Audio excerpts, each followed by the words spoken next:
everybody, welcome on down to my Stalker Tuesdays stream, as usual. I hope y'all are having a wonderful day. I've had a pretty long day, mostly because I didn't go to sleep until fucking 5 a.m. last night, because I was up till like 4:45 on fucking Noel's stream playing Team Fortress 2. That was a good time, though. That was a genuinely really good time. 10 out of 10, would stream again. Hope y'all are having a wonderful day, though. Let me bring us on down to the bar and let's, fucking say hi. Hi, everybody. I'm Too Much Sascha. I'm a Chernobyl battle maid. I cook, I clean, and I kill. Previously a mercenary before faking my death and deciding to work freelance here at the Rostock Bar and Barracks. Tonight we're going to be playing more Stalker Anomaly as usual. Oh, hold up. There we go. Just had to, if I don't load up the regular bar and not the zoom in function, it doesn't show the track playing thing, so I gotta, like, preload that before I go live. It's a bit weird. So yeah, we're gonna be playing more Anomaly as usual. We're gonna be gearing up to go to the Brain Scorcher. That is a fucking tactical nightmare, and I'm going to have to enlist as many people as possible, just like I did last time.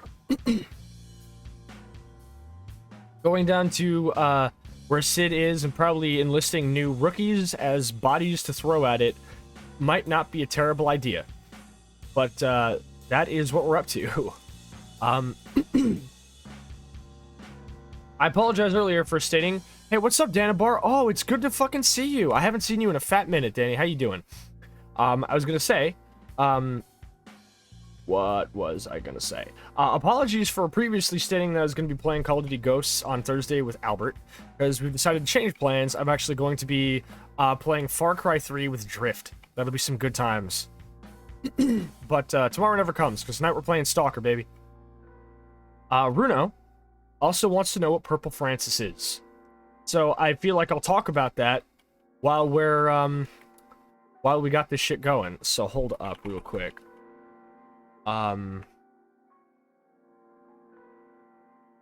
Where is the, where's the archive for the wiki? Here, this tweet will suffice, actually. I'm just gonna pull that up. So let's actually get into the gameplay, because we got work to do, homies. We got work because my current actual monetary value is only about 20,000 rubles, and I'm gonna need a lot more if I want to make sure I'm good to go to the fucking Brain Scorcher. I need better hardware. I need better everything. So let's go. Yeet! Hello. Welcome on back down to Stalker Anomaly. Denabar says, yeah, I haven't really had any time to watch Twitch lately, but damn, is it good to catch one of your streams. Oh, thank you. You're making me blush. Yeah, so we're playing Stalker Anomaly. I kind of nixed my last save, and I've been playing modded now. And I've been doing pretty good for myself, actually. I got a nice AK, plenty of scopes, decent hardware. I'm doing okay. But this isn't going to be enough to carry me through the Scorcher. I need more men. I need more equipment. More importantly, though, I don't think Drift is watching. So I'm going to tell Runo what Purple Francis is, and I'll have to stop as soon as Drift shows up in the chat. So, apparently, what's happened is somebody added, a bunch of people made an article on the Left 4 Dead wiki for a completely fictional and made-up character, claiming it was, like, cut from development. And the character is Purple Francis. The article states, Purple Francis is an ex-businessman and an ex-family man who bears a striking resemblance to Francis, yet with a purple hue to him. Not much is known about him other than that he was the CEO of a root beer company and had a family. Purple Francis, unlike Francis, or actual Francis, has a very different personality compared to his counterpart. He treats Lewis much better than Francis. Hold up, I gotta move this over here so I can actually read it. There we go. He treats Lewis much better than Francis, being more open-ended to his ideas and approving of his methods. Purple Francis is on neutral terms with Bill and Zoe, seeing them as friends yet being less inclined to know them more, citing that they seem as normal can get. However, with Francis, he thinks Francis was born on the wrong path and is that of a delinquent, yet still attempts to get him to be more kind, albeit without much luck. At first, Purple Francis was not shown off during the E3 trailer, and was not shown on any promotional art at the time. However, Valve soon released an article announcing the addition of Purple Francis. This was met with negative reviews, with critics at the time citing that Valve had gone and done it once again. However, when he was revealed in video media, the negatives soon turned to positive after the hearing of his voice. It was reported that approximately 10 people fainted at the hearing of his voice. In the Sacrifice comic, Purple Francis is seen getting lassoed by a smoker, then getting charged by a charger, punched by a tank, dragged in front of a moving train by a jockey, killing him. His death was seen as a national tragedy and is known to have been Valve's worst move.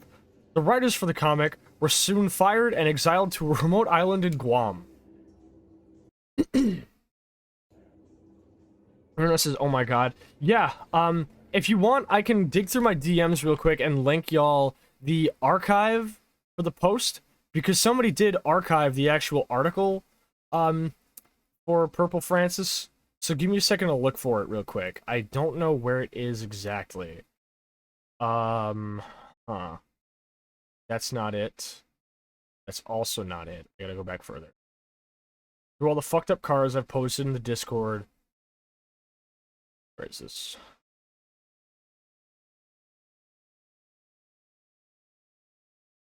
That's not it. God damn it. Okay. Later on, I'll go to my Twitter, and I'll post the actual archive of the Purple Francis article. But this is a piece of Left 4 Dead history, fellas. It exists. So all this hardware, all these medical supplies, all this ammo, this is all stuff I'm gathering literally just so I can fucking do some more work and make more money. Because I want to get myself a custom weapon. And I can get one of those if I get a kit for it and the actual weapon that I need. Let me see what Barkeep sells. I'm personally a little bit partial to the AK-74M Beard. Lightweight and tailored to the harsh conditions of the zone. Does not provide for mounting a grenade launcher. However, it does have all scopes for dovetail mount and all red dot sights.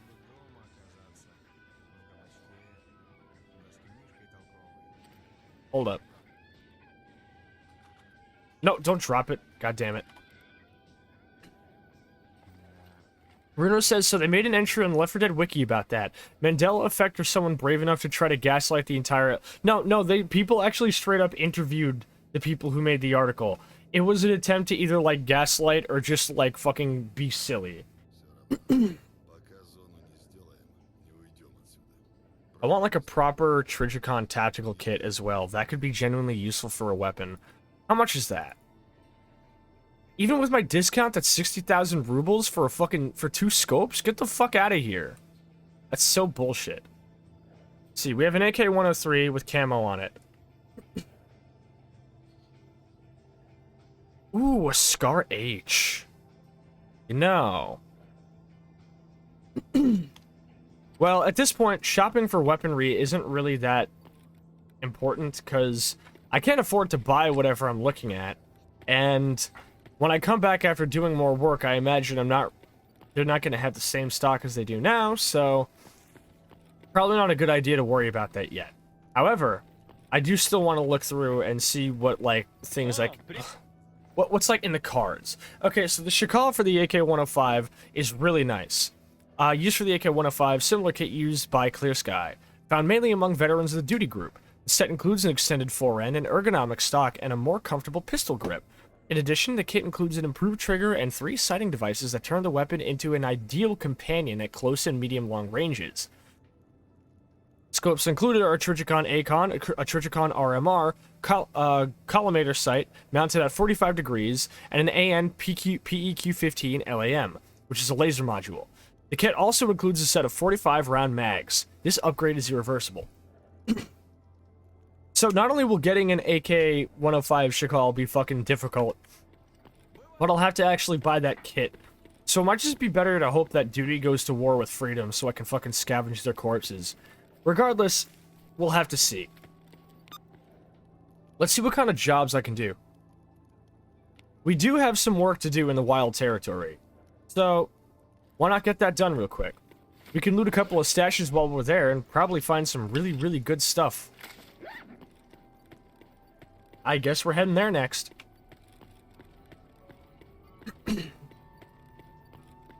So Runo, how's your day going? And I hope your day's been going good as well, Danabar.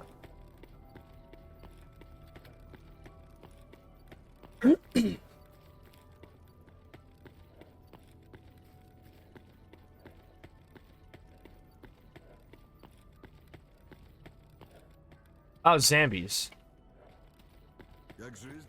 If I remember correctly, the wild territory was a little bit turbulent last time I was there, so we'll have to see. Yeet!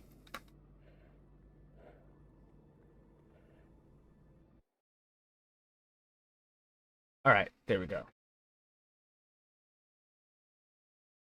Interesting that it picked up my system sounds when I pulled that out.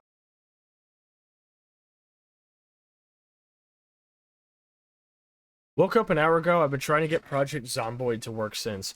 God. Modding projects and shit like that are always going to be so goddamn turbulent.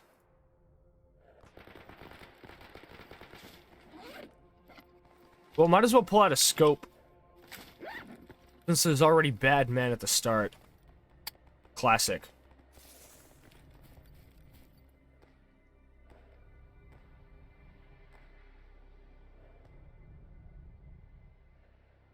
Pretty good. Had some nice coffee. Wonderful. Same here.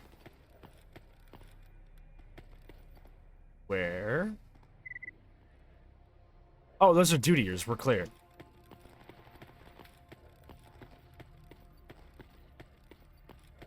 Small arms fire north of the construction site. Sounds like merc activity to me. This shouldn't be too difficult of a mission. Get in, loot some stashes, find whatever we need, and head back. And, of course, it has to immediately get complicated because we have a poltergeist in the area. Please don't throw explosive barrels at me.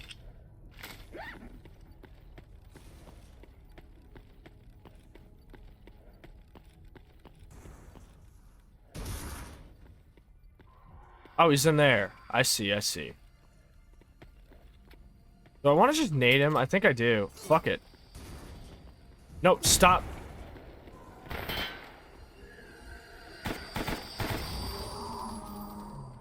GG, let's go. They're gonna have them wait just in case we come up on anything that might kill them. Like mercenary snipers that usually tend to be right around this corner. So I'm not even gonna try to tempt fate.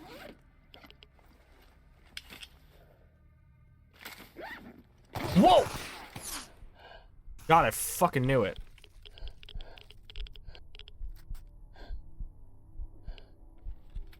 Fuck. Come on, plug it. There we go, we're clear.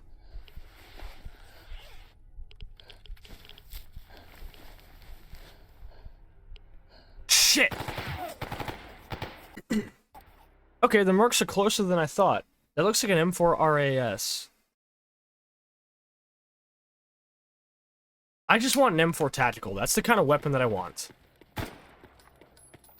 Y'all mind if I waste a round when I load in, just for the fuck of it? What? What? Those were dutiers literally like 30 seconds ago. The fuck? Okay, evidently, we have a problem.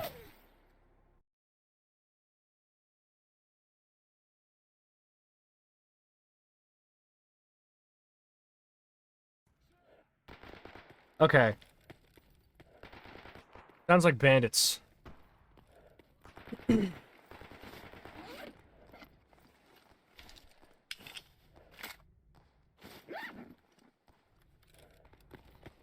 It's always bandits.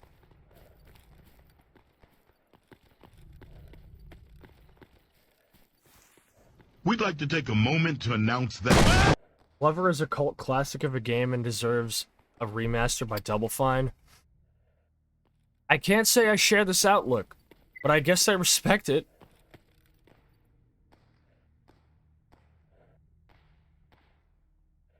So what the fuck happened? What happened to the dude who was shooting at me?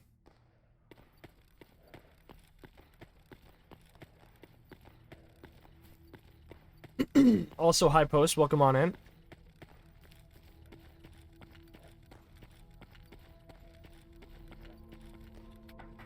Well, there must have been a dude up here, right?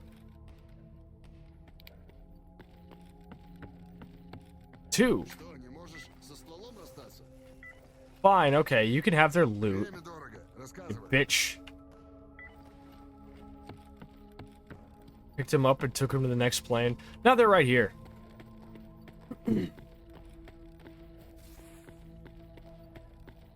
Alright, so we got mercs close by. We got a fucking poltergeist right up on site. Today's gonna be one of those days in the zone, I feel.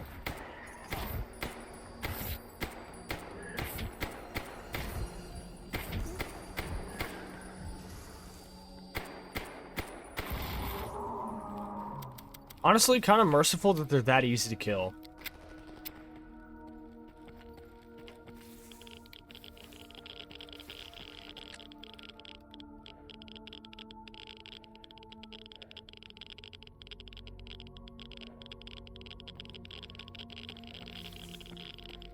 Okay.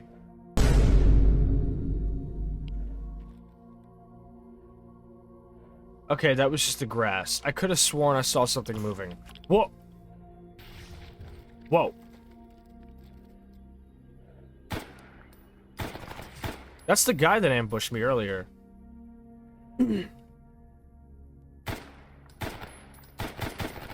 Gotcha. There's bound to be more of them, though.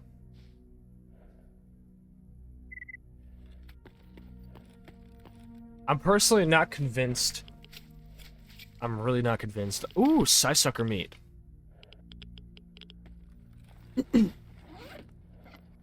God. I need to get me a fucking hybrid sight pronto so I don't have to constantly be switching these out. You have no idea how convenient that shit is to have.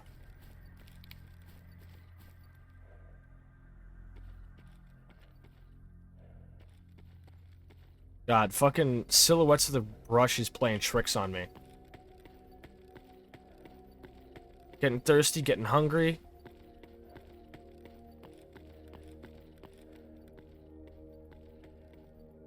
Usually there are people over there, I can see them. Looks like there aren't.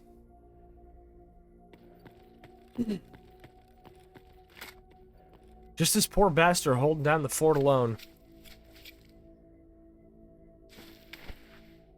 What can I say? Wrong occupation.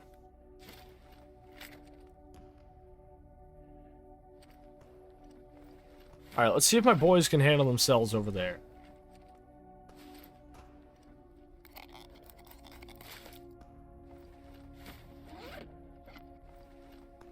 Let's take some guns apart.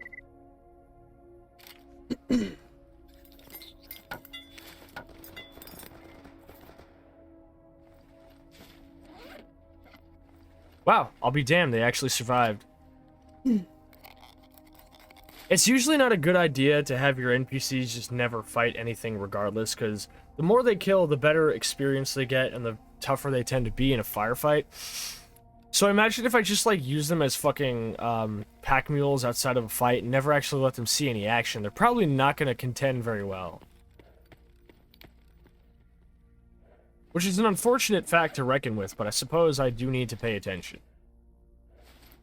Alright, we got mags.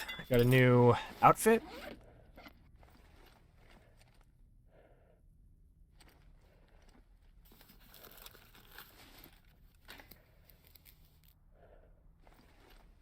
Here are these. Ooh.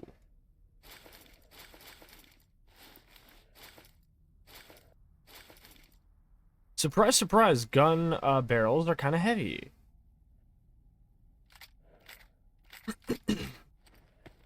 Alright. Where to next?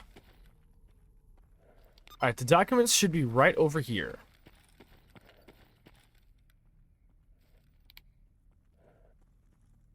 Ah, I found them.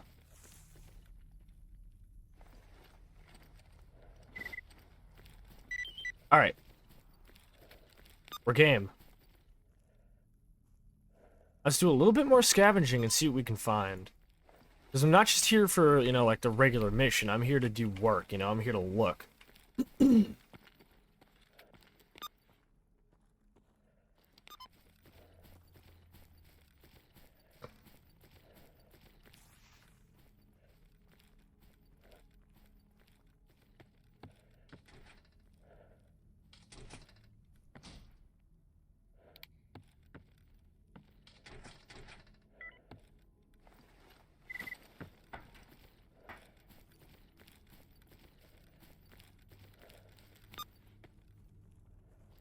Aha.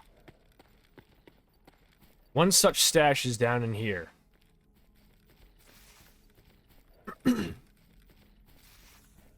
Funny how I never look over at this area of the wild territory anymore. Mainly because, you know, it's kind of like really fucking dangerous.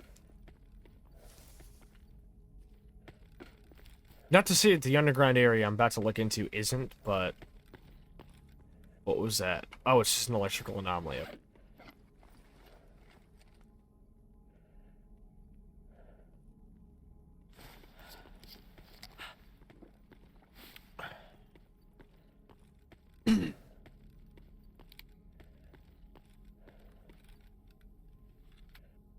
Alright.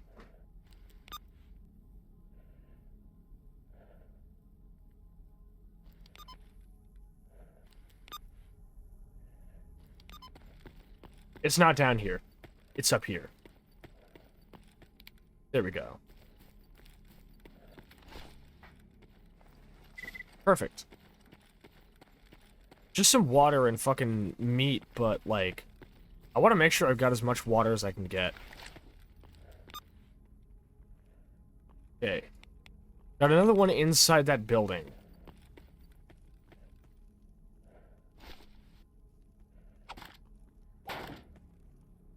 Ah.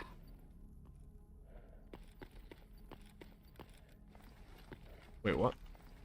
I could have sworn there was something in there. Alright. Gotta get inside that building. Doing so without setting off the burnt fuzz is difficult. Burnt fuzz and anomaly is really, really fucking fickle for reasons I can't really figure out.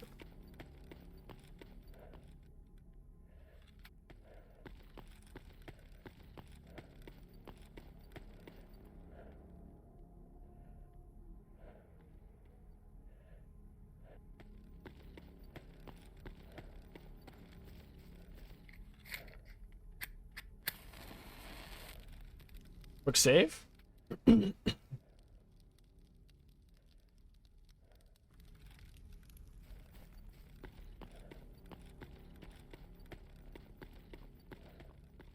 we at? Halfway? More than half? Okay. What? Literally, who the fuck?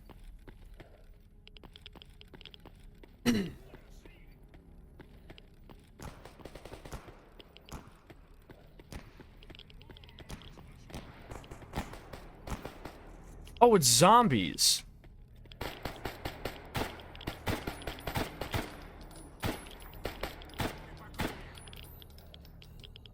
It's just a couple of fucking zombies. God damn it. Well, at least I'm not out on any bandages after that.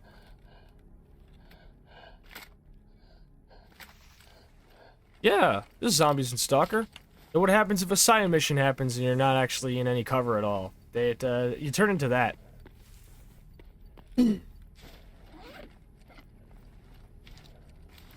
All they dropped was a couple of shit pistols. I suppose it's better than nothing.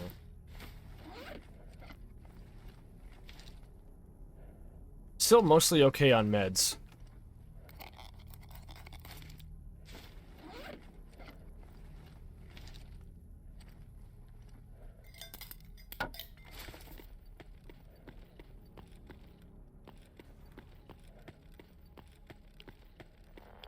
Oh, come on. Speak of the fucking devil. Where can we hide? We can't hide in there.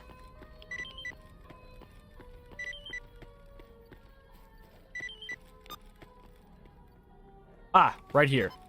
Perfect.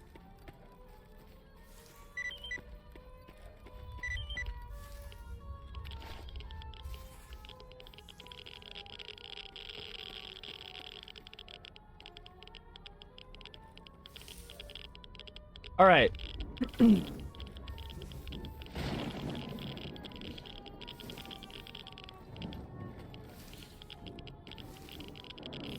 Zombies? Speedy zombies? Oh yeah, zombies, the driving dead. Also, welcome in, Knives. How are you doing tonight? Wonderfully bad schlocky zombie movie set in a zoo. True. Or a Far Side comic. We got hit with a surprise emission, so we're waiting it out in here. Let's see if I can pick up any transmissions, by the way.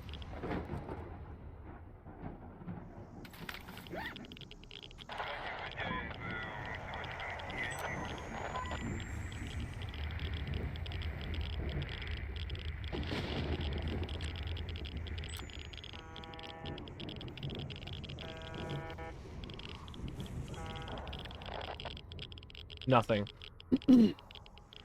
Knives said I'm doing alright, been getting over being sick last couple of days. Oh, I'm sorry. I hope you feel better, yo. You got this. Wait, I drank decaf coffee just now. Oh, that's why I don't feel any less tired. Whoops.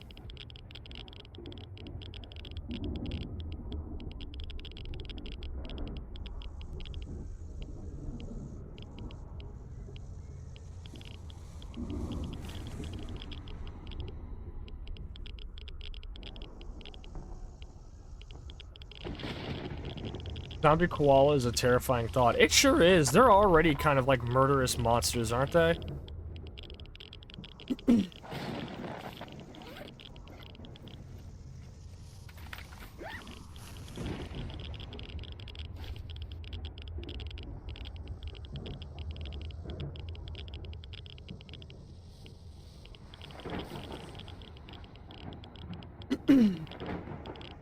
See, good thing I'm wearing actual proper fucking radiation protection, so I don't have to worry about getting irradiated from being in here.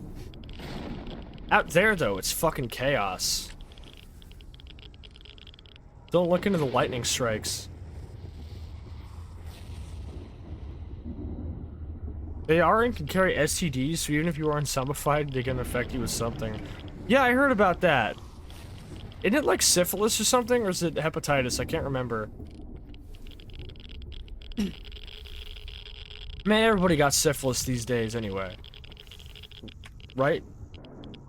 Right? Was that something somebody just made up and told me? These side storms really do drag out. Chlamydia, okay.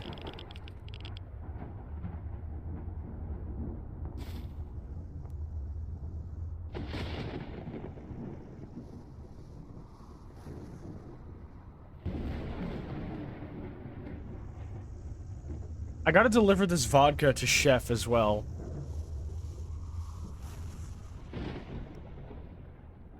Multiple kinds of bacterias. I mean, even human mouths have that.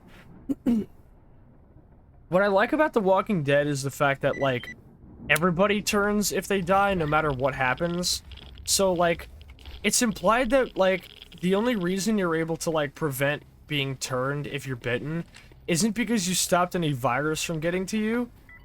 It's because, like, you cut off your arm to prevent, like, a basic fucking necrotic infection. Like, the implication is that in The Walking Dead, if you get bitten, you don't get killed by any kind of weird zombie virus. You get killed because the human mouth is full of horrible fucking bacteria, and you lost a fucking limb because of it. Damn, we lost 7 people. Denis Nordiev, Vova Marmayev, and Bogdan Efremov. All dead. Fucking brown bread, dude. This is all kinds of wrong. God, I wish the show stuck closer to the comic. Don't we all? Just go play the games.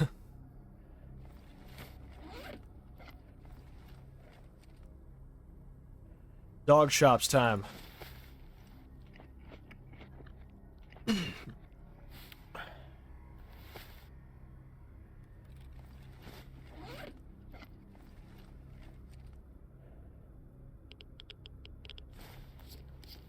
Alright, let's chug this.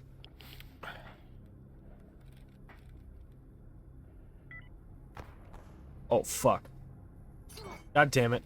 That jump is a little bit difficult to pull off. My hands are busy. Oh, I can't check my watch if I'm climbing a ladder. That's actually really fucking cool. No, ignore combat. It's not your problem.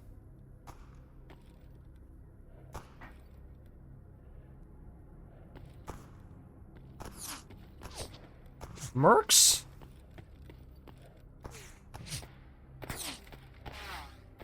Are you fucking serious? Like, we just had a blowout. Where did you come from? Oh, shit. Seriously, the games are so much better. They really are.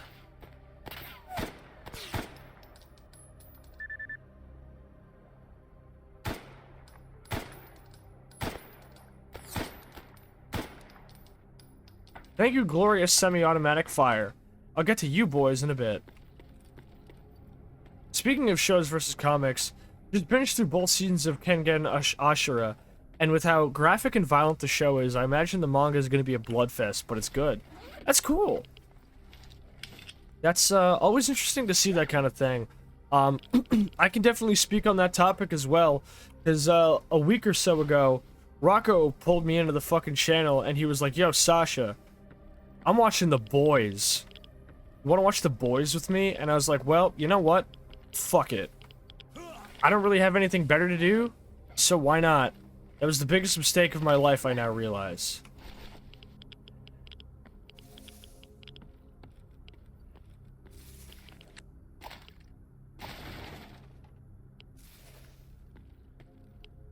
Oh god, yeah. Yeah, we've gotten up to, like, episode 6 of season 2. It's kind of fucked. It's just a little bit fucked, not gonna lie.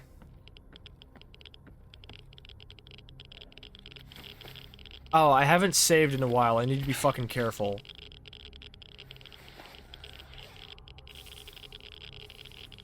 Alright, where's what I need to get to? Oh, it's back there. Okay. I don't have to go very far, it seems.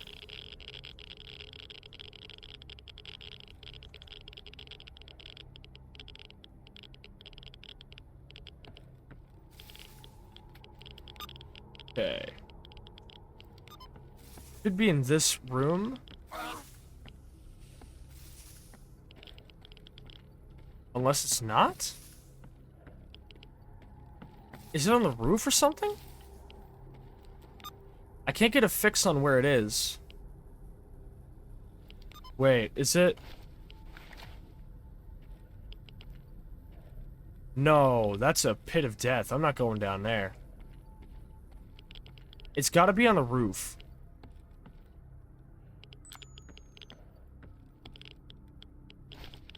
Ah, there you are. I didn't even have to actually go inside the building. Come over here to this part of the roof, okay. Heard it's good, but it's definitely a stomach turner if you're not prepared. Yeah, I'm not even sure what to prepare for, but there is a lot to be prepared for, motherfucker. It's pretty fucking vile, not gonna lie. And that's not really anything to fault to show, like... Oh, it's a boar. Bitch!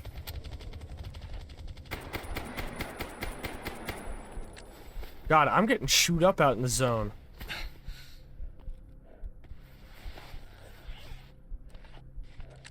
I'm not really trying to load a save. It's been too long since I did. Alright, we're down 1 AK mag and at least 1 pistol mag.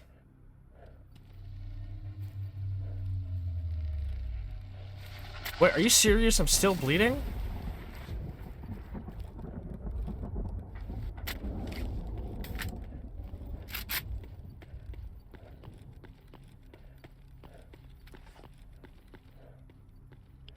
Alright, well, if there's fresh mercs on the scene, I might as well go fucking take the fight to them.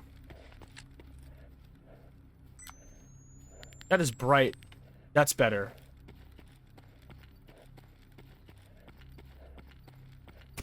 Whoa! I fucking knew it. He's up above.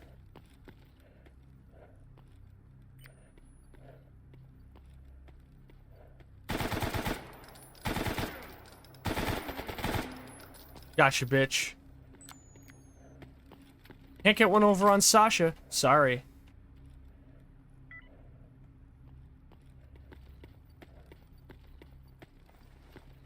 And these screwheads turn up late just to pick the corpses clean for me. You thought. Now, I can't think about my fucking teammates like that.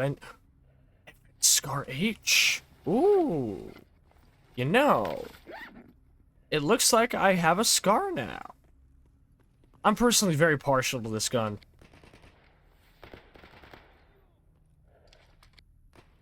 It's pretty fucking cool if you ask me. That's rude. You can't say that.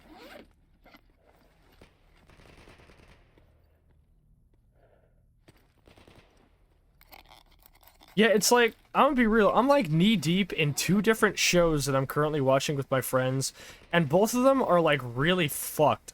So like with Rocco, right, I'm fucking watching The Boys. And then with Drift and Patch, I'm watching Breaking Bad. So both shows are filled with like fucking impossible levels of tension that will never ever be released. And it's just horrifying to watch. And it's like, man, I just want to go back to watching fucking Black Lagoon with Patch and Cell, so we don't have to worry about any of that, because I know what happens in that show, and I love it.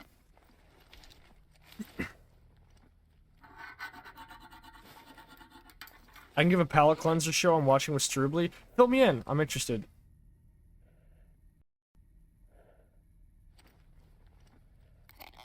Got a friend to watch Made in Abyss with me, now he hates me? Yeah, I can see why, Runo.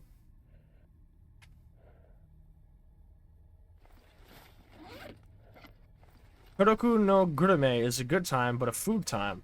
Ooh, I do like my food anime. Was a big fan of Wakakozake back in the day.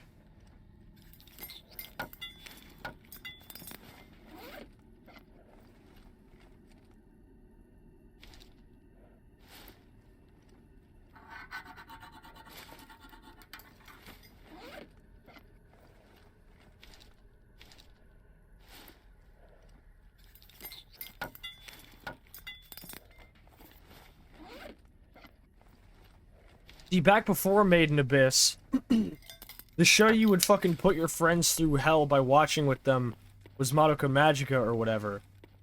Knives is literally just a dude who works as a goods importer, does his job, then gets hungry and goes to a restaurant to eat. Then the author interviews the actual restaurant and helps promote them. That's actually really nice. I like that sound. Knives says I love Wakakozake. I also loved Wakakozake. Really, really nice. I also have to watch Kofuka Graffiti. Heard really good stuff about it.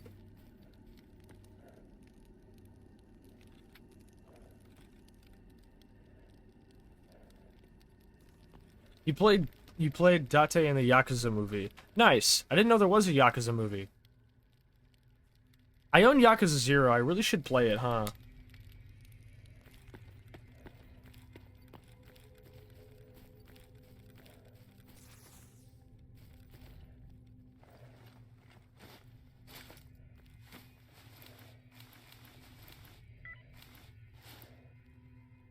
Two kilograms, 6.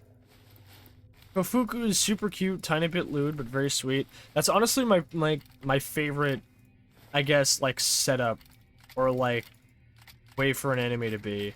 That exact kind of, like, mixture. The Yakuza movie is hot garbage, but the stage play is perfection. Seems to be a running theme among a lot of adaptations like that. Anybody remember the Yorha stage play? I fucking do.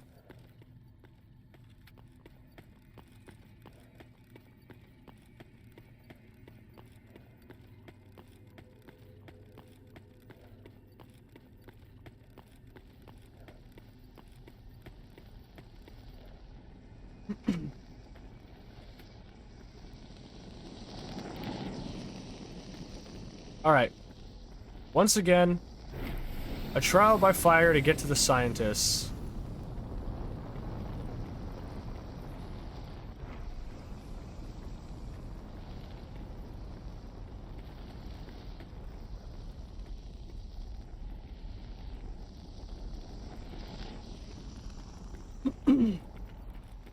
Man, you know what's the song I got stuck in my head right now? Fucking, Nothing For Me Here by Dope. Because I was looking at a fucking Guitar Hero video where this dude modded it so like Garrett fucking Half-Life G-Man is singing it, and he's got Walter White and Sandy Cheeks and fucking Patrick Bateman all playing it. And it's a good fucking silly little video, but I'm like, damn, this song hits. I think I like Dope now.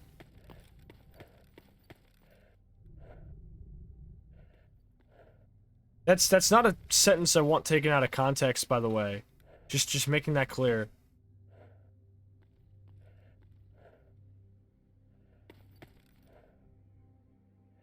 Nav says, I'm just about to finish off Oh, game crash. Lovely.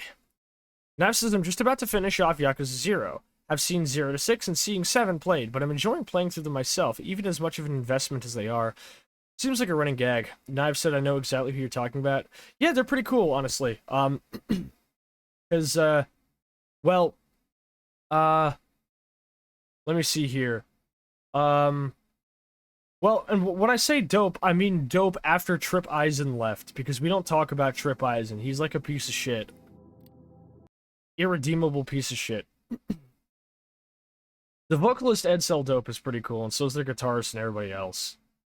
I'm pretty sure the vocalist for Dope is actually the current vocalist for Static X, if I remember correctly. He's like adamantly denying it because they're trying to like keep up like the mystery thing, but it's like, dude, cover up your neck tattoo then.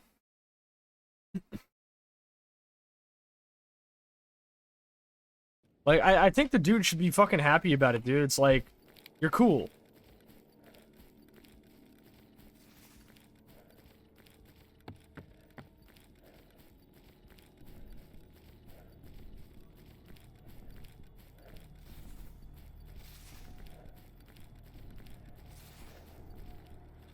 What's the oh no for? Oh, the crash?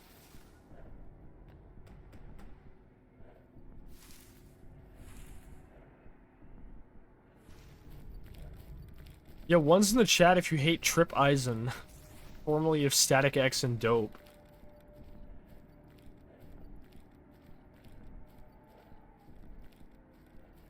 What's for the crash? I see.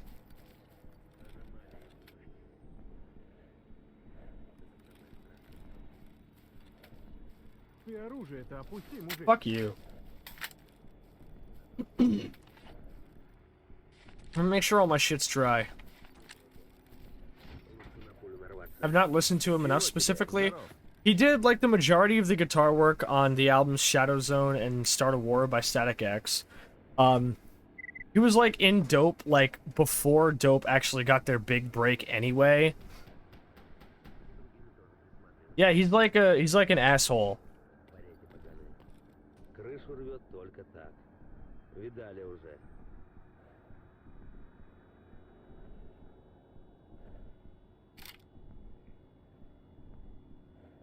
Four mags.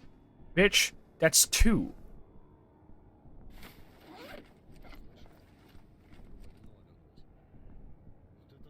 Listen to them around their Manson mashup time so that doesn't shock me too much. Oh, yeah, isn't that funny?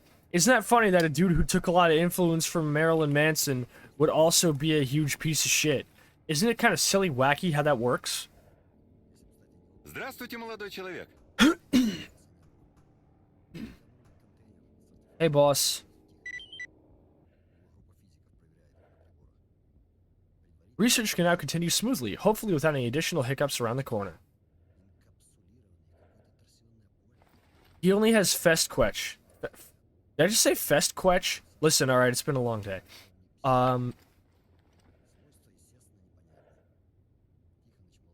You don't really have anything I want to buy, and you don't have any jobs that I want, so... I think this is goodbye. That was cute. Shush. Don't call me cute, I swear to God. I'll kill you. I'm not very good at being like cutesy ooh woo. But I do kind of want to move in that direction a little bit.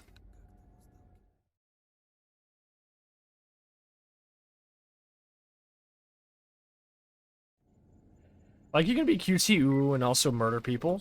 Just look at me.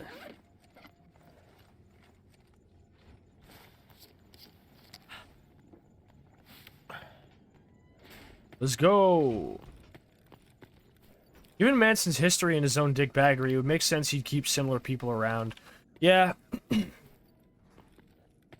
I mean, to be fair, other members of Dope now are very adamantly, like, they fucking hate Trip Eisen. Which is why, like, Trip Eisen had, like, a weird, like, public feud with Edsel Dope on, like, Twitter and shit about, like, Wayne Static's legacy and was, like, throwing weird shit around. And I feel like Edsel Dope gave this fucking dude way too much fucking attention. Like, listen, dude, I understand, like, you're kind of annoyed because some dude you haven't talked to in, like, over a decade is, like, throwing shade at you. What the fuck?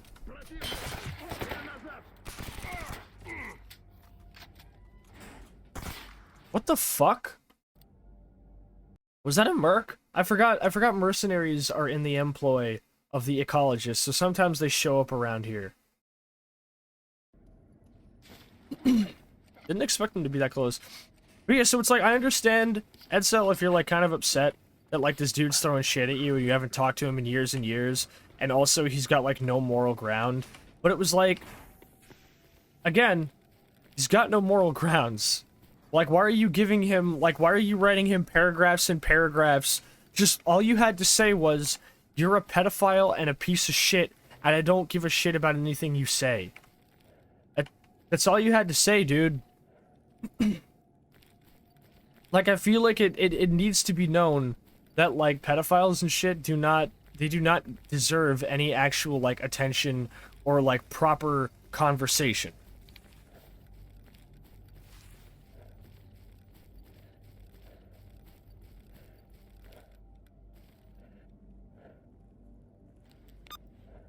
Alright. I got a little bit of money.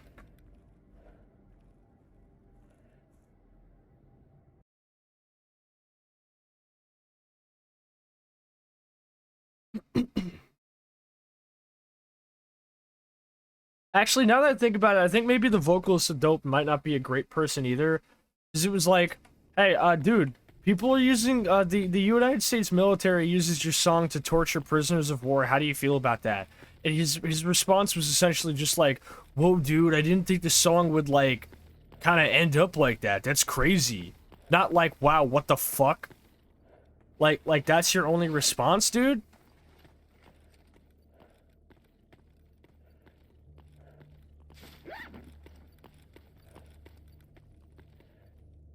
Everyone needs to take a page from Dave Grohl and be a better person. Yeah. One of my favorite interviews in recent memory was, seriously, tell them not to use it. Yeah. To be fair, this was, like, during, like, the Iraq War. It was quite a while ago. He also learned it was used as a sort of, like, battle cry, like a sort of, like, battle song by them. My game is completely frozen, by the way, so hold up. That's weird. I've never had the game freeze, but I can still, like, hear audio and do things, but I can't actually see it. That's a very unique bug. At least it happened right after a loading screen. That's Crash 2 of the night, baby. But yeah, in recent memory, fucking, a bunch of people were asking, hold up, Knives says, so the misplaced patriotism bullshit of the mid-2000s. Yeah, it seems to have been what that was. Especially when it was, like, a lot of Dope's music is about, like, anti-establishment and anti-America. But it's like, you're okay with, like, people who are very clearly, like, in support of the exact system that you hate, using your music against people who are also victims of the system. Like, pay the fuck attention, dog. But yeah, so recently, a couple of people were asking around about whether or not a new Queens of the Stone Age album was, in development or not. And, Josh Homme was like, oh yeah, you know, I've been, making some material with Dave Grohl and shit, you know, it's gonna be great. And then, like, they asked Dave Grohl about it, and he said, and I quote, "The only thing I've done with Josh Homme in the past couple of years is ride motorbikes in the desert and eat waffles."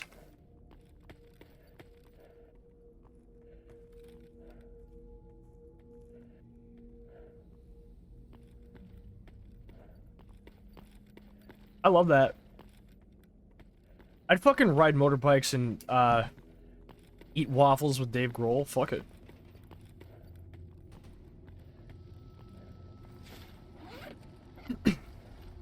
Yeah, it is a Dave quote, isn't it?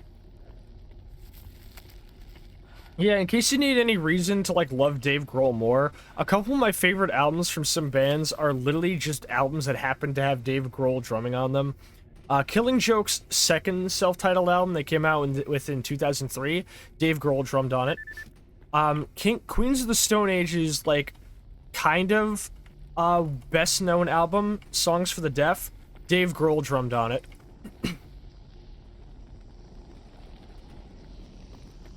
That album's great, bro. My favorite thing to do ever in a game, next to, like, Live and Stalker or whatever, I load up Forza Horizon 5.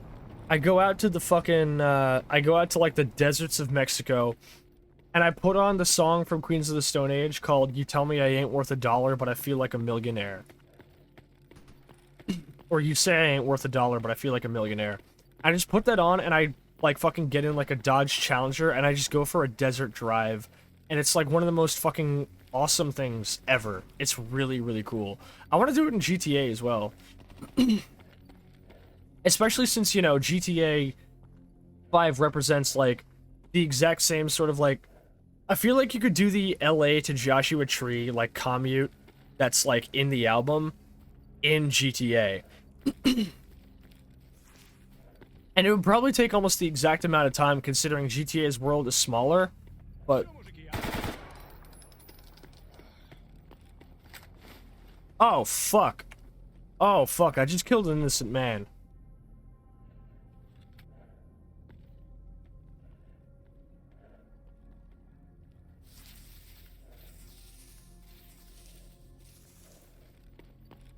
No one has to know this happened.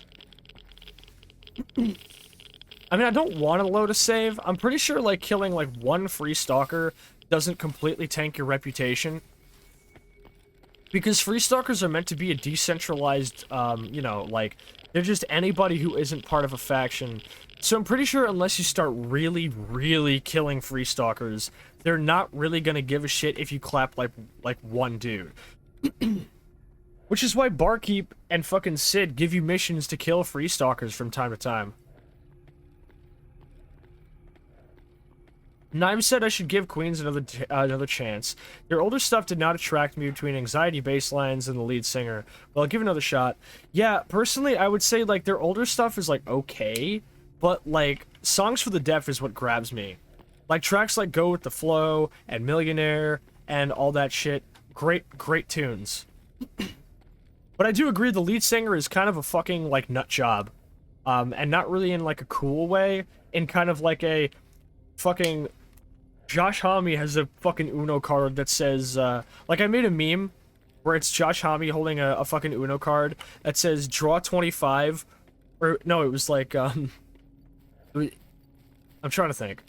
I made a meme of Josh Homme, the singer of Queens of the Stone Age. He's holding up an Uno card that says, stop engaging in fucking insane behavior, or draw 25, and the next panel is him holding, like, fucking 50 cards. Yeah, the guy's, like, kind of fucked up. Which sucks, because, like Clockwork is a pretty good fucking album, and the song, I Appear Missing, is a hell of a song. Because it's literally about, like, him feeling, like, insanely fragile after realizing that he was clinically dead for a couple of minutes. Like, that's a sobering thing. The fucking chorus is a really, really good bar, too. Where he's like, shock me awake, tear me apart, pin like a note in a hospital gown. It's so cool. And then it's like, oh, a fucking asshole wrote this.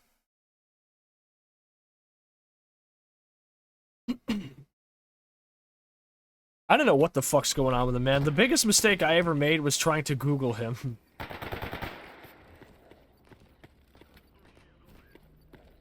Also, hey, what's up, Rummy? We're talking about Queens of the Stone Age. I was gonna say, also, fucking, touring and drugs and age hit Josh Homme like a truck. Like, he looked actually kind of decently attractive, like, back in, like, you know, at the very least, back in the days of, like, songs for the deaf, maybe even lullabies to paralyze. And I thought in the music video for Sick Sick Sick, I thought he looked kind of smoking. But now you look at him now and he's like, damn, dude, you really gotta stop hitting the bottle. Caius was better. Yo, can we get fucking I was literally just trying to find a good segue to start talking about Caius. I recently started listening to Caius and they're fucking awesome.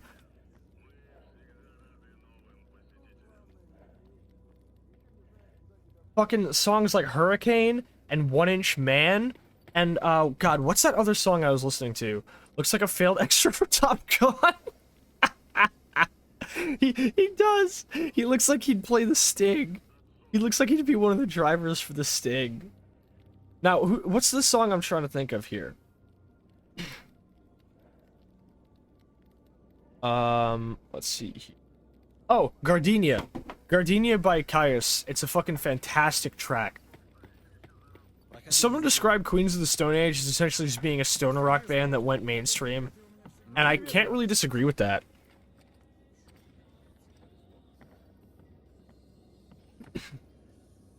Yeah, before Josh Homme went crazy. Josh Homme was crazy even before Queens, really. Because, like, apparently his, like, current wife's boyfriend, who was in Rancid, I think, like, as soon as he saw Josh, he knew that that motherfucker was trouble. Doesn't help that, like, one of the most recent Queens albums, the fucking lead single is, like, a song romanticizing, like, when he fucking first met his current wife at the age of, like, 17. It's like, dude, I'm sorry, man. Anybody who writes a song, like, talking about how great things were with your first partner when you were 17, that's creepy, alright? It was creepy when fucking anybody does it. As soon as you said Rancid? Well, what about Rancid, man? You got something to say about the band Rancid? That's all kinds of bad. Yeah. Fucking, who remembers Rancid? Can I get shoutouts in the chat for Rancid? That, Rancid is the band ever. I will say at the very least that Out of Control hits. That's a good fucking song.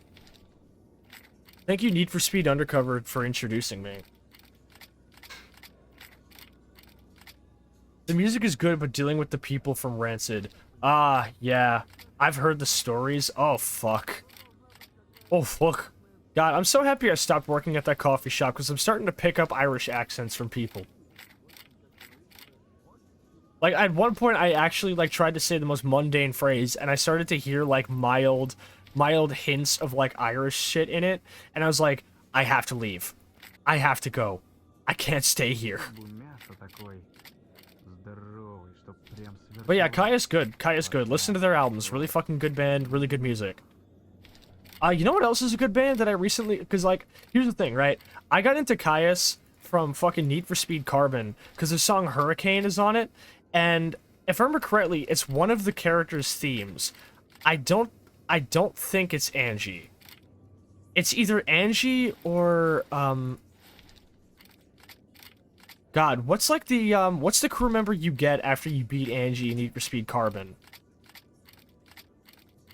I can't remember his name, but it's the theme, what is it? Hurricane by Caius is the theme of one of those characters in the game. And it's honestly, like, God. Need for Speed Carbon had surprisingly, because, like, for any who aren't aware, Need for Speed Carbon tried to do, like, a more thematic music thing. Because, like, obviously Most Wanted had mainly licensed music, but had fully composed orchestral music with contributions from fucking Chris Verena of 9 Inch Nails doing some of the music for, like, the Pursuit sections and shit. That was really good. I liked that. But Need for Speed Carbon continued to use Chris Verena and whatever his name was from EA, their fucking contributions for Pursuit music, along with additional music that was composed for the Canyon sections. Need for Speed Carbon's Canyon music is fucking baller, and I need to add it to my playlist. But the start of the show is that Need for Speed Carbon had, like, themed music that plays depending on whatever vehicle you're driving. So the vehicles in Carbon are classified into 3 different classes, and the music you hear in-game is fully dependent on what class of vehicle you're driving. So if you're driving a muscle car, you'll hear, like, stoner rock and fucking, like, punk rock and shit like that. If you're driving a tuner, you'll hear like, fucking Future Garage and like, like really bassy EDM and breakbeat and shit like that. And if you're driving an exotic car, you'll hear like grime, like hip hop and UK grime and shit. It's really cool. And, for example, if you're driving a muscle car, some of the songs that play included shit like, Hurricane by Caius, Three Small Faces by Metro Riots, John Garcia, Josh Homme for vocals. Yeah, that's true. I was gonna say, another fucking fantastic song that game introduced me to, fucking Heatseeker by Valiant Thor. They also had a song by Eagles of Death Metal, called Don't Speak, which is pretty good. Eagles of Death Metal, of course, being another band that Josh Homme was part of. Rami, what's your opinion on Eagles of Death Metal? I genuinely want to hear this. Obviously, completely independent of, I don't know, Josh. With him, kind of joshing it up, I suppose. Okay, full mag. Because Eagles of Death Metal was like, I've heard Don't Speak, and I think it's okay. I've heard I Want to Be in LA, and I think it's okay. But, like, that's kind of it. I haven't really actively sought out Eagles of Death Metal, and I don't really see, like, a point in it.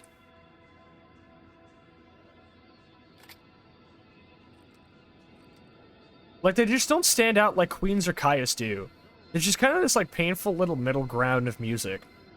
It's okay to be mid. Like I was saying on my last stream.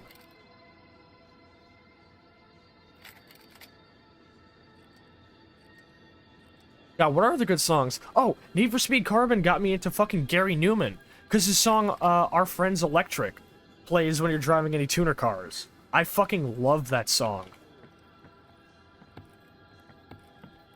Big, massive love for Gary Newman. Gary Newman is one of my...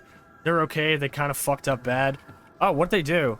Because I know they were at, they were part... No, part makes it sound like they, like, did it. But they were, like, unfortunately, there during the redacted incident in, fucking France in 2015. I remember that. That sucked. That was horrible. Saying that sucked feels like an understatement. I don't think that's respectful. But it was fucking horrible is what I'm trying to say. Y'all know what I'm talking about. I don't really know if I want to mention it for obvious reasons. But Eagles of Death Metal were involved in that, or they were there when it happened. It was not good.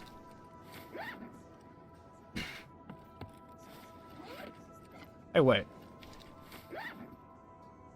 Huh. I buy myself some sewing needles, and I could probably make that. They said it was... Wait, are you... Hold up. Rummy, am I reading your message correctly?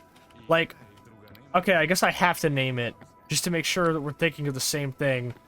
You're talking about the Bataclan Theater. The Eagles of Death Metal had, like, a fucking shit take on the Bataclan Theater attack? Am I reading your message correctly?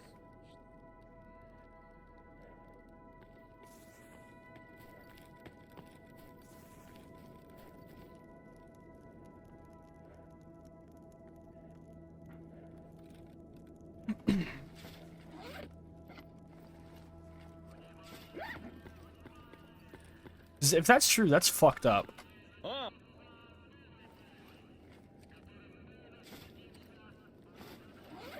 They did? Okay, yeah, fuck the Eagles of Death Metal too then, alright. Man, Josh Homme just turns everything he touches to shit, doesn't he?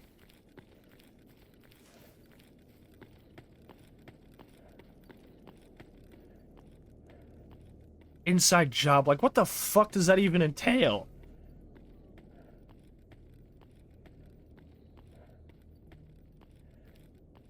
Because, like, trying to get to the bottom of, like, the absurdity of that kind of statement requires me to discuss a topic that is not only horrifying and probably not really something that should be talked about on Twitch, but also a topic that I am not informed enough to tackle with any degree of grace. Jesus.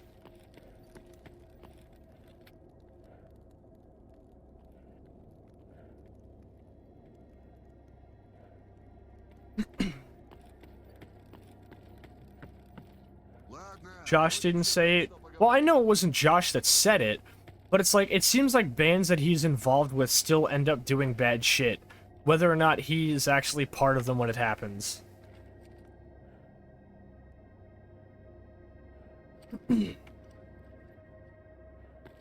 God, what jobs did this guy give me?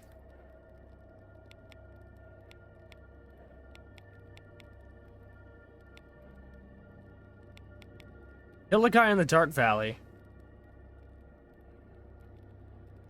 11 freedom patches.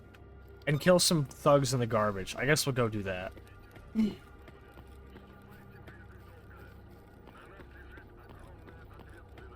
So, moving on then. What's chat's opinion on Valiant Thor? I've heard the song Heatseeker by Valiant Thor. I thought they're pretty okay. I like that song. I think they sound pretty good. Never listened to enough of Metro Rights either. Oh, also, they had the song, Around the Horn by the Bronx. I love that song. I love the Bronx. Can we get some love for the Bronx in the chat? Also, I want some love in the chat for Mariachi El Bronx, which is the Bronx again, but they make mariachi.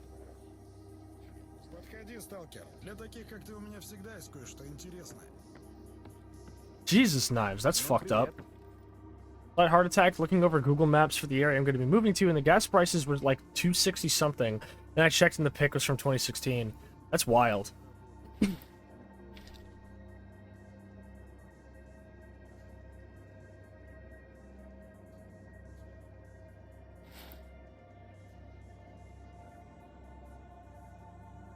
Опять сапожища хреновые подсунули. Что у них совсем совести нет у этих? За неделю подошли гоплык. Yeah, Valiant Thor is pretty good. Mariachi, anything is a win. Yeah, I really need to actually give a listen to Mariachi El Bronx now, don't I? Yeah, I'll get to it. Настроение хуже не бывает.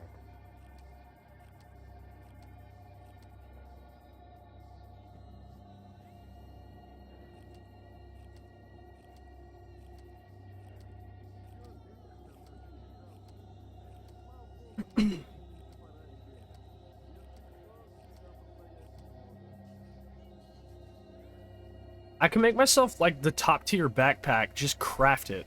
That's not a bad idea, actually. There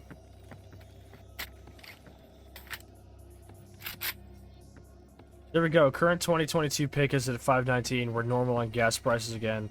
God, take me back, dude. I should cook some dog meat while I'm out here. Immortalized is a good album. I'll check it out.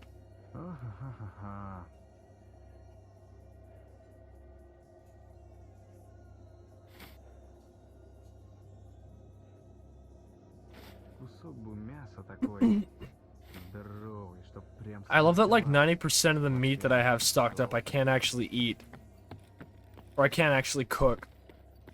I should probably invest some money in a cooker so I can start making proper food again.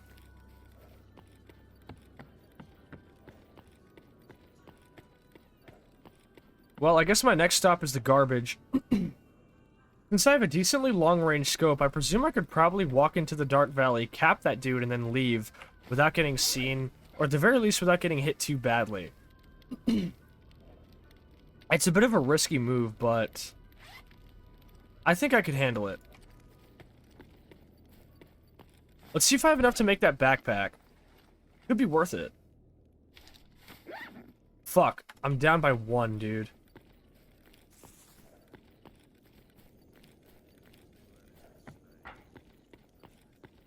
Leonka Prokopenko. Dead AF.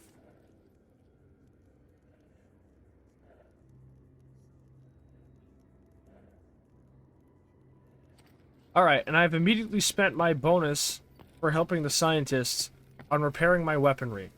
That's a certified stalker moment if I've ever fucking seen one. On down to the garbage, I suppose. I can probably buy some more sewing string from some of the guys here, and I can use that to build the best backpack. Are you familiar with the new singer Josh Landry or Sad Songs Only? I'm afraid not, actually. Fill me in. I'm interested now.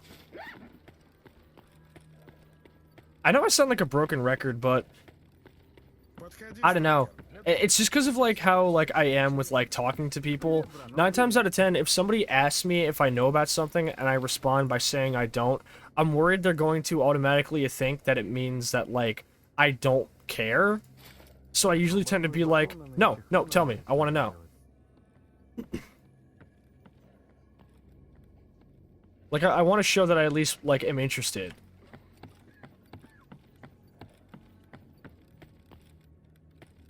Проходи, не задерживайся.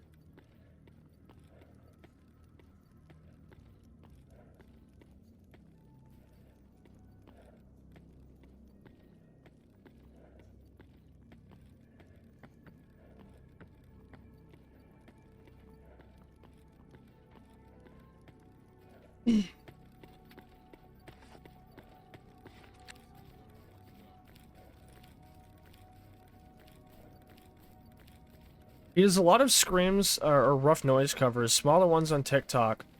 But his recent full cover of... Oh, I know House of Wolves.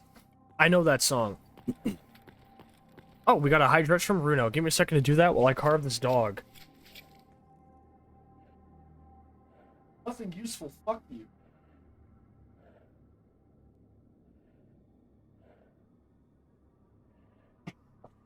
Yeah, House of Wolves was on the soundtrack for MX vs. ATV Untamed, which is also the game that got me into Sausen and Mudvayne.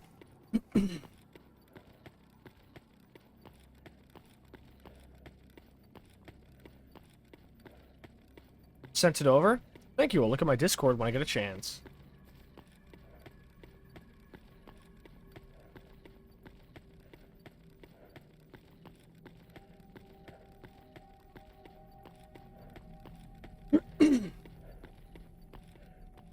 Today would have been Odorous Orungus's 59 billionth birthday. That's based. Mudvayne is a guilty pleasure band. Just God, man. Wish the lead singer wasn't such a douche. That's unfortunate. My favorite member of the band is Ryan Martini, the bassist, anyway. Second goes to Matt McDonough, the drummer. Those dudes are insanely talented.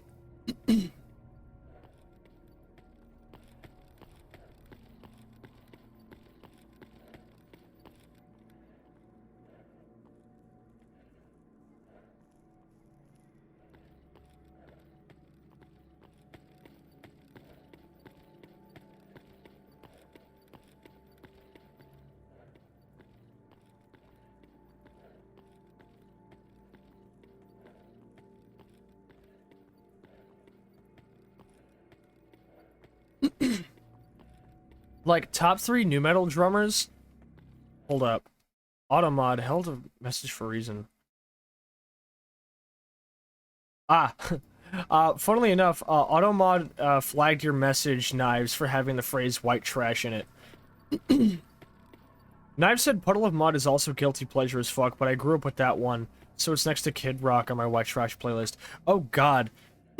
I've never listened to any Puddle of Mud, but I have watched the singer attempt. I have watched them attempt to do an acoustic cover of "About a Girl" by Nirvana. I don't even like Nirvana, but that was a butchery. That was a slaughter of a song, bro. That was fucked. But yeah, like in terms of like top 3 nu metal drummers, Joey Jordison, John Otto, Matt McDonough, easy. The guys from Static X and Korn don't really give me a whole lot of, like, they don't really stand out to me. And not even the guy from Deftones really stands out to me. That acoustic cover was so bad. Yes. Okay. Let's hear your opinions, homies. What is the worst, what is a, like, worst cover? Puddle of Mud's cover of About a Girl, or Machine Gun Kelly's cover of Aerials? Go. Show your work.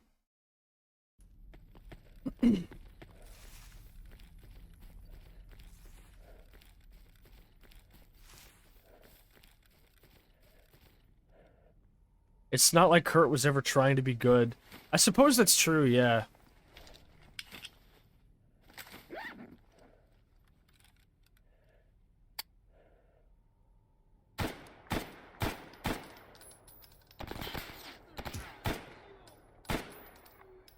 Gotcha, bitch. Stand down.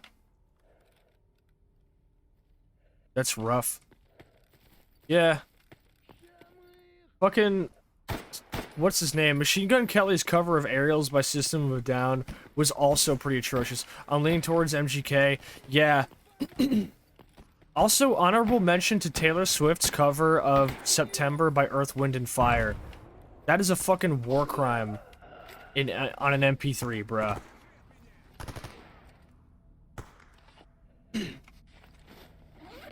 That was awful, and he's kind of soulless in his music. At least Wes tries.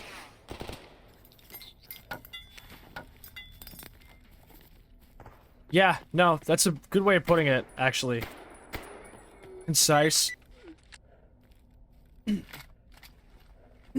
Holy fuck, this dude was loaded. I personally am pretty inclined to agree. MGK is a fucking loser. The fact that he tried to, like, manufacture beef with Slipknot while they were on, fucking... Oh! I got an AK-105. If I can patch this up and save up for that fucking Shakal kit, I'll have a really, really solid fucking main arm. Taylor Swift's Look What You Made Me Do is such a dick tease. She had such a good build-up and then just nothing on that drop. MGK, at least About a Girl isn't a masterpiece for vocals. Yeah, that's true. I love going onto the actual video of the cover, and people are there talking about how Kurt Cobain was like some kind of like vocal like genius. It's like, dude, he was just another guy. Whatever. I'm not here to make hot takes about Kurt Cobain.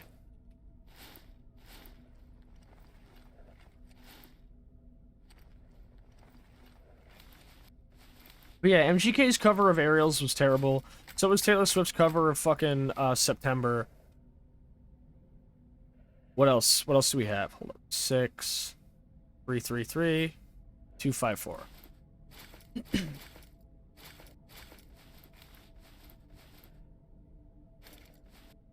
What are other really, really fucking bad song covers, right? Like, I'm tempted to tack on Disturbed's cover of Sound of Silence. Cause it's like, I mean, yeah, looking through the bad cover list, I personally am gonna fucking add Disturbed's cover of Sound of Silence. That cover was ass. And what sucks is I know Disturbed can do good covers, because I'm pretty sure they've done at least one cover song on every fucking album. I had a friend once who was, like, convinced that their cover of Shout by Tears for Fears wasn't a cover. I was like, dude, it's called Shout 2000 because it's a cover of the song Shout by Tears for Fears. He's like, what? No, it's not. It's an original song. And I'm like, it's literally a cover, dude. I don't remember if they did a cover on Believe or not, but Believe was kind of like, that's a hard song to live up to. David's a great man and singer, but it's not for them. It's just like, here's the thing. When you do a cover, it's a very difficult line to walk. Because you're constantly, like, trying to walk the line of either following it to the letter or, like, trying to do your own thing. And if you lean too, like, heavily in either direction, you're going to flop. You are definitely going to flop. And in the examples of, like, trying too hard to change it into a style that you can't do very well is fucking Disturbed and Taylor Swift. Oh, also, did I mention Lord's cover of Everyone Wants to Rule the World? If we're getting into bad covers of Tears for Fears, we gotta talk about that. Let's talk about actually good covers, though. Because we can talk about bad covers all day, because they're always gonna exist. But I personally... Now I've said Maroon 5 did a cover of Three Little Birds by Bob Marley. Dude... I don't want to hear about fucking, Adam Levine touching anything that was written by somebody else. But, like, here's the thing. Bad covers are always going to exist. Is it bad that that's the only Limp Bizkit song I find tolerable? Behind Blue Eyes? Okay. Here's the thing. There are a couple of different Limp Bizkit covers. They covered Behind Blue Eyes by The Who. I thought that song was okay. They also covered Faith by George Michael. I thought that song was also okay. And then they did Thieves by Ministry. Their cover of Thieves by Ministry is also not good. Listen, right? Like, y'all probably remember from the debut stream, right? I'm a pretty big Limp Bizkit head. Yo, I can fucking limp with the biscuit of them. But, like, Limp Bizkit's covers are not great. Limp Bizkit's covers are not great at all. But that's not quite the point that I'm trying to make here.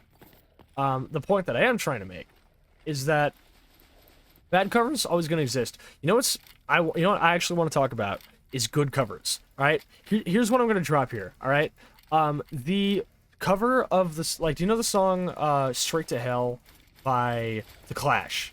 Fantastic tune, classic tune. Not really for me. You know what is for me? The Menzinger's cover of it.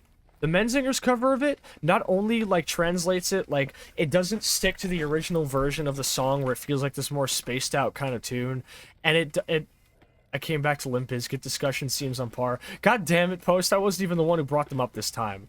But, the Menzinger's cover of Straight to Hell by The Clash fucking perfectly translates it into, like, their style, but, like, still keeps the spirit of the original alive. Green Manalishi with a two-pronged crown. People don't even know that it isn't a Priest song. Right?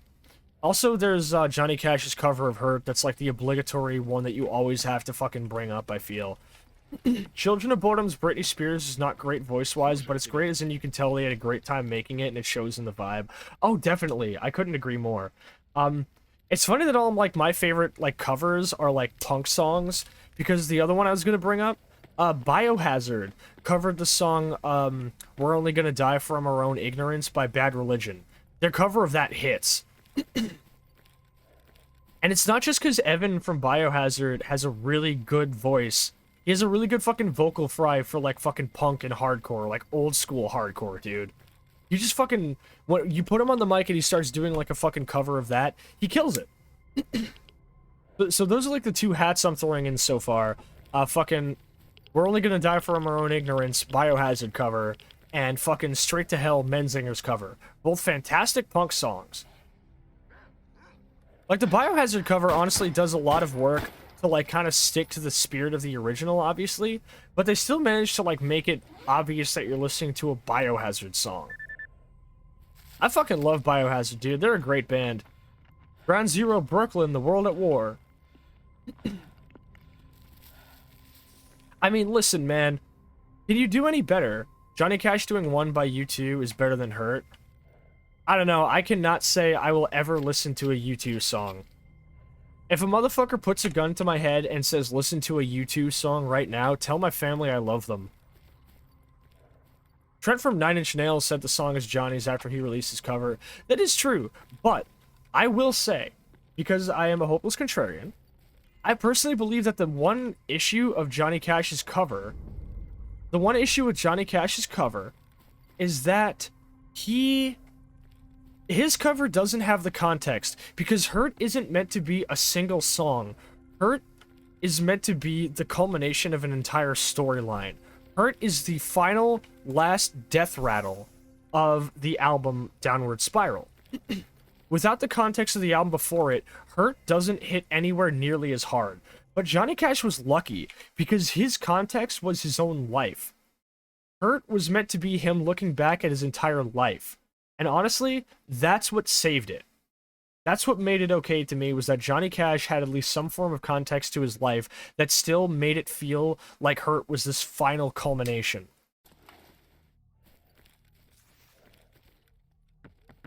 It feels like watching a casket get lowered down.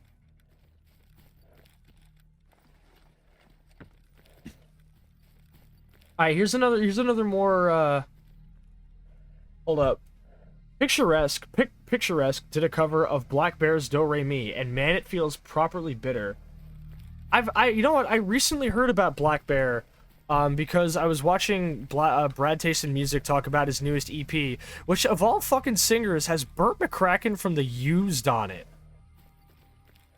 You got fucking Burt McCracken from The Used and you couldn't pull it out, dude? Come on, man. The song is good and Johnny Cash made it better than U2. I suppose that's fair, yeah.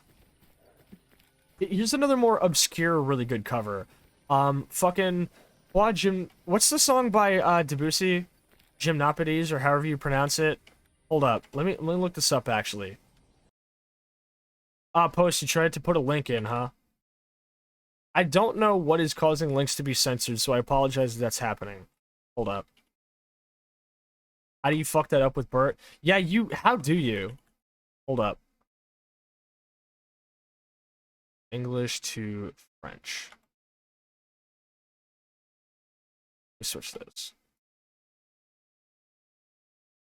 Quoi Gymnopedes? That song. You know, like the really, really, like... I think it's Eric Satie that wrote it.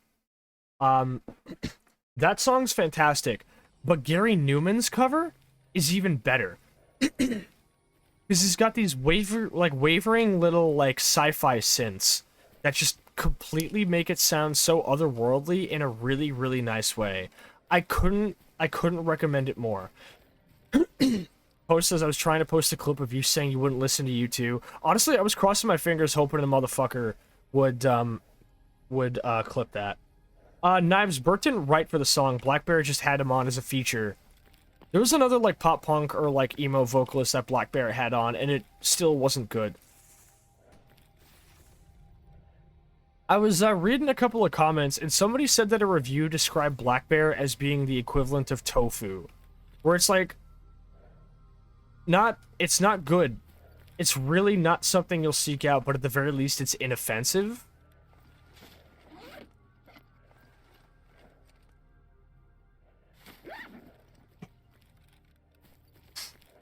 Oh, fuck. Who? Where?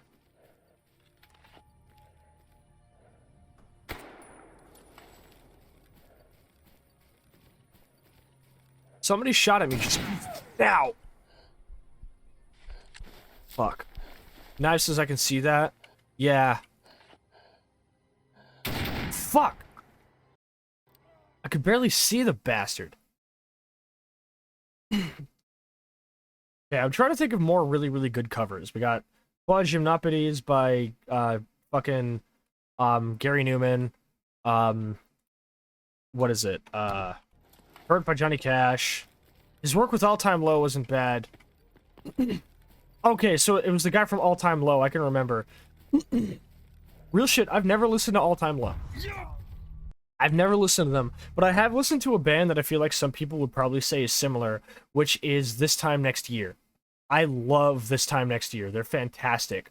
Or they were, when they were a thing.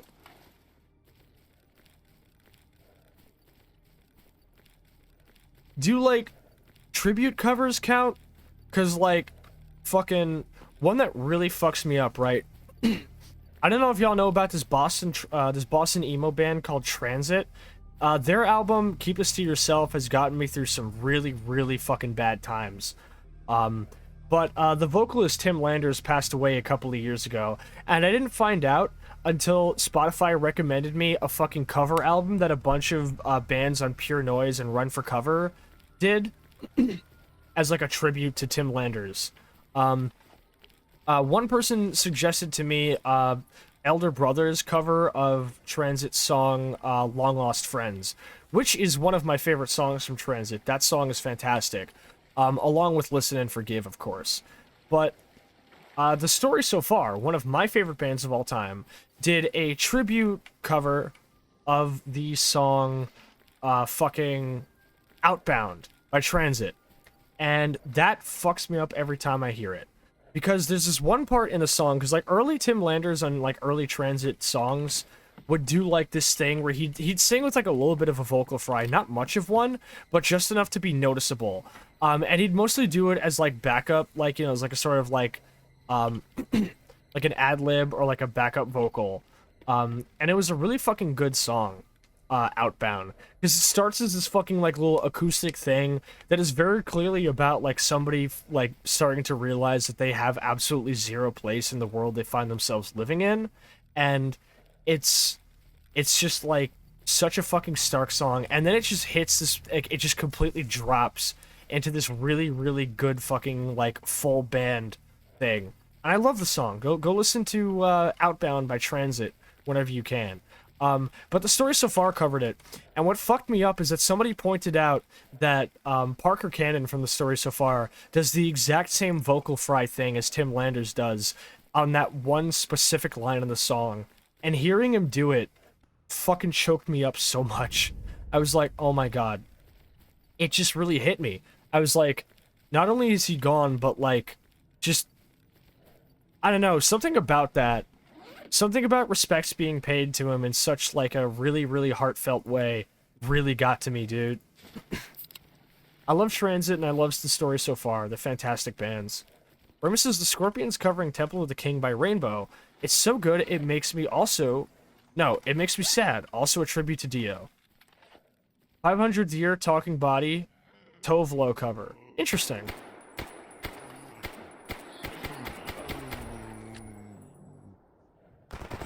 Oh, fuck.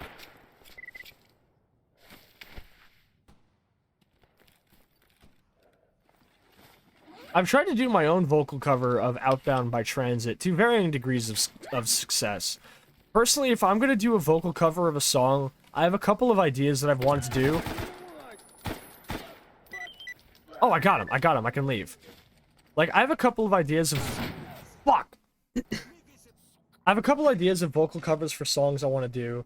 One that I really want to do is Don't Let Me Cave In by the Wonder Years. That song is fantastic. Either that or the song, what is it? Trying to remember the name. Knives says there's something nice about when the transition goes from a soft sound into a harder one and the guitar sounds like a chainsaw. Ooh, that is cool, yeah. Speaking of guitars and chainsaws, you know what I fucking love? Mick Gordon on the soundtrack for Doom 2016, one of the, like, things he did for his sound design was he vocoded his guitar. Like, obviously you put your guitar through amps and all sorts of pedals and shit. Like, all those genty dudes love their axe effects and all that kind of shit. But, fucking Mick Gordon on the Doom 2016 soundtrack, he fucking vocoded his guitar with the sound effect of the chainsaw from the original Doom. That's fucking cool. That's really fucking cool. I love that he did that. Rummy says I sang Temple of the King. That's nice. Awesome. Post says, for me, the superior cover is Valerie by Amy Winehouse. Didn't realize it was a cover until recently. Yeah, I'm pretty sure I've only heard the Amy Winehouse version. It's alright. It's alright. I personally don't fuck with Amy Winehouse, though. That's sexy. Yeah, it's so cool, isn't it? But yeah, one song I really want to cover, I don't know how I'd do it, would be, You Made Me Want to Be a Saint by, fucking The Wonder Years. That song is fantastic. Either that or I Want to Sell Out My Funeral by The Wonder Years. Fucking any song by The Wonder Years. Love that band.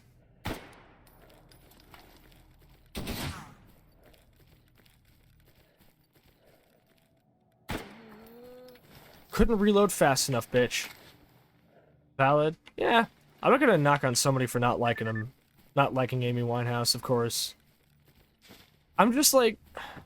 I'm very, very, like, easy to annoy if I'm being, like, made to listen to music that I don't want to. So if you give me, like, a song or a band that I'm not interested in, and you force me to listen to it, whether it's at work or in any kind of public outing, I will just get so fucking sour to it that I don't think I will ever be able to enjoy it again. One good example being fucking, what is it? Mr. Brightside by The Killers. I can't fucking stand that song. Remus is Jackal too. Too bad they're kind of shitty people, but I like the chainsaw with soundbox on it. Nice.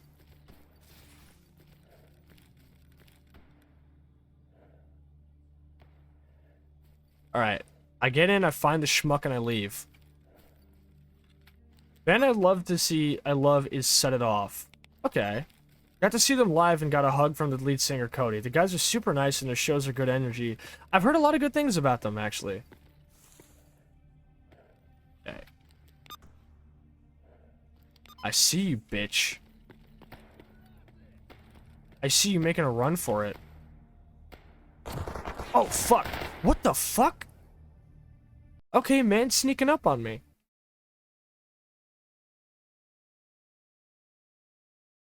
I really want to see the Wonder Years live, and I'm considering doing it with a fellow VTuber. you know, just while they're still around, you know? Because a lot of people are saying their newest album might be their last. For a lot of reasons, mainly because of lyrics on it, and because of things that band members are saying. I honestly really wish I could have seen the Wonder Years live during their fucking tour for, like, in support of Suburbia. Seeing that album in its entirety live would have fucking killed me. But also, Wonder Years is a band that I like, because every other pop-punk band that I know of is, like, pop-punk that, like, kids listen to, but, like, Wonder Years is pop-punk for adults. I don't know how to sound that without sounding too, how to say that without sounding too pretentious, but it's like, Wonder Years writes music about, like, shit that adults deal with, dude. And it's just, like, it's way more hard-hitting. Like, their music just fucking hits different when you get in your, like, 20s. Like, you can't be, like, fucking in high school and tell me that the fucking bridge of passing through a screen door resonates with you at all. Knife Style said, fucking Set It Off did a cover of Bruno Mars, That's What I Like, and Jason Derulo's Talk Dirty, and he has fun with them. That's cool. Love a band that can do tongue-in-cheek stuff with that. How do we feel about the A Day to Remember cover of Since You've Been Gone? Since we're talking about, like, you know, like, bands of, like, that sort of, like, sphere covering pop songs.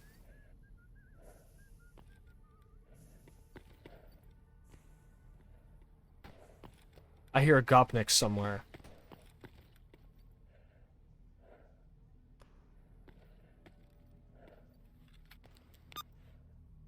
I like it, but I like A Day to Remember a lot. That's fair. I remember meeting this one person who, like, looked at my Day to Remember shirt or whatever, or, like, I think I was talking to her about something. And she was like, oh, I really like A Day to Remember. I'm like, yo, let's go. And I'm like, what are your favorite albums? She's like, oh, I don't really know any of their albums. I just like their Kelly Clarkson cover. And I'm like, I'm never speaking to you again.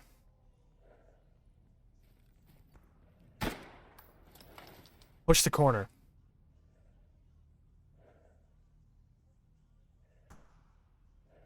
Alright, I see I have to... Oh, you fucker, you wait till I'm pulling out the grenade, huh? Norcator is a fun band. They cover lots of songs in funny ways. They cover pop songs into metal, and metal songs into pop and soft styles. That's actually really cool, I fuck with that.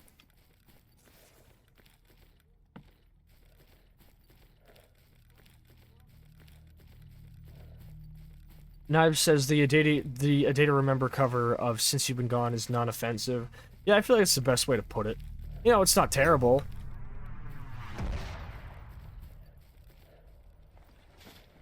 If it means a lot to you as a song that's super deep and close to my heart since it's related to a loss I experienced, yeah, if it means a lot to you as a song that I have, like, a lot of, like, mixed feelings about, I want to say, it's definitely not my favorite, but I don't hate it. It's just, it starts to feel a little bit too country-esque with some of, like, Jeremy McKinnon's inflections during his vocals, and the guest vocalist as well. But, you know, that's just kind of me being, like, weird about it. My personal favorite is, if we're talking about songs off that album, is, fucking... what's it called? Have Faith. Have Faith is a song that fucking destroyed me the first time I heard it.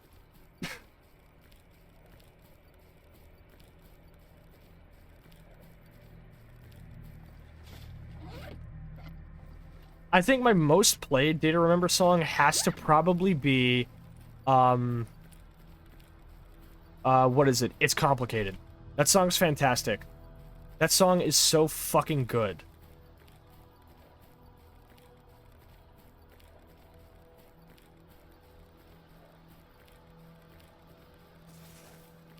Like, the fuck, I just really like the line where he says, our bond will break because you can't relate to anyone and anything at all. It's so good. Knife says, I can see that. I'm into country, so it's not a big thing on me, but it's definitely more kind of homegrown / rough recorded. Yeah, I mean, they are from Florida, so it was inevitable that the songs would get a little bit of a southern touch. Fucking just... God. What a really great stretch of records from fucking, what is it? For Those Who Have Heart, Homesick, and What Separates Me From You. And you know what? I'll even throw in Common Courtesy in their first album. It's just like, man, here's the thing, right? 4 Years Strong is my favorite easycore band by a wide fucking margin. Just, it's hard to describe, but A Day to Remember, I don't know how a band can fall as hard as A Day to Remember did, yo. Like, how do you go from fucking fantastic records like Homesick and For Those Who Have Heart, and you end up writing shit like, fucking, what is it? What was their most recent album? I can't remember what it was called, but shit like Bad Vibrations. I was talking to a friend about like their like Day to Remember's most recent music, and she was like, bruh, when you listen to their newest album, you're gonna look at Bad Vibrations and be like, perhaps I misjudged you. Like, wow. And she was right. Hold up, let me look it up actually. You're Welcome, there we go. Yeah, You're Welcome is like such a fucking unbearably mid album. I'm like, man, I just want like one good heavy song.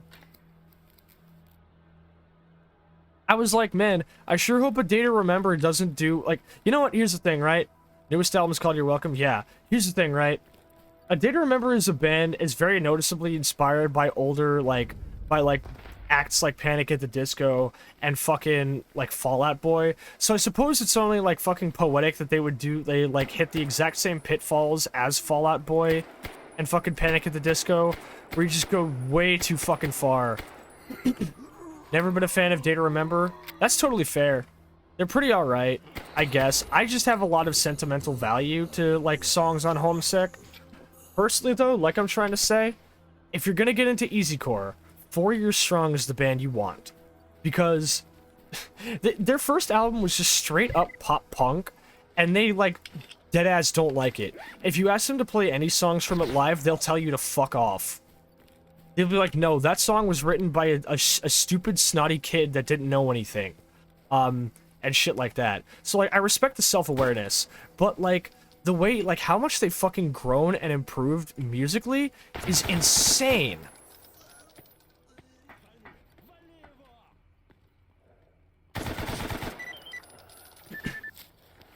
Like, they've grown insanely, and it's fucking fantastic.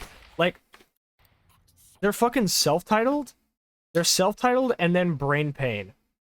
I'm 30 seconds in, and it sounds like a knockoff Skillet album. What, You're Welcome? Oh god, we don't talk about Skillet here, dude. We don't talk about Skillet on my fucking stream. Skillet is the reason that Christian metal isn't taken seriously.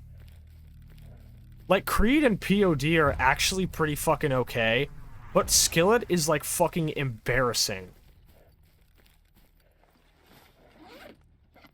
Skillet is the reason that when I talk to people about, like, liking Christian metal, they tell me that it's silly and bad. And I'm like, no. Okay, listen to me.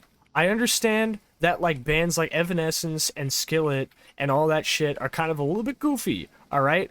But you are gonna put your fucking words back in your mouth if you talk shit about Christian metal, and I show you Iridescent by fucking Silent Planet.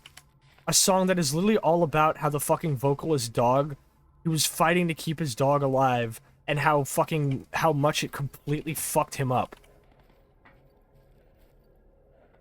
Knives says, my mom went through a born-again phase, so the amount of Christian metal I was exposed to. Yeah, see, here's the thing. Dead Poetic? I have heard of Dead Poetic. I've heard their song, I think I've heard their song Narcotic. Wait, let me look at this, let me look this up real quick. Let me look this up. Flat Out 2.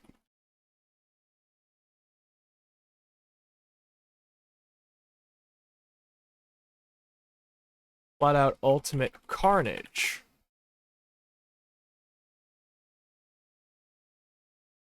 Yes, I have heard them. I've heard their song Narcotic. It's in the soundtrack for Flat Out Ultimate Carnage. That song hits. I love that fucking song. But yeah, so if anybody like is like, oh, I don't really like the idea of Christian metal, here's some bands you want to check out, alright? Silent Planet, motherfucking Those Who Fear. Those Who Fear hits. Imagine a Christian beatdown band. Yo, they're great. But Silent Planet is the fucking, like, Silent Planet is the standard for Christian metal. Because Silent Planet doesn't do what fucking Demon Hunter and Fit for a King do. They don't write songs about your relationship with Jesus, and they don't write songs about Bible stories. They write songs about actual shit that's a problem. I know I've gushed about Silent Planet up-teen times on the stream, but I'm never gonna stop, alright? New Medicines was a random find for me that I fell deeply in love with. Glass in the Trees and Venus Empty are early high school memories. Very nice. So here's the thing, right? Think about songs by Demon Hunter, alright? You got, like, mostly benchwarmers that are all either, like, songs about your relationship with Jesus or songs about, like, Bible shit, okay? Let's take a look at songs by fucking Silent Planet. We've got a song about how most modern technology, even life-saving technology, is all based on its original, like, how do I put this? The like, actual, like, main first song off their album When the End Began is called The New Eternity, and it's all about how, like, most modern life-saving technology only exists because it was originally designed to create new ways to kill and hurt people. You know, it literally it just flat out mentions shit like Operation Paperclip and things like that. And also the song, like, just straight up condemns Donald Trump because there's a fucking line in it that talks about crowds galvanized by vapid words and septic slurs, utterly transfixed by the fiction of the greater good. And the actual annotation in the booklet just straight up says it's about Donald Trump's MAGA rallies. Because Garrett Russell doesn't want people to misconstrue what he says. And that's why he puts in annotations, or at least that's why I imagine he does. And that one is particularly poignant. They have a song about eating disorders called Nervosa. There's one about dementia and Alzheimer's called, fuck, I can't remember what it's called actually, hold up.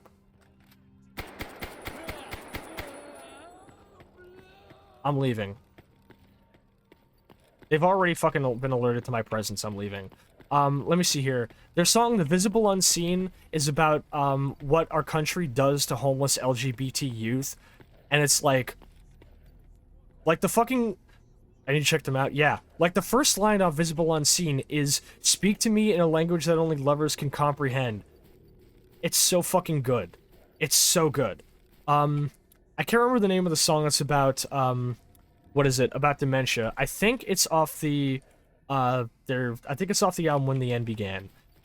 But the fucking line, "I can't bear," what is it? "I can't bear the pain of losing yesterday," is such a good fucking line. They've got a song called Panic Room, which is all about PTSD and how our veterans are treated horribly. And my favorite line in it is the line that goes, "Put me on a crimson tower, justify my endless terror as my finest hour." Because the line is supposed to be about how our country makes it look like soldiers are this glorified thing that you should want to be.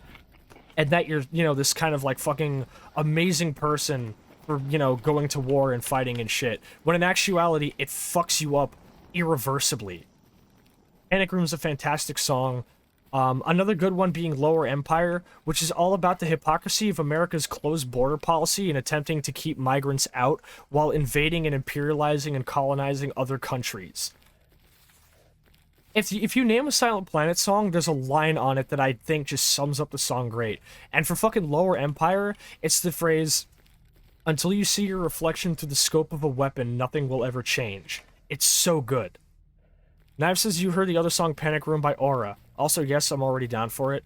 I haven't. I'll check it out. I'm trying to think of other really, really good ones. Hold up. What the fuck are you doing here? Okay, there's Lower Empire. You know what? Let me just look up the fucking Spotify real quick. Give me a sec. Because I every time I get an opportunity to talk about Silent Planet, I will. They are super technical in terms of how they play. They just make amazing fucking music. After Dusk is about climate change. You know, it's by the way, the music videos for all of their songs off of most of their songs off When the End Began are all like really, really cool, like abstract kinds of music videos. The one for After Dusk, which is about climate change, features like a taxidermized deer, like half submerged in water. Northern Fighters Guernica is literally about like the Spanish War, I think, or one of them anyway. Vanity of Sleep is one about like capitalism and consumerism and shit. That one also hits. In Absence is the one about Alzheimer's. Can't remember what Share the Body is about, but that one's fantastic as well. But Iridescent is the one that kills me, because the first line off that, the first like verse off that song, I cannot read it to you because I will start crying. And what happens is it's like this sort of like very ominous kind of like, you know, like synth and guitar kind of like sweet that just sounds really, really fucking, you know, like foreboding. And as soon as he fucking ends the verse by saying fade to black, everything starts pitching down and slowing down.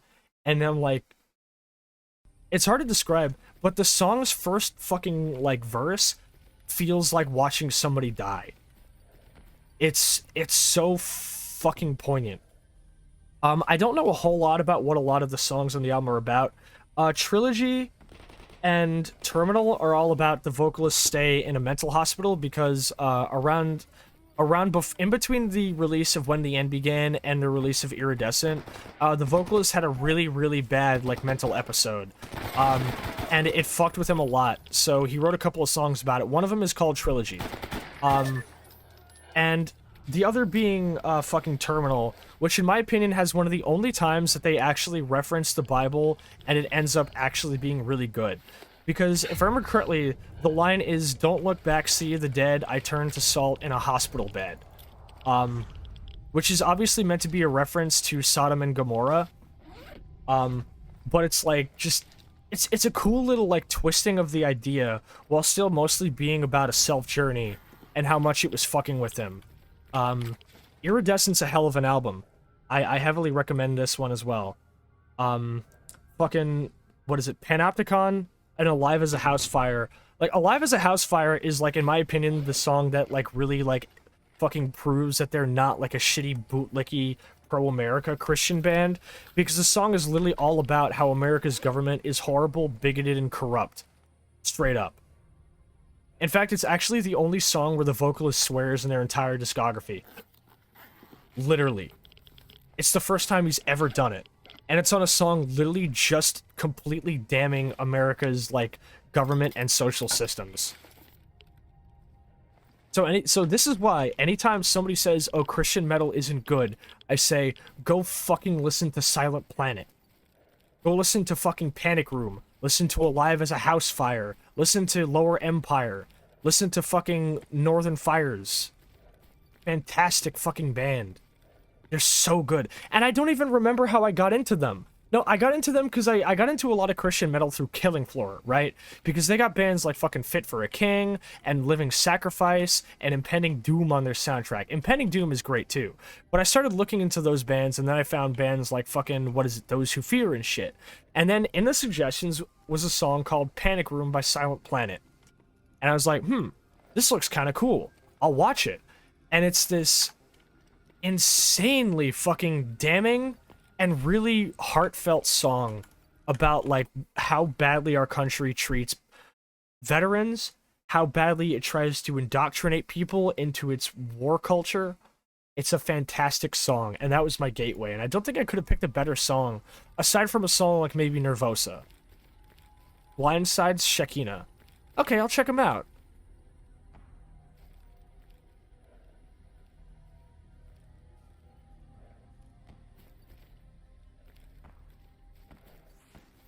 Here we go. Oh fuck, hold up, I'm being shot at, give me a moment. I like how my character has like a fucking smile even though I'm like seconds from fucking crying because just talking about this is making me very emotional. Y'all should have seen me the other day when I was like fucking showing a song I really liked to somebody and I was like, damn, I'm gonna fucking lose it. Knives says in 2004, About a Burning Fire was released. It debuted on the Billboard album chart at number 39 and generated a minor hit in All of Us. The album showed the band toying with their diversity as they threw in techno elements in Where the Sun Never Dies and yodeling Swedish vocals in the ethereal Shekinah. Shekinah is a Jewish and Christian name for the outer presence of God's glory, and this song title expresses Blindside's spiritual side of their music. That's actually really cool. I fuck with that. Yo, speaking of metal albums that throw in electronic elements, you know what fucking kills? Alien by North Lane. It's a really dark album, but it's really good. I wasn't really too into North Lane, but Alien is actually the album that got me into them recently. Specifically the song Details Matter. That one hits. It's a beautiful and haunting song. I'm gonna have to go through and look all these up.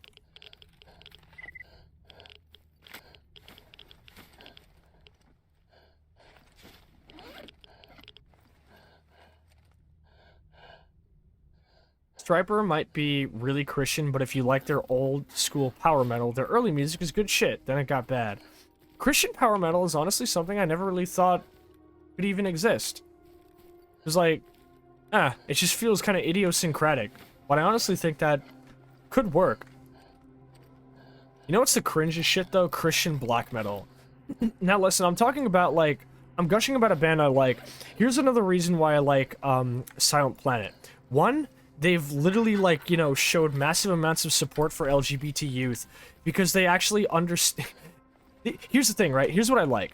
Silent Planet doesn't need to write songs about the Bible because they know what the fucking Bible is and they expect you to know what it is too. So why write songs about stories from it? You don't need that.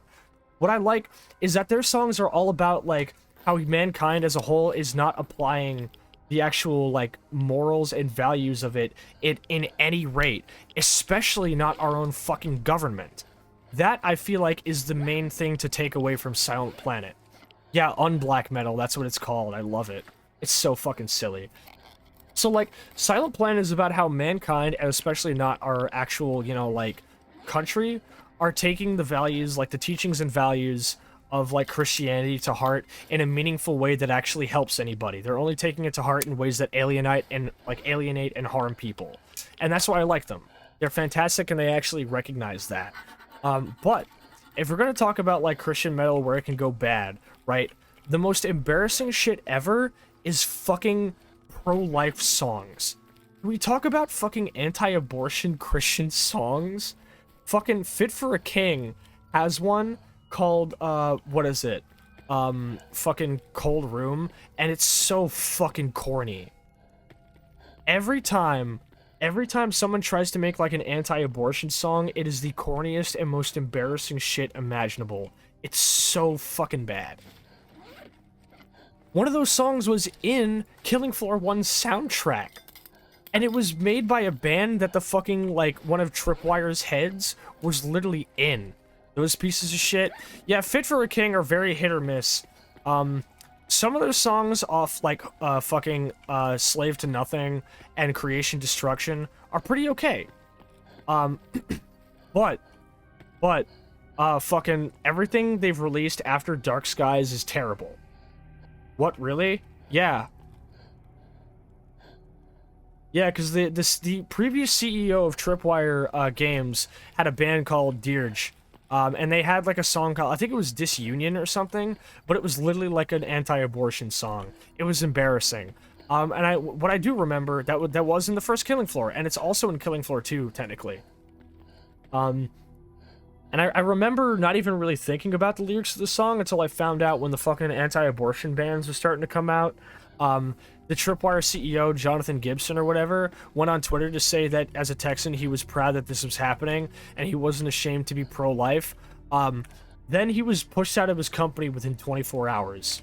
So, you know, rare W for everybody but him. Well, common W for everybody but him, anyway. But yeah. But Fit for a King's music has gotten pretty fucking mid after they released the album fucking Death Grip. Because, like, listen, yo, Death Grip had some fucking bangers on it. Like, the song Pissed Off is really good. The song Pissed Off by by fucking Fit for a King is one of the angriest songs in this genre imaginable, without, like, fucking crossing over into, like, just straight up metallic hardcore. It's a really angry song. Moral of the story, don't be a sack of shit. Yeah, where it's so easy for these types of people. But recently, Fit for a King released a song. Give me a second to actually look up what it is. Hold up.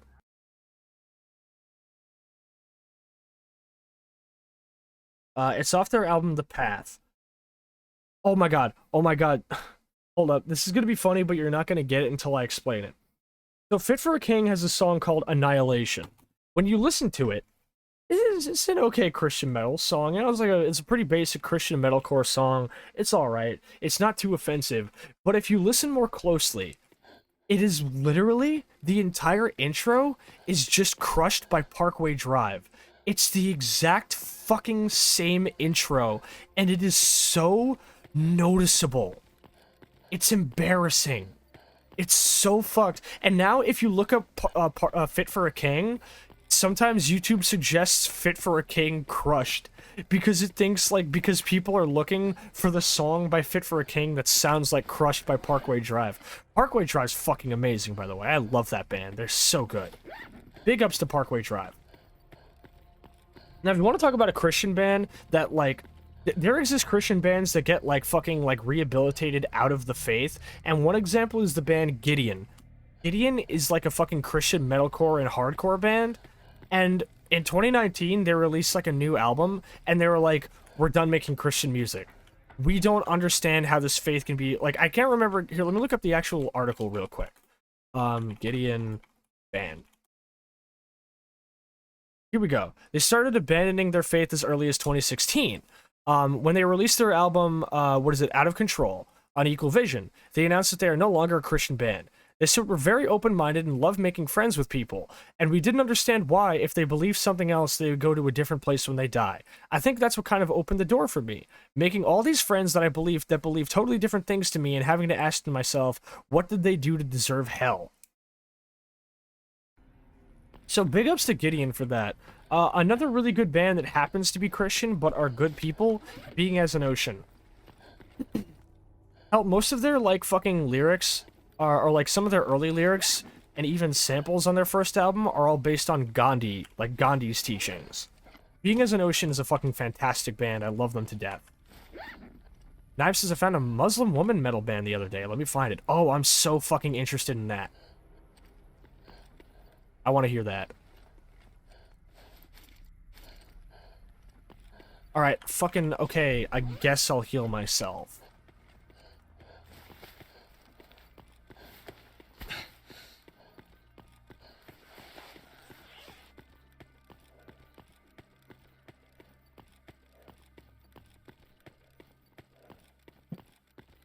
I'm not sure if I can pronounce that title by reading it without butchering it. I would need to hear somebody say it, vocally first. But that does look really cool. God, allow me please to play music. That's a hell of a title. I can already tell it's gonna be pretty, pretty poignant already, just from reading the title. And I like that a lot. See, this is what I love about Stalker Tuesdays, is just me and chat talking about cool things. In this case, it's music. Of course, music's one of my favorite things of all fucking time.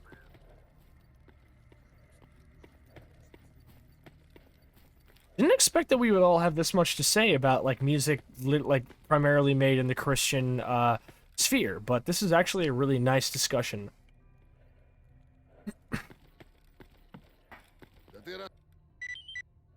There we go. 23,000 rubles in the blink of an eye. I have an AK-105 that I can fix up and probably buy that Shakal kit soon if I keep making more money.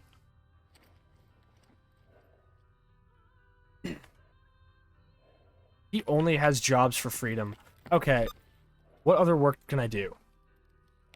Well, there's a mutant to kill in the truck cemetery. Knives says I recommend Bloodywood, Indian folk metal. They literally have a song about men who commit war crimes against women, or commit crimes against women, and how they're gonna beat the shit out of them, and the title is the sound of fists hitting things.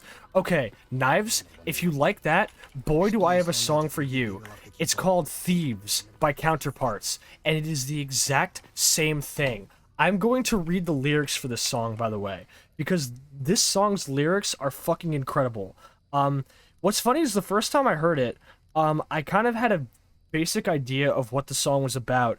But a couple of years after its release, Brennan, fucking, Brennan, the vocalist of the band, essentially broke the silence and started actually at, like, fucking concerts explaining the lyrics to people. He was like, this is about something horrible. This is about people who do the worst fucked up shit in this scene and get away with it by, like, preying on, like, vulnerable people.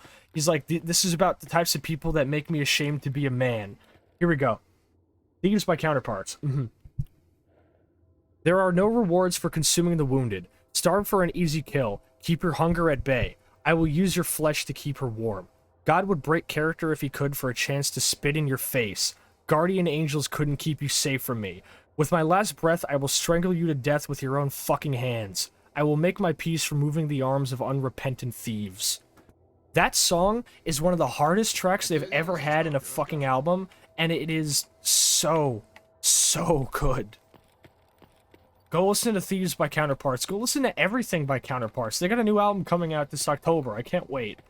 I love Counterparts so much. They are literally neck and neck with Acacia Strain for my favorite band of all time.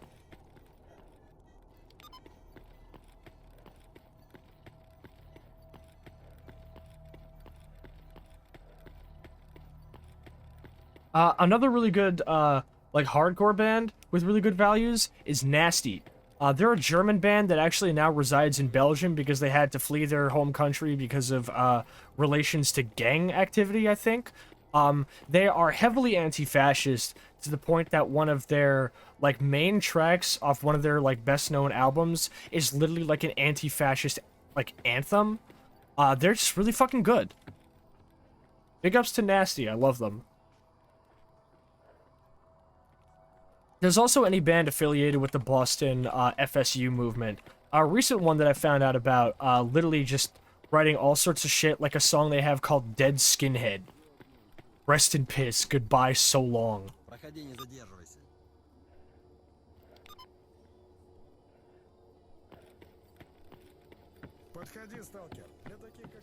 Ну, привет. Слушаю тебя.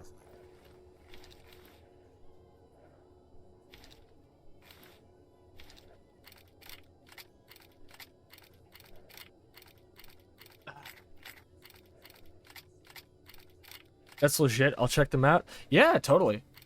Counterparts is fucking fantastic. One of their more recent songs that just came out had me pretty choked up. Because the vocalist said he wrote it about his cat, actually. One of the most recent released Counterparts singles is called Whispers of Your Death, and it was written by the vocalist about how his cat was really, really sick, and it was actually starting to affect his mental health pretty bad. He was like, I actually had to have a brief stint in a mental hospital because I was like, or I'm not sure if he was in a mental hospital, but at the very least he was being carefully, like, looked at by people because of how badly his mental state tanked when his cat wasn't doing well. And I know that doesn't really make him sound like a mentally stable person, but, like, the whole point of the song is that he was in a really, really bad place mentally already. The song's fucking great. And the music video is just his cat sleeping on a couch next to a speaker. I love it. I love Counterparts so much. There may come a day where you won't hear me gush about Counterparts, but today ain't that day, motherfuckers. Привет, брат.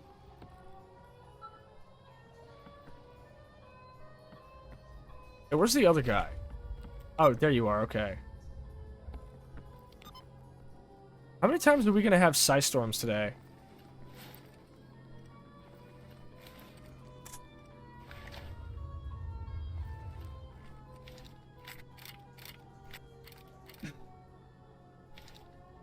Слышали? Глубоко в зоне спать нельзя. Случаются такие кошмары. Nazi Smasher by Ghoul is good shit. Ooh, I like the sound of that title already. А то и просто крыша поедет. Но, говорят, если приспичит, а спать значит, то на голову надо надеть шлем с сеткой из тонкой проволоки. Все обойдется. You know, it's another good song about killing bad people. Кстати, военные Chicken Hunting by ICP. так съемники на них придумали. Who's going chicken hunting? We's going chicken hunting.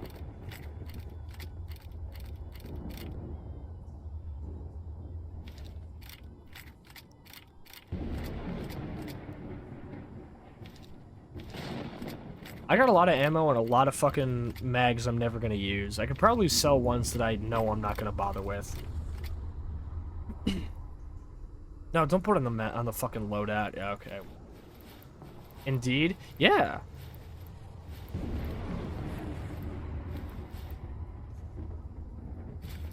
I hear birds hitting the ground right now outside.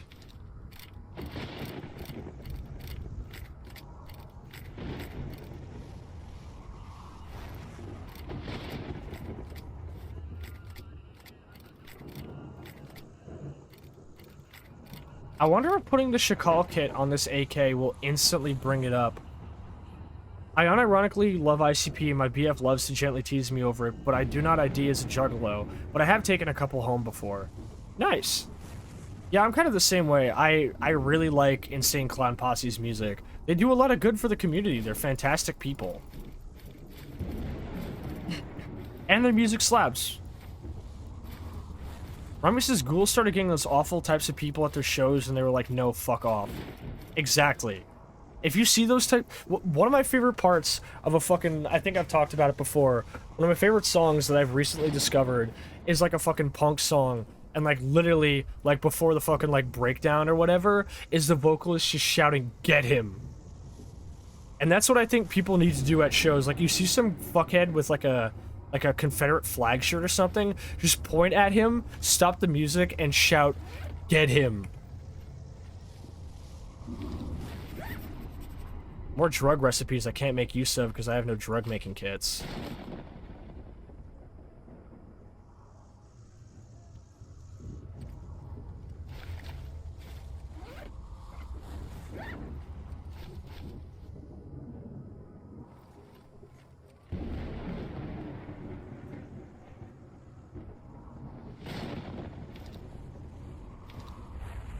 Okay, keep the AK-105.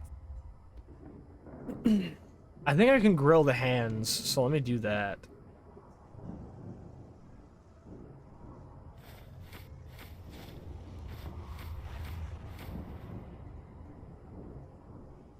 Once the storm comes over, I'm actually gonna take a quick BRB to use the bathroom and fill up my water.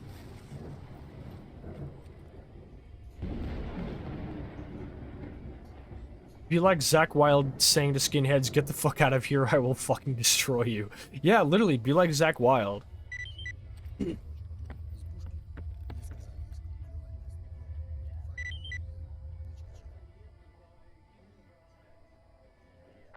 don't think I have a dog heart, do I? I have a dog liver.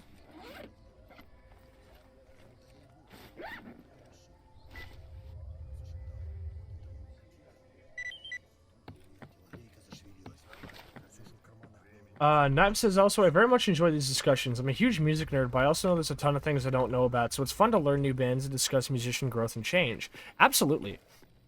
Rummy says, Knives also says, Fox Chase is my current musical obsession at the moment. His music and his a cappella harmonies are beautiful. That's awesome. His SpongeBob medley cover is just serotonin. Oh, that's based. No new sewing threads, huh? 80,000 fucking rubles for this kit.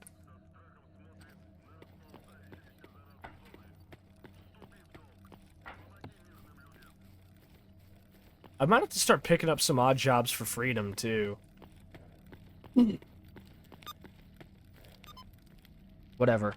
Let's quick save real quick, and I'm gonna take a fucking bathroom break. Or just simply a snack break as well. So, I'll be right back, friends. Don't go anywhere.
Hey, yo. It's me. I'm back. Hi, everybody. Noodles obtained. Ooh, nice. Skullgirls music? Oh, you fucking know it. Remy says, I love that when Ghoul played that song for Sleazy P Martini of Guar, and he was like, you're late, we've been killing those scum for 34 years. That's based. Noodles sounds good. I made myself a root beer float. Checked on the spider down by the front door. There's a little orb weaver that we have who just kind of hangs out, and he just chills. Maddie! Oh my god! Oh my god! Oh my god! It's my favorite maid. It's my favorite VTuber maid. Holy fuck! Let me give you a big shout out. Oh, I'm so happy to see you. Hold up. Let me give you a shout out in chat. How was Rainbow Six? We are just getting back into it now, because I had to go get up and grab something, and we were having a pretty extensive music talk tonight. We were talking about metal music. So, tell me how your night's been, and I'm gonna bring us back to the game and get back into it. So we've got a hell of a mission here tonight. We have something to kill out here in the truck cemetery. No idea what it could be. But I'm not really looking to take chances. Yeah, Bomb Blancy's Bainbow Bix Beach. I haven't played it in a while, but I honestly really love the soundtrack. I've tried to do a remix of the theme for the house level. I think it's called... I don't think it's called Disruptor. I can't remember what it's called, but it's really good. Like, the theme song for the house level feels like the perfect, like, audio representation of anxiety and stress. It's perfect. Okay. These are things I'm gonna cook. I've already forgotten what I came here for. Oh. I don't have any VOG 25 grenades. I do have a shotgun, so that's better than nothing, I suppose. Ah. 12 gauge. Buckshot shells. Perfect.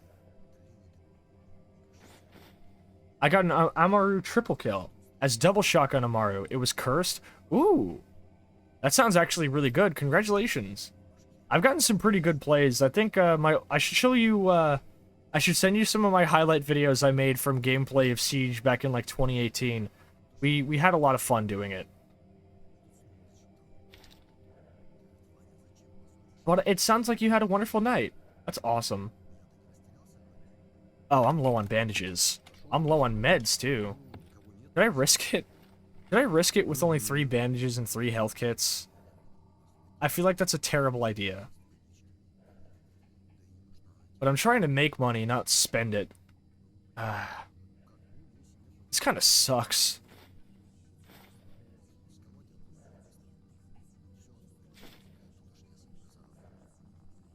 Alright, Круто. I'll pack some Yadulin and I've got morphine anyway, so...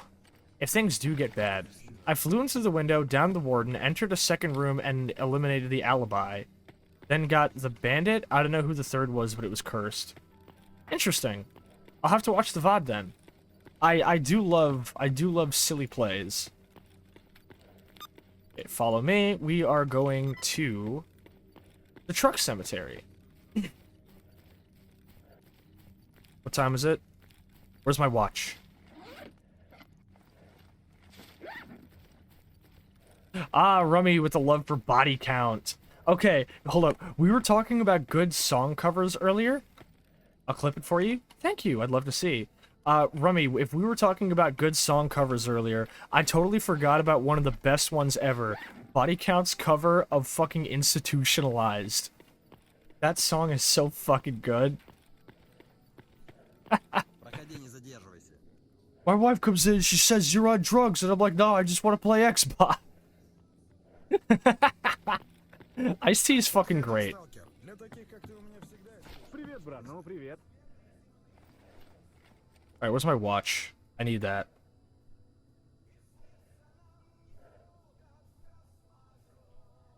Artifacts. Did I sell my watch?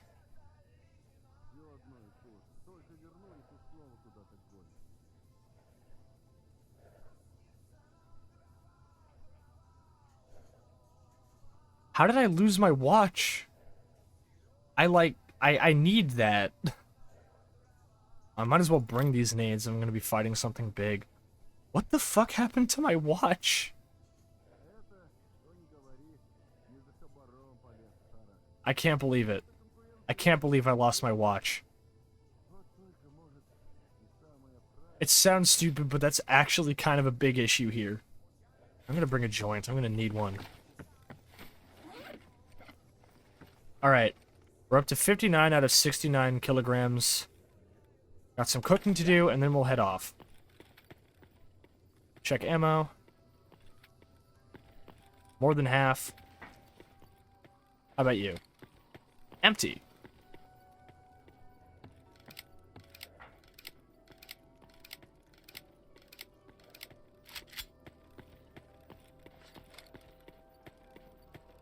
Remy says, I heard on Oprah today that men who play video games don't love their wives, and I was like, fuck Oprah. Oprah ain't got no man. You better worry about your fucking self. I don't really give a shit about Oprah.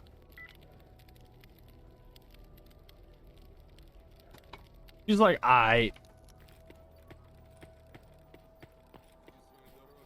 Oh, right, I keep forgetting to cook the meat. I have cooking to do. Let's do it. Alright, first we got some boar chops.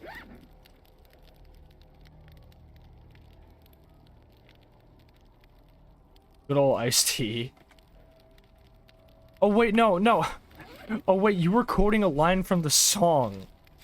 I thought you were actually relaying real information about Oprah.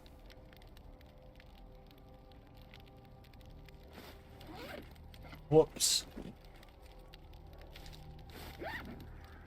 Oh fuck. Oh fuck. Oh fuck. That's not good. That's not good. Alright, the cooking's over.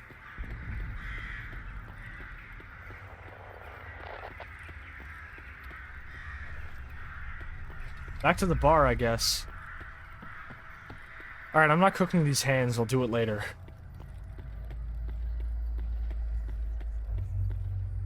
Проходи, не задерживайся.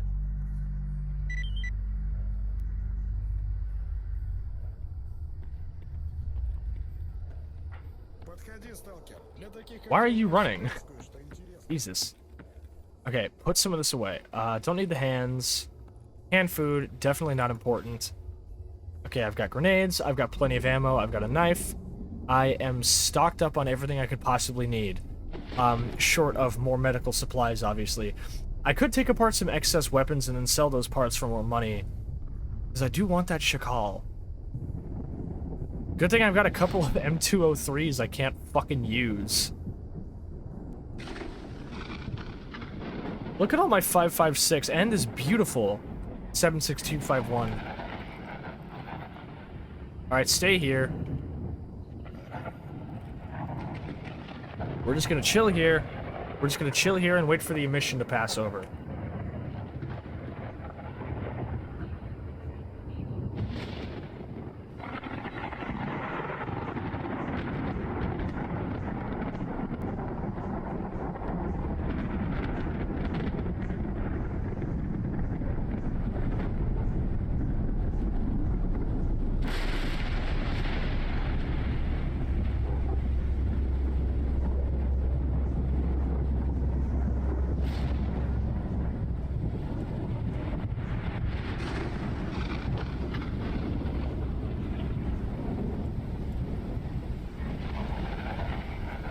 Comfy apocalyptic vibes to do homework to.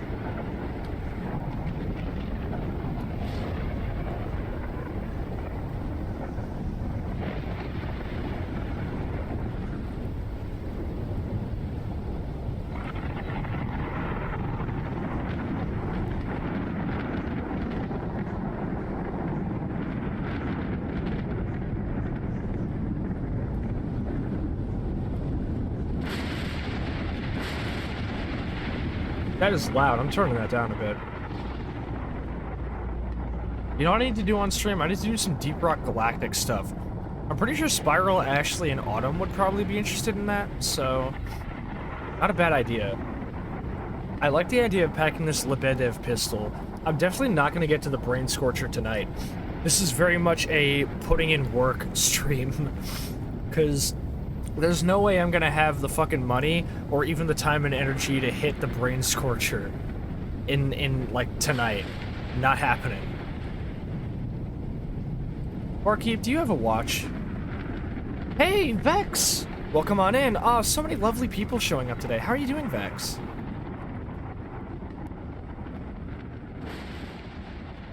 Ooh, VOG 25s. I kind of need the VOG 25, but that's expensive. How about I give you some board chops and you give it to me for free, huh?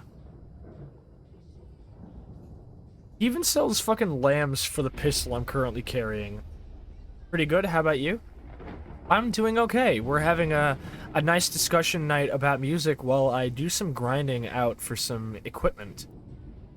Because the next major goal in the Stalker story mode is to tackle the Brain Scorcher, which is a fucking gauntlet. So, we're waiting a bit. We're just doing some work. Putting in work, making money. Got myself a root beer float. You know what it is.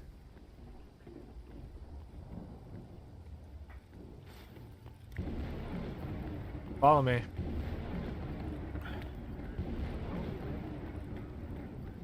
What time is it? I gotta check. It's almost 5 p.m. Okay. So, I've got some time.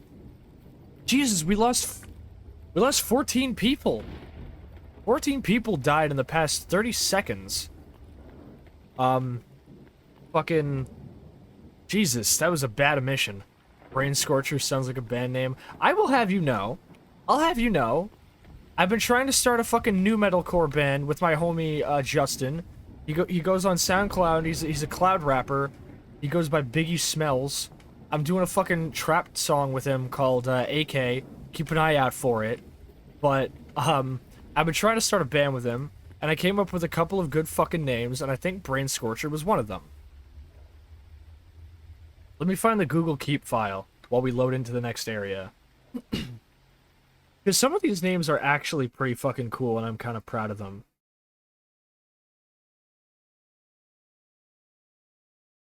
Let's see here.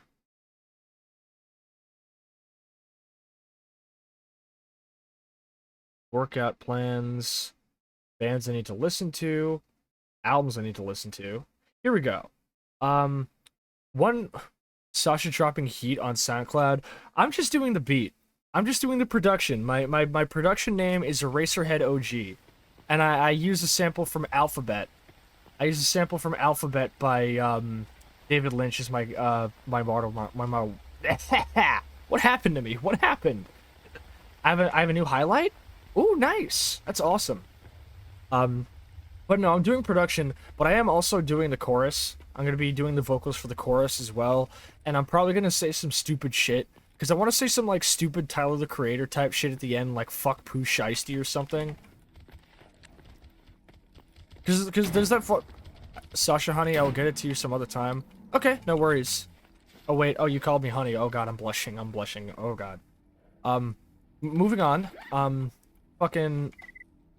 one of my favorite rap songs, Earl by Earl Sweatshirt, the very end of it, Tyler, the Creator, just says, yo, fuck Steve Harvey. And people were like, later on, they were like, Tyler, why'd you say that? And he's like, oh, I don't know, I just thought I'd say some stupid funny shit, and I thought fuck Steve Harvey sounded funny. No, you're adorable.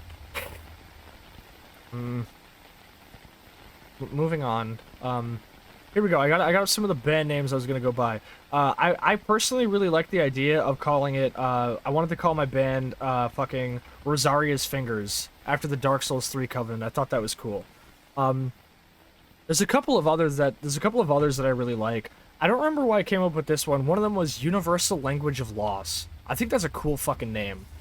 A lot of these are based on like Stalker and like Dark Souls and Silent Hill. Sascha is a cute, lovely, wonderful maid who I appreciate. You too. Heck. I swear to God, I'm gonna fucking tease you later for that. Good night. Thank you so much for dropping by, though. You're the best. Huh. Here we go. Another couple of ones. Chaos Witch. That sounded cool. Servants of the Tomb was a cool name I liked. Here we go. Brain Scorcher was one of the names, along with Pyrogeist. Pyrogeist is the name of a mutant in this game, and I love that. Beneath Yantar is kind of like cool and mysterious. I fuck with that. I don't know. Universal Language of Loss. If I make a fucking band, I'm calling it that. Actually, fuck it. I think that might be the fucking working title I use for a little industrial project I'm working on. Because I was talking about it to Spiral, but I'm putting together like a little thing where I'm like, what would happen if you took like the instrumentation of bands like The Body and Daughters, and you added in the vocal performances of bands like fucking La Dispute and Touche Amore. What would you do if you combine those things? And I feel like that's what I want to do for like a little musical project. I was like, it's gonna be pounding industrial beats and spoken word vocals where I literally just spill my guts onto like 5 tracks. And Spiral was like, you know what? That sounds therapeutic. You should do it. And I'm like, yeah, damn straight I'm gonna do it.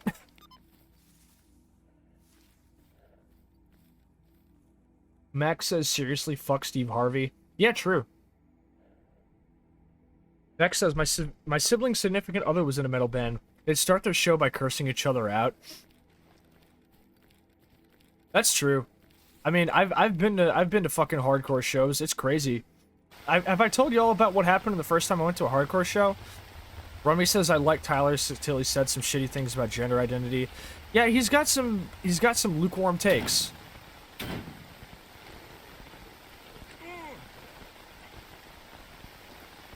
He definitely has some lukewarm takes.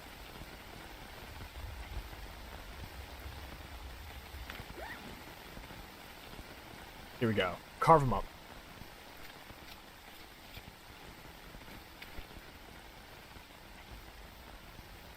To be fair, the Tyler I'm talking about is like extra problematic Tyler, like 2010 Tyler.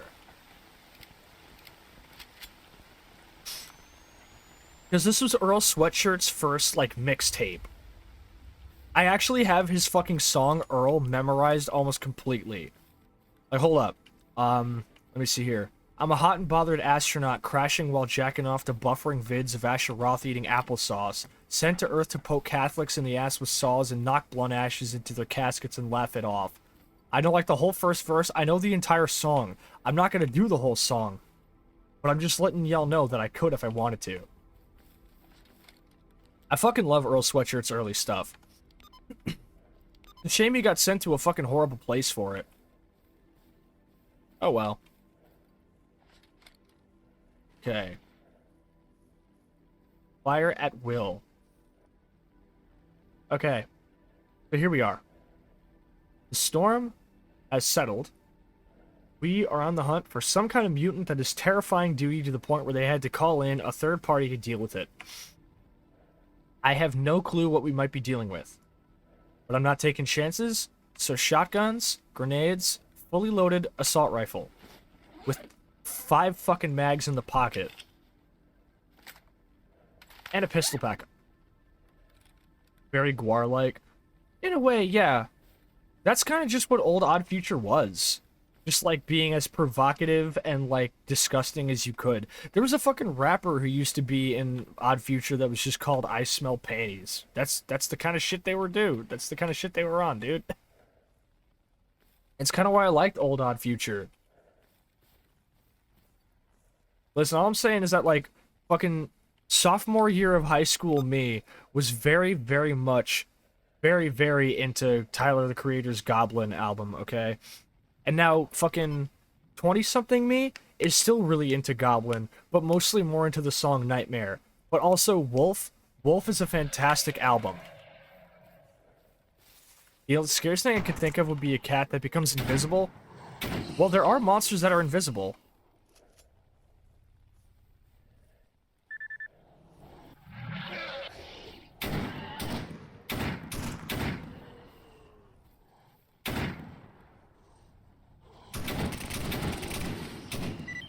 Well, that was it. It was 3 bloodsuckers. Really funny that you called being invisible. Max's Litter Squad, also me too. Yeah, Wolf is a fantastic album. I don't know, there's just it satisfies every side of me. It satisfies like the really like fucking like brooding and like depressed part of me with songs like fucking IFHY and everything else.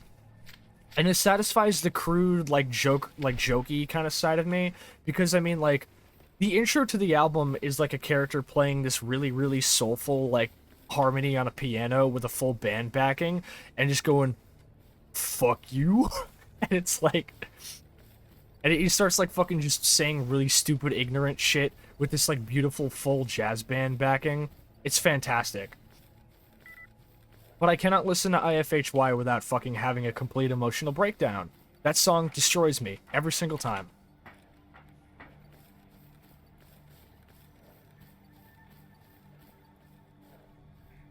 I really like the song Rusty too. Even though Earl fucking dies at the end of it. Which supposedly fits into the fan canon of Tyler, the Creator's music, because Earl dies, because I guess, what is it? Wolf is supposed to take place before, Goblin, which is why Earl's not on it. I don't know. Vex says, yeah, but as lethal and sneaky as cats are in this game, could you imagine dealing with ones that warp light? Dude, don't give the fucking devs any ideas. Remy says that's Guar to a T. Slutman from Guar. Oh, that's your namesake. God damn. Hey, Remy, what's your take on Mushroom Head? Max says I just blast Tamale and Brown Stains. Tamale's alright. But like Parking Lot, Rusty, IFHY, and Jamba are all great. Also, 48. 48's good. And Answer. Answer is also fantastic.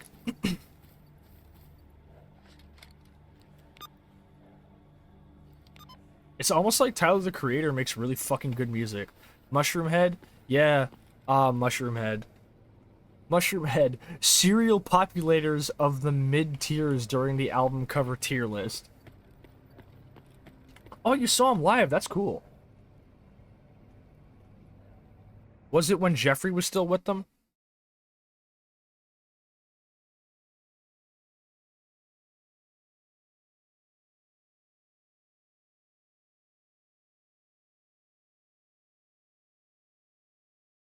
I love Mushroom Head, had all their albums back in the day. 13's pretty good. I really like the song Sun Doesn't Rise. I feel like that is like one of the like best sort of like mood setters for Mushroom Head's music.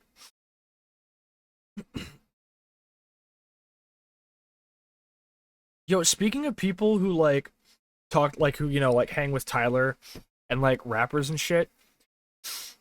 2014 and 2015 EDC, both their normal and their drum and bass set. Oh, they did DJ sets? What the fuck? That's cool. I was gonna say, you know what's a fucking song I find myself really liking recently? The song Ghost Town by Kanye West and Party Next Door. There's something really, really like... That song feels like sticking your head out of the window of a moving car at nighttime and just singing.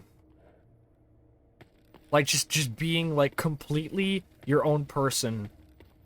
With all, like, warts and all. Just fucking singing at the window of your car, driving down a road at nighttime. It's a fantastic song. Remy says I got to see them with Pig Venus. Ah, beautiful. I remember Pig Venus. Cruella did a secret drum and bass set for that, too. Oh, I remember Cruella.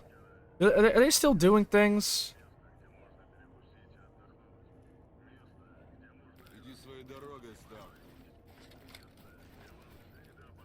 Because I remember they kind of broke up because they kind of like... Didn't they like have a falling out with the person who was like doing the actual production of their music? Like, cause there's like just like singers and there's like the actual guy who like makes the music. Not to say that like singing isn't like important to the music, but it was like, I don't know, man. I've no clue what goes on. I never really listened to enough Cruella to really know what like about like the behind the scenes shit. Their music's aight, but I don't really think it was mainly for me. Mostly because I was in like my toxic masculinity high school phase where I just absolutely hated any kind of music that had any type of like feminine feel to it. Last things they did were 5 months ago. Looks like they're still active. Alright, I see. Remus says their bass hasn't been nearly as good without Pig in the band. That's fair. There's two bands you could describe by saying that, actually.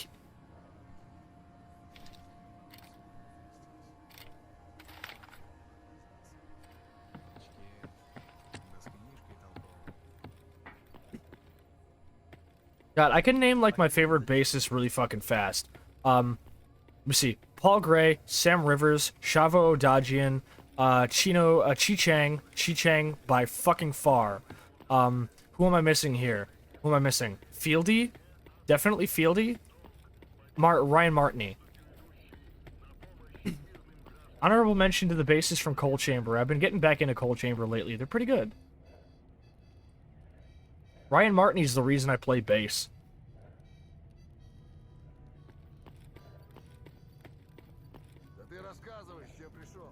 Berber dang motherfuckers.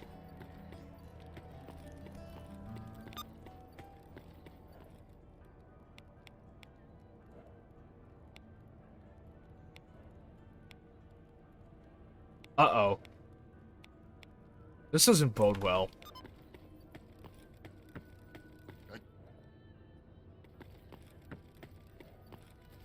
Remy says, I can say Disturbed is definitely a band. Disturbed is definitely a band you can say that Fuzz was amazing back on the first two Disturbed albums.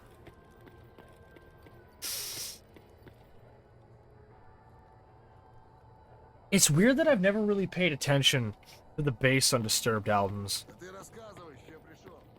Max says, Jaco Pastorius. I remember my bass teacher putting me onto him.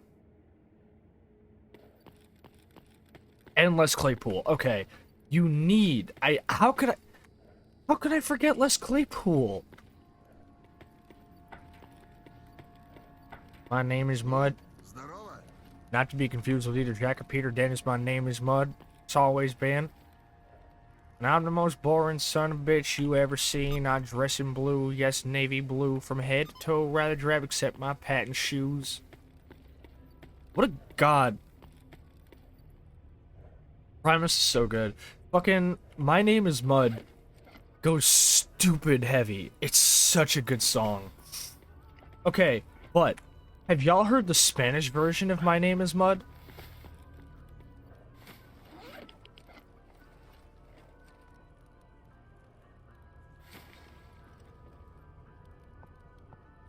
Portrait of Tracy by Jaco is sex for your ears. I'll check it out.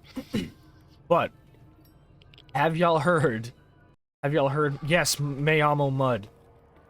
For those who aren't aware, Primus did a Spanish version of their song My Name is Mud, translated into Spanish fully, called Me Amo Mud, and it's great. Hold up.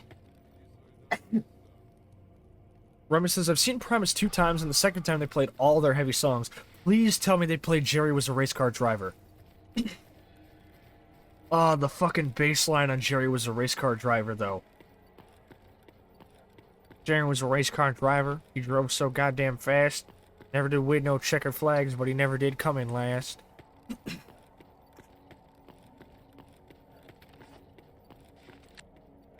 My face when I'm just fucking in the pit having a good time, and then fucking Les Claypool says go into the mic and someone punches me in the face. Both times, all beautiful. Jerry Was a Race Car Driver's a hit.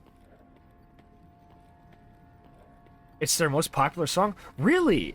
Really? I would have thought Winona would have been their most popular. Winona was my first Primus song. Why is every Primus music video sweaty? I wish you weren't right. They're all so... Yeah, they're glistening. They're glistening in the music videos. Nah, I love... Winona's Big Brown Beaver was my Primus gateway. I fucking love that track. And I found it. I found it because I think it was a Halo page. It was either a Halo page or some other page. But they posted a video onto Facebook on April 1st of 2019. and they were just like, this is a Rubber Cowboy fan page now. And it was a meme video called Rubber Cowboy Indoctrination, and it was like a horrifying, like, creepy shitpost video of Winona's Big Brown Beaver. Well, of course they wouldn't play it the second time. It's not really heavy. It's like a fucking bluegrass song. But, like, John the Fisherman is acceptable because they're on the water. That's true, yeah. Hey, look, My Name is Mud is acceptable because there's mud, okay? But yeah, so then I was like, oh, this video was like, what the fuck is this video? And they're like, oh, it's Primus. And then I look it up and I'm like, wait, oh, the game just crashed. Okay, mention of Primus has crashed the game, by the way. That's interesting. But I was like, damn, this Primus shit hits. I kind of want to listen to this. And then I, like, fucking spent an afternoon listening to Winona's Big Brown Beaver, and I'm like, what the fuck is this music video? And then I showed it to all my friends, and we were like, this is, like, kind of terrifying, but I love it.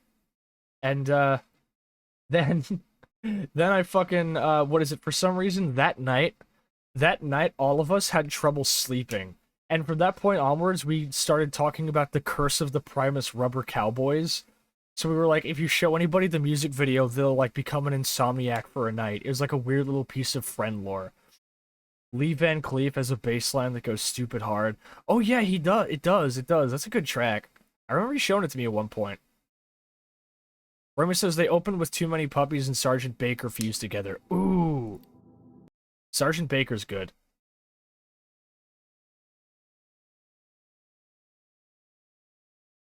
Like, early Primus was, like, practically nu metal.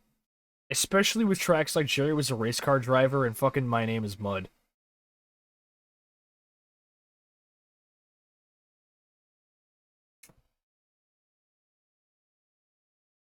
My favorite thing ever is when you find somebody who, like, doesn't listen to Primus that much, and you say Primus sucks, and they're like, but I like Primus, and you're like, get out. Get out.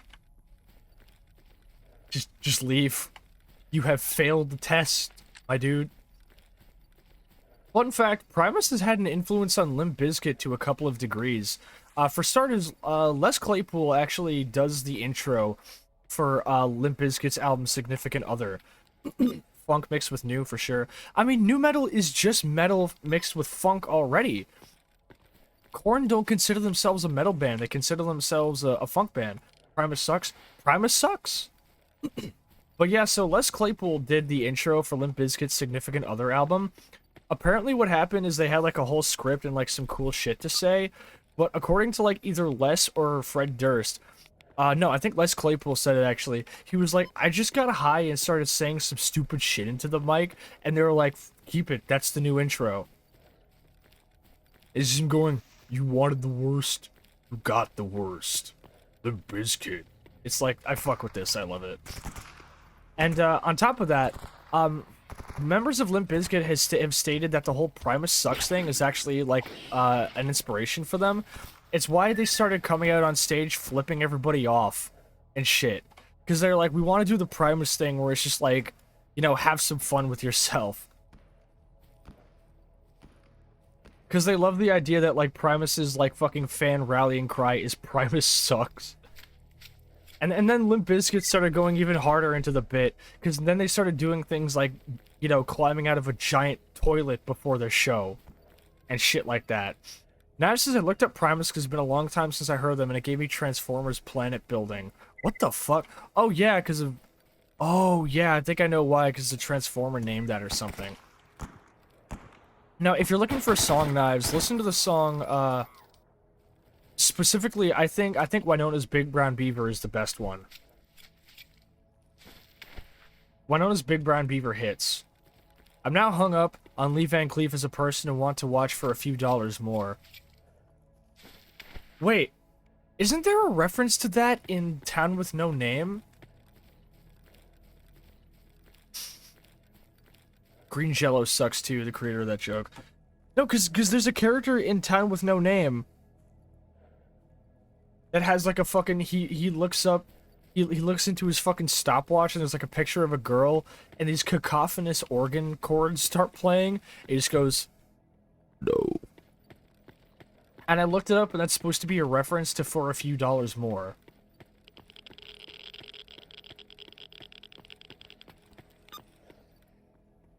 I should play fucking Town with No Name. That game borders on being psychological horror, not gonna lie.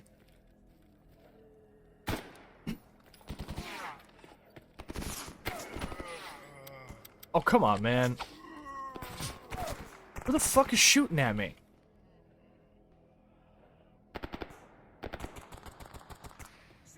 We should not be here. Frizzle Fry goes hard. Frizzle Fry is really good. Pork Soda and Sailing the Seas of Cheese are my two favorites, obviously.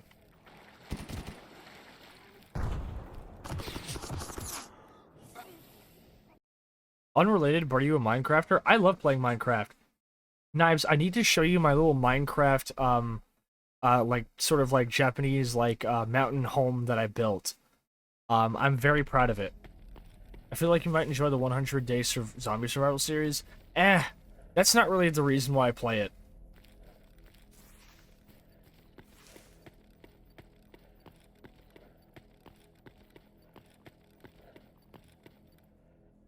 That's fucked up. I don't know why I'd ever want to do that to myself. But yeah, top 3 Primus albums, even though they're pretty, like, basic. Pork Soda, Sailing the Seas of Cheese, and Tales from the Punch Bowl.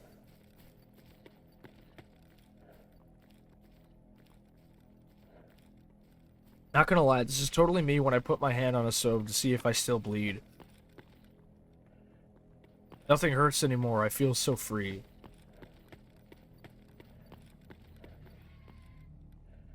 Oh, here come the cats. Nope, stand down. Stand down. Okay, now fight. I just love bands that have, like, really silly, like, sort of, like, self-aware and self-deprecating, like, sort of, like, senses of humor.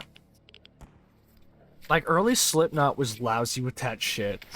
Like, they'd be doing interviews, and for, like, no particular reason, like, Corey would run past fucking Clown and just go, Clown sucks, Clown sucks. And they're like, what? Or fucking one of them walks up to somebody and just fucking punches him. Or, like, slaps him in the face. And the reporter's like, fucking, what was that? And he just looks at him, he's like, that's how that works. Knives says, I do enjoy watching other people suffer in Minecraft challenges. The most suffering I do myself is playing RL Craft, and that's more just enjoying it, feeling like an RPG game with the enemies. Otherwise, I'm probably playing with Pam's Harvest Craft and making a greenhouse for all my food. Remy says, when they were introducing Mr. Know-It-All, someone threw a bottle in the air while Les said, don't throw shit. And Les goes, like that guy. That guy suffers from a disease called small penisitis, and I would know because I am Mr. Know-It-All. Oh, that's so good. My personal favorite Primus moment is the My Name is Mud incident. I think it was either at Woodstock 99 or Ozfest, where they started playing My Name is Mud and the crowd started throwing mud at them. And he was like, well, I opened up a can of worms with that one, huh?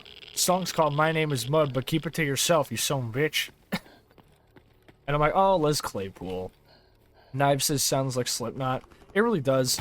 I also like that one interview where somebody's fucking talking to Mick Thompson.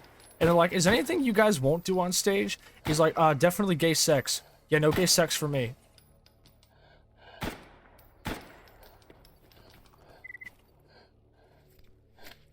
Fucking cuts to the Inside the Nine fucking home movie. They're talking to Mick. And he's just like... he's just fucking like... I find my urge to kill dwindles after a good nut. And I'm like, oh, Mick, I love you.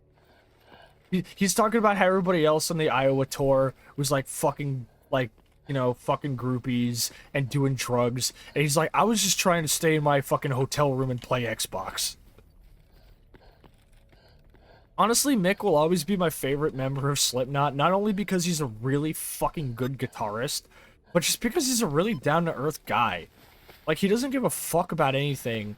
The reason it says hate on his arm in Japanese is because he's like really, really, like, not a social person. He just doesn't like being around people. And he just prefers to not be involved in any of the bad shit. And it's like, you know what? I respect you, Mick. You're cool. I love you. Fucking showing everybody how instead of actually keeping, like, proper caps for the tops of his guitars to keep the tuning in place. He just puts condoms on it. Like, that's like the most Mick Thompson shit ever. I love the guy. Normally, I would say if I was to meet any Slipknot member, I'd like it to be Mick, but I'm pretty sure he wouldn't want to meet anybody. So, I suffer.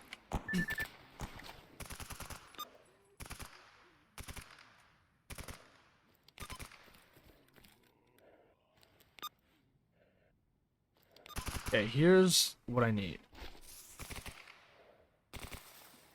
Okay, we've got what we came for. Move.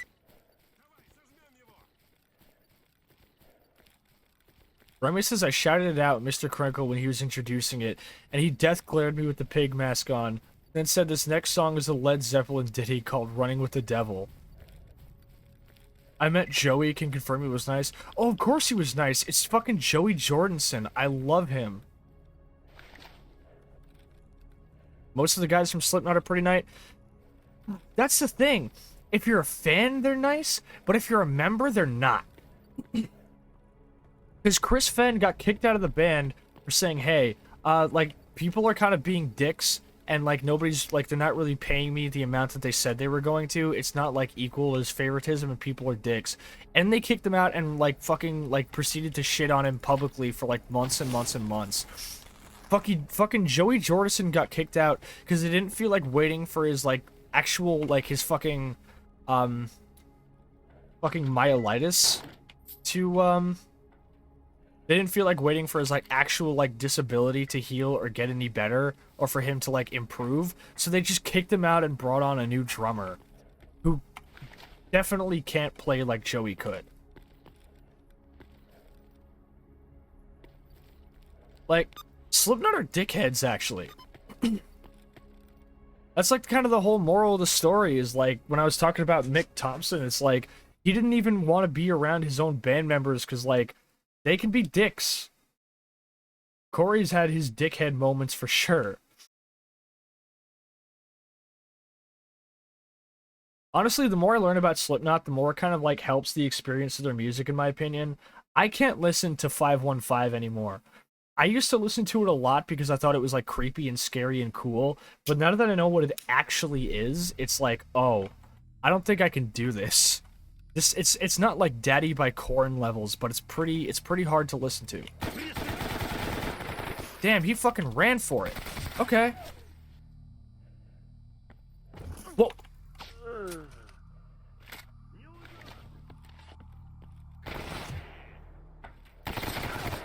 An entire fucking military squadron here?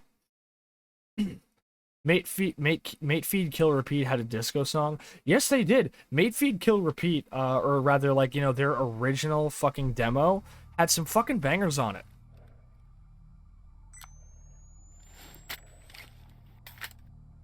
Paul's wife said Slipknot didn't pay him enough to pay his doctor bills, which made MD really sad. Fuck.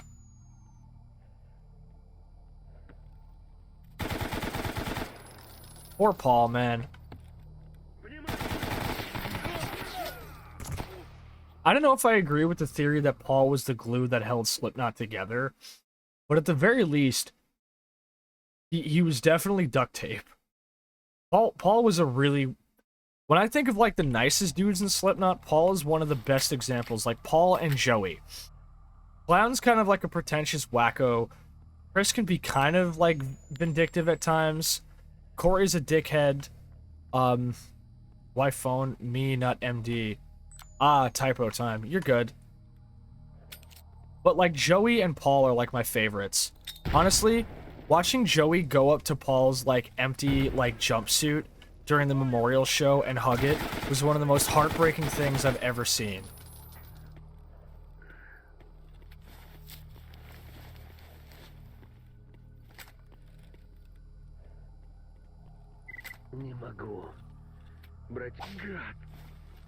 Like, just seeing, like, Paul's jumpsuit hanging on stage by, like, you know, like a coat hanger, and seeing fucking Joey just walk up and, like, stare at it for a couple seconds and then just give it the biggest hug ever was, like, it was such a fucking I'm not crying, you're crying moment.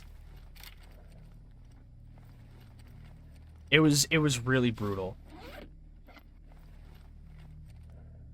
But yeah, like 515, really, really gut-wrenching song to listen to. Because as soon as you know what it actually is, as soon as all you have to do is read fucking Sid Wilson walked into the fucking studio, told Ross Robinson to start recording, and just fucking let it all out. Paul and Joey wrote a lot of the songs back in the day. They did. Some of Slipknot's best songs were written by Joey. Fucking Scissors? All Joey.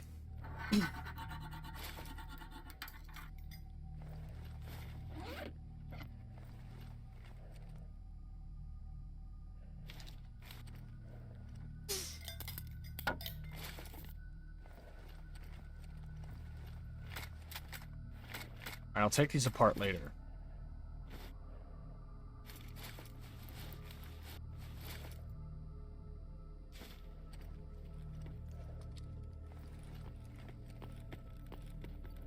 Pleasantly surprised I managed to slap these dudes so easily. Yeah, Paul is such a good fucking bassist, and I've attempted to play some of his songs on bass, and I just can't do it. Because Paul's bass playing is genuinely out of this fucking world. He was so fucking talented. I mean, I personally still place Ryan Martini. I personally consider Ryan Martini and Sam Rivers to be like my favorites over him. Anders Kolstefny got wrote out of the music too. He wrote a lot of lyrics for several songs on the first album and Gently from Iowa. That is true. I think he and Clown both wrote Gently, didn't they? And Clown also wrote Tattered and Torn. Tattered and Torn's a really good one.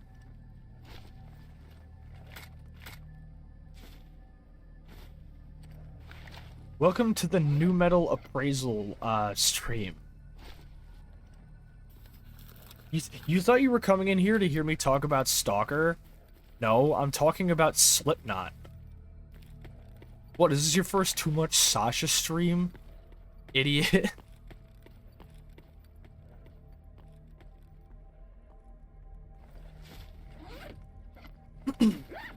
Knives said, have you heard Pull the Curtain? They have that early 2000s Sum 41 simple plan pop punk sound, and the lead singer has a lisp, which is one of the few artists I've found who has one and doesn't try to hide it in their music. The first one being Millie Tizard. I think another example would be Method Man? I think Method Man. Clown wrote the music, Anders wrote the lyrics. He also helped write Tattered and Torn too. I see. I can't remember what other songs that that Joey wrote. I do know that he wrote Scissors though. And Scissors is a pretty rough one, but like Scissors walked so Iowa could run. Scissors used to like really fucking like put me in a pretty like brooding mood, but Iowa, when I'm going for my fucking like early morning or late night walk, and Iowa comes on, as soon as I hear like the bird sounds and the guitar comes in, I have to fucking sit down and just like take a minute. It's just one of those songs. Does Method Man have one? I've never noticed. He sounds like he does, at least in the first album, in fucking 36 Chambers. 2 Boars on the fucking Horizon, dude. Iowa's my favorite album. Iowa's pretty good. I'm not gonna lie. I like Iowa a lot, but I personally like Self-Titled more just because of the movie samples. The movie samples really help it. That guy's gonna fucking die.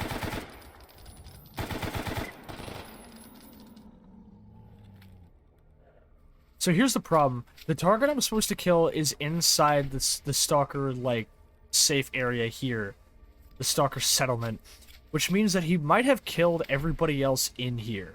It happens. Sometimes you get bandits like that just Rambo the fuck out and kill everybody and have shit tons of high-level gear. Okay, wait here.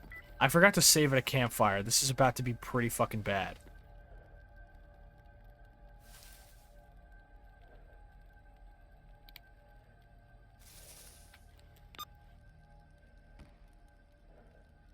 Okay, wait, no, he's by the grain elevator. Okay, we're good. Joey wrote Wait and Bleed with Corey too. Okay. Wait and Bleed's a fucking banger. But I've heard that the demo version of Wait and Bleed's even better, actually. Что-то починить требуется?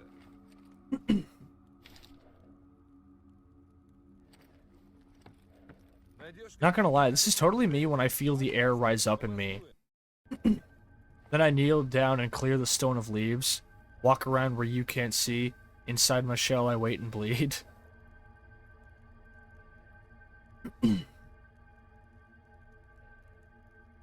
Live performances of Wait and Bleed really hit too, actually.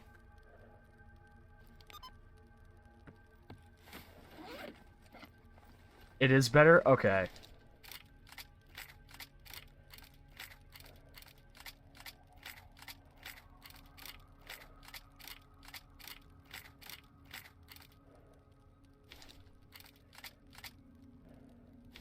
I've seen Slipknot 2 times. God, you lucky motherfucker.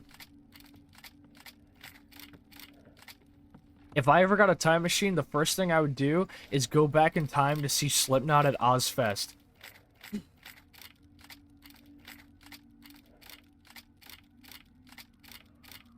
Not since Paul died and Joey left. That's fair. I remember trying to get my dad to buy me a copy of All Hope Is Gone. And him trying to tell me, like, look, you don't want to listen to this kind of music. Look at these song titles. Look at this parental advisory sticker. And I'm like, oh, if only you knew what they sounded like before this album.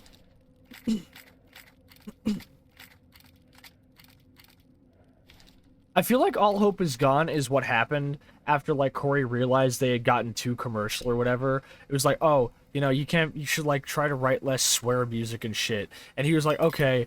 And then after that, he was like, this fucking sucks. Even though I really cannot stand Dead Memories. Dead Memories is a really, really flaccid track.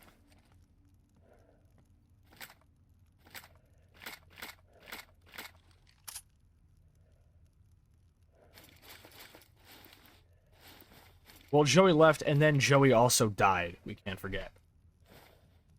The world lost one of the greatest metal drummers of all time when Joey passed.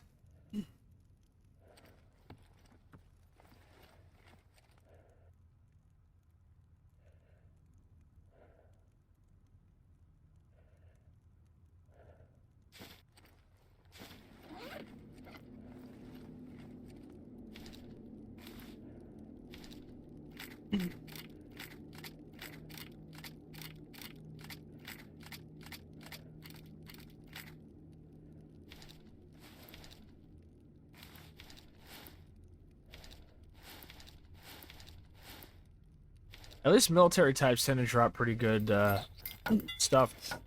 Tell them during Subliminal Verses in the 10th year anniversary of the self-titled album. It was the last tour Paul was on. Oh, you're right.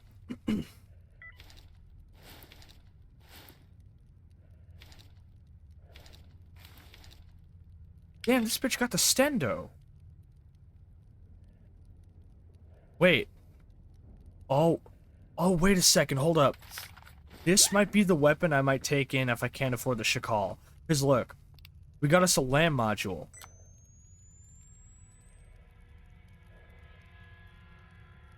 Joey's a good guitar player too. He was in Murder Dolls. He was in Murder Dolls, I think. So we got an AK-74U with a LAM, which is perfect for night vision. We've got we finally got a PSO RMR kit.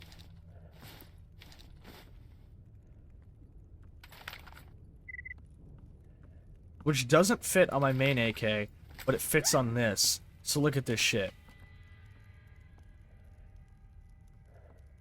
This bitch kitted out. It doesn't have range, but it's good. And if I can't afford the Shakal, I think this will be my move.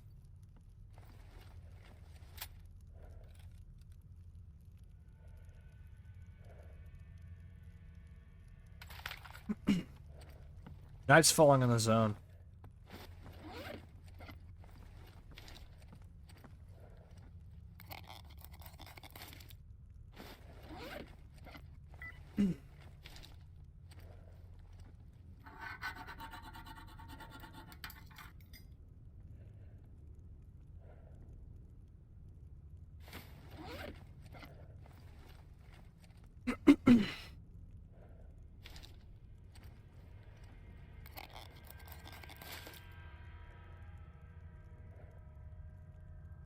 I'm simping really bad for this fucking person who does a great Balalaika cosplay.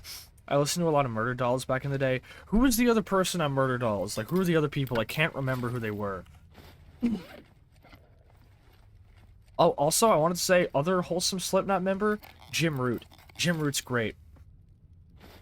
Dude looks and sounds like Santa Claus. He looks like he belongs in 4 Year Strong or Capcom Vancouver.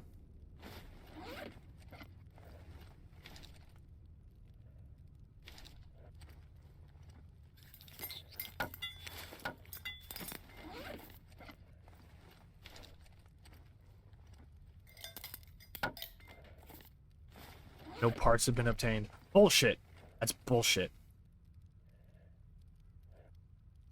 Better put on the night side if I'm going to be going out.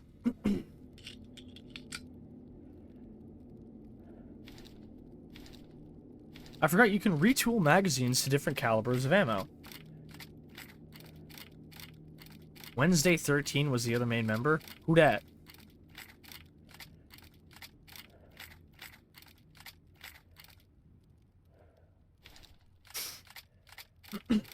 Forgive me if I've asked you, Remy, but what do you think about King 810?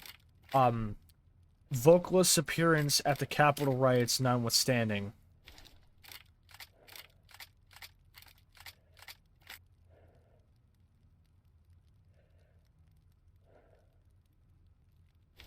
AC Slade just bought the copyright to the name and Wednesday is pretty mad about it. That's fucked up.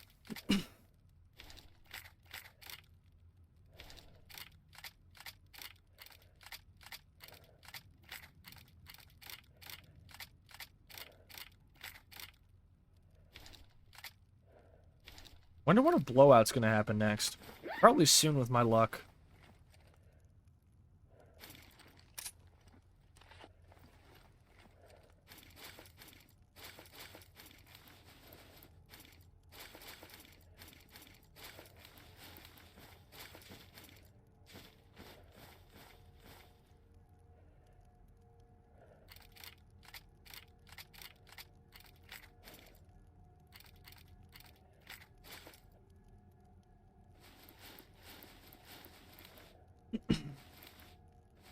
Alright, almost done getting all this shit out my inventory.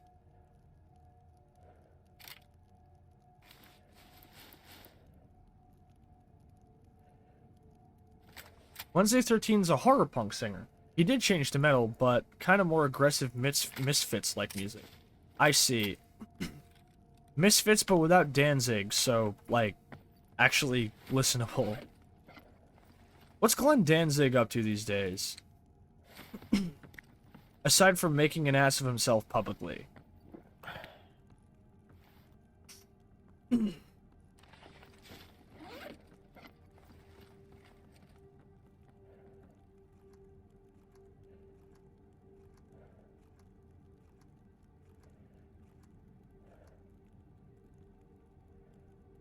Okay, max filled. Everything should be good to go.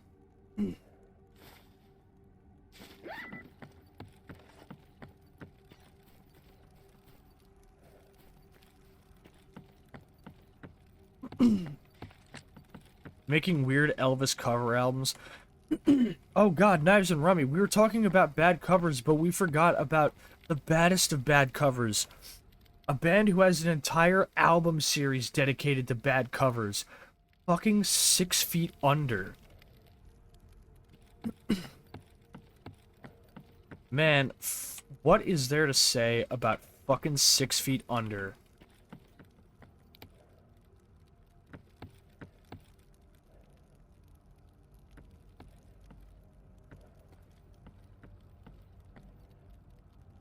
I can't get out of here, by the way. I love Danzig, not gonna lie. That's fair. That's super fair. I forgot about them. Yeah, most people do. Yeah, there's a reason Anal Cunt has a song called Chris Barnes is a Pussy.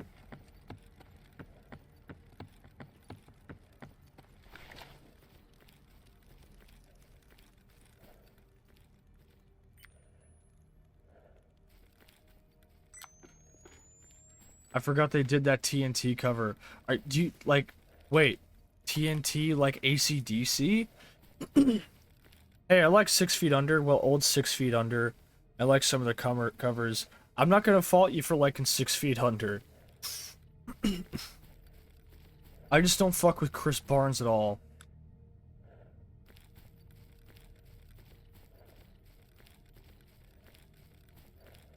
Yo, where are my anal cunt fans at? I don't even know if I should like be discussing, if I should actually be asking if somebody is. Maybe that's not a good idea.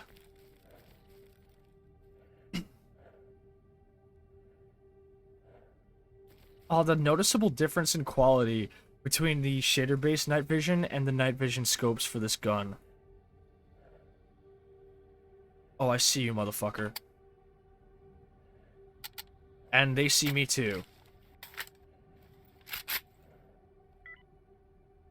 I don't fuck with him anymore. His music is trash now. I see. Oh, they're trying to hunt me down, huh? Oh, fuck. Damn, that dude snuck up on me.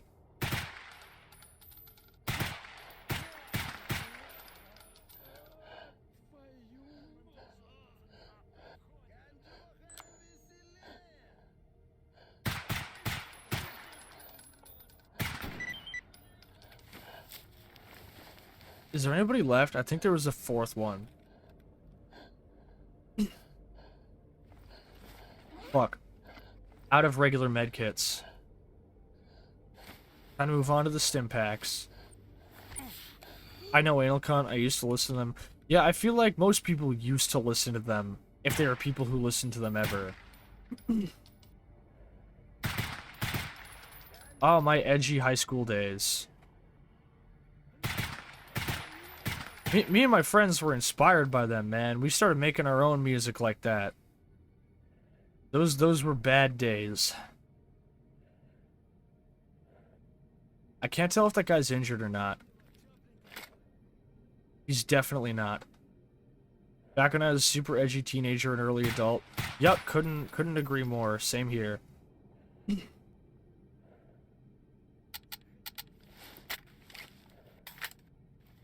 This is a lot of bandits. They came fucking prepared. Oh, he did it. He said it. He said cheeky breeky. Guys, he said it.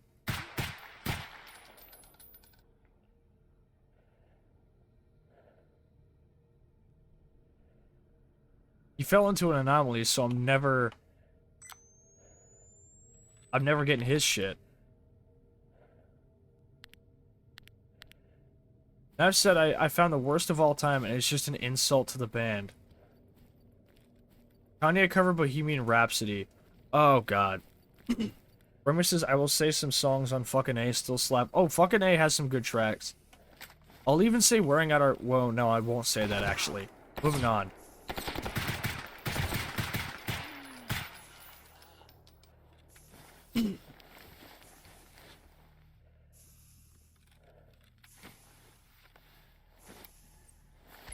Okay, I think I'm actually about to be out of bandages. This is a lot of bandits, dude.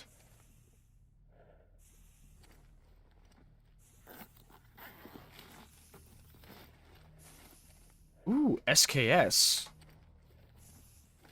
Some of these weapons is I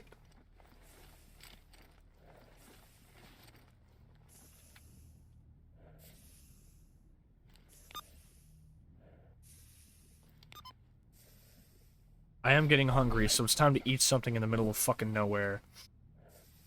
Pork chops. Anal Trump is good shit, though. I mean, it is made by the singer of Cattle Decapitation. Oh, yo, can we get some love for Cattle Decapitation? I fucking love that band. Like, Monolith of Inhumanity is one of the greatest modern one of the greatest metal albums of the 2010s of all time. Of the 2010s, I mean.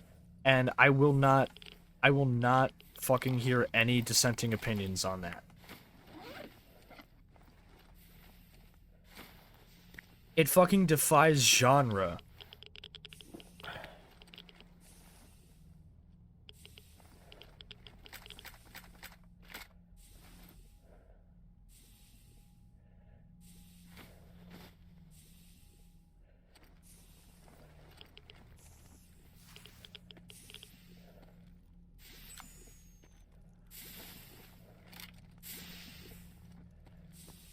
Well, I'm never getting his weapon, but it doesn't really matter to me because it's not a good weapon. Sure were a lot of bandits here. Kind of fucked up, really.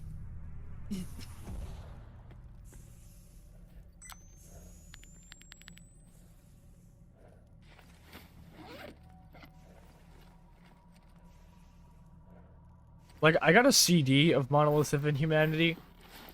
Great. I really want to see them live someday, too. I've seen them live, it was glorious. I was gonna see them again in December with Amon Amarth, Carcass, and Obituary.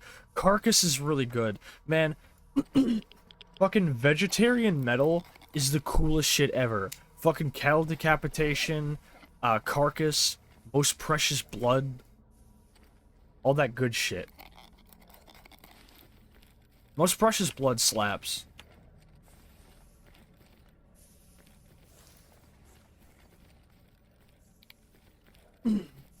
Betty by time, night Sasha, night chat. Night Ivex, thank you so much for stopping by. Hope to see you on Thursday when me and Drift play some Far Cry 3. Sleep well and sweet dreams. I've seen Carcass too. God, I wish I could have seen Carcass.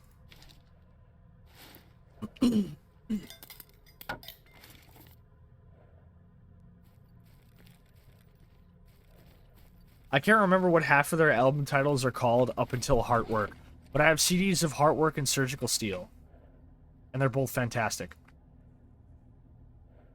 I remembered Psychosexual existed and wish I hadn't. They're so bad in a hilarious way. I'm really sorry you remembered Psychosexual, Knives. I hope you can recover.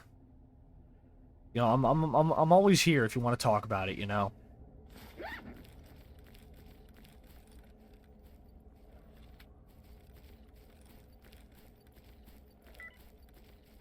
Starting to get low on AK ammo.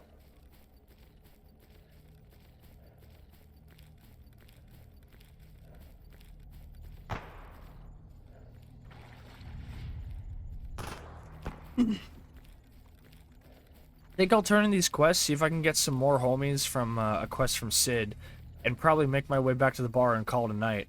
We'll probably end up having to do another round of jobs come next week, but we're getting there. Holy shit, an actually nice night in the zone.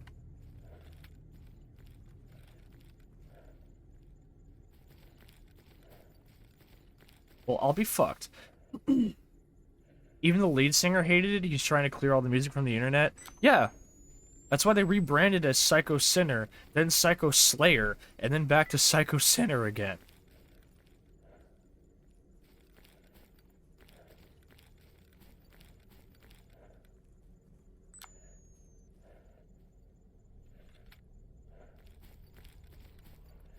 Fucking Jeremy Spencer from Five Finger Death Punch. Привет, брат. Yo, anybody want some dog hearts? Because I got one.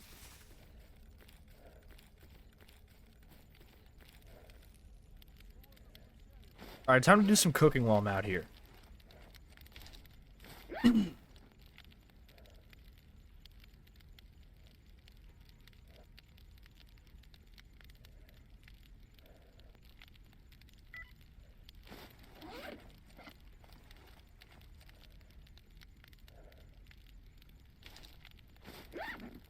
I will say something funny though. Seth Putnam said he liked 6 Feet Under the band and thought Murder in the Basement was one of the best death metal songs ever.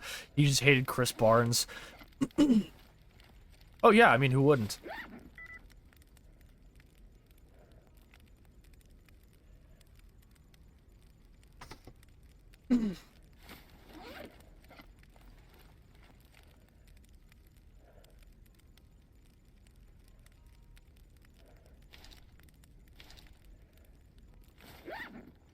Oh, I put the fire out. Sorry, guys.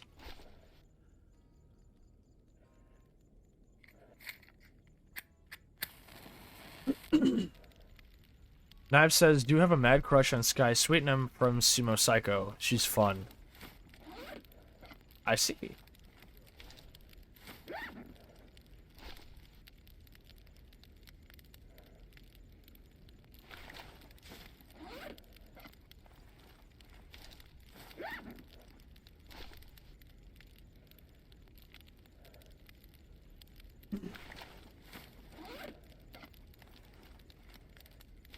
Alright.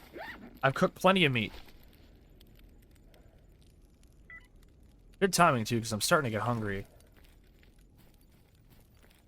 Ну, привет. Could probably have the homies follow me in case a blowout happens.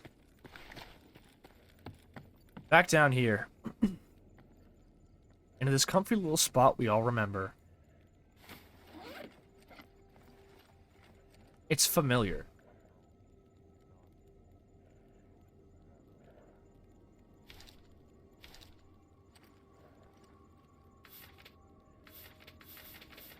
Ooh. Nice to see the lead singer of Bolt Thrower is cool and that they aren't fascist like some of the Warhammer fan base. Well, yeah, because Bolt Thrower understands that the Imperials are not supposed to be good people. Hold up. Heavily encrypted documents. Most of it is beyond one's ability to crack with what's available, although the introductory page looks like it might be possible. Of course, doing that would be beyond one's pay grade. You know, I wonder... Because I dabbled in military ciphers while making a teaser tweet for the Spec Ops stream. I wonder if this is in Caesar Shift. I'm actually going to look that up later. I wonder if it might be. Because I doubt anybody working on this game has a knowledge of, like really, really high-grade military encryption.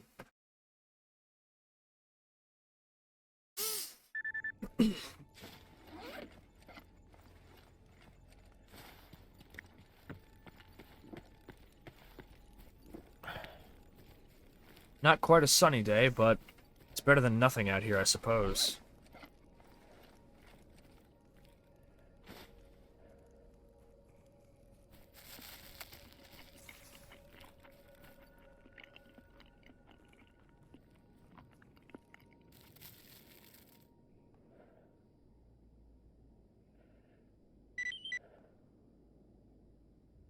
Fuck, he doesn't have a tourist safari mission.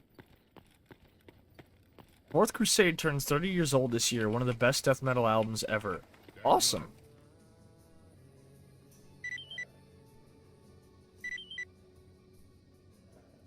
Так, что I интересно? definitely have bandit patches back home. I'll have to go back to the bar to turn it in. HK416?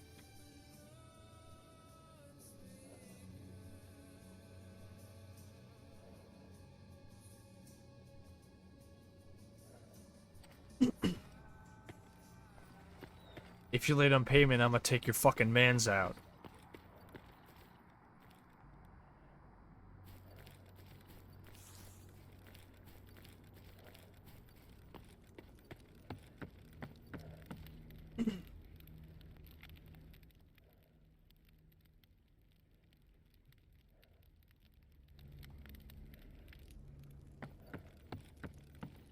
Big death metal fan. Bolt Thrower is close to my heart. I love Bolt Thrower. Rummy, you've probably heard of Zababa, haven't you?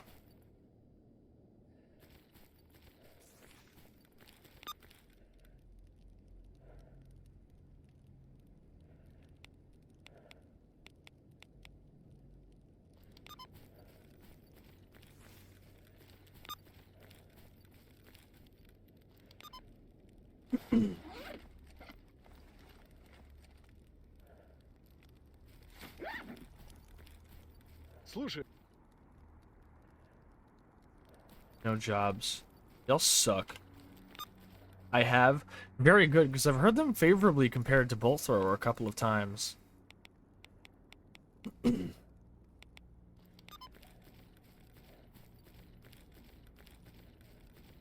брат.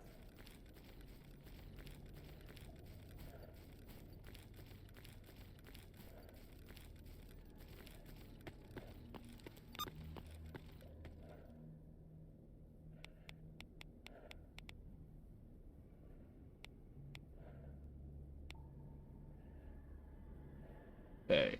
Kill the Stalker. Capture encrypted documents.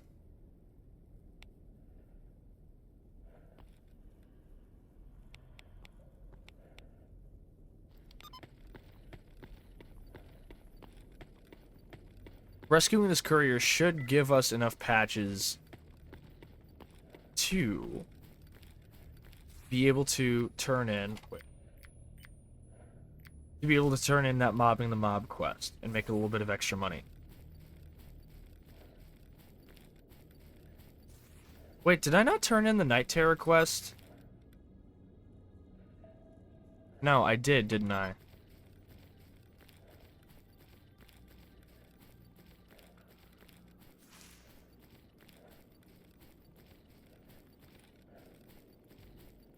Alright.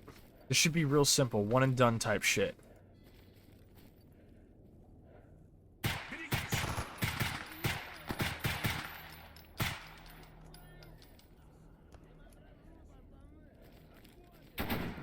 Crush them.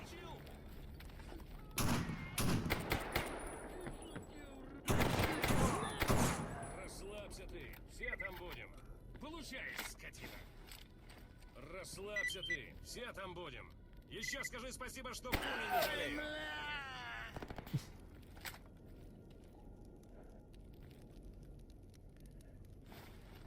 Alright, so where's the hostage I'm here to rescue? If you like Bolt Thrower, Memoriam is good. It's Carl Willis' new band. Sounds like Bolt Thrower with a good political message. Ooh, I'll check it out.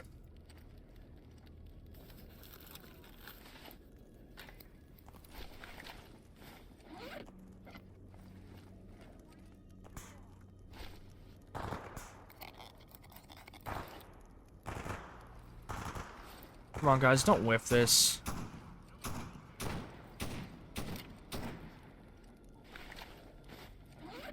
Are my dudes seriously gonna whiff this?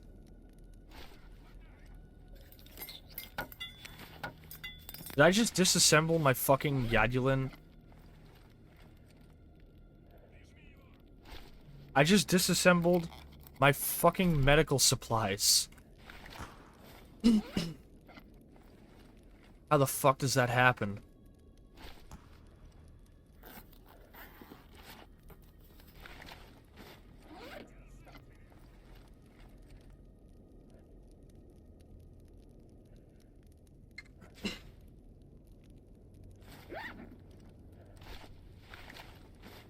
You know, my dudes are kind of taking a while to deal with this threat. I'm kind of worried.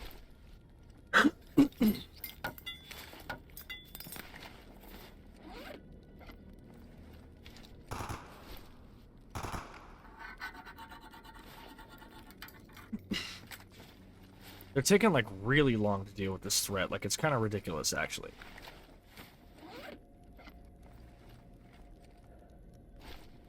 God damn it. You can disassemble food?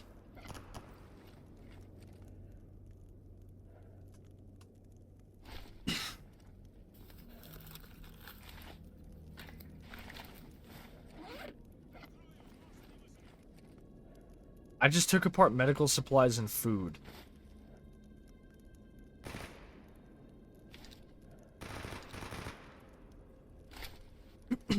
Fucked up that you can do that. Oh hey, you guys took care of it.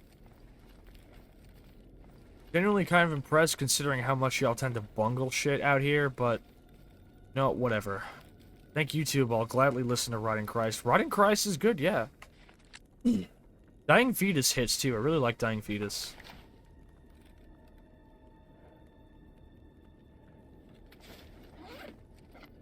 Where are you?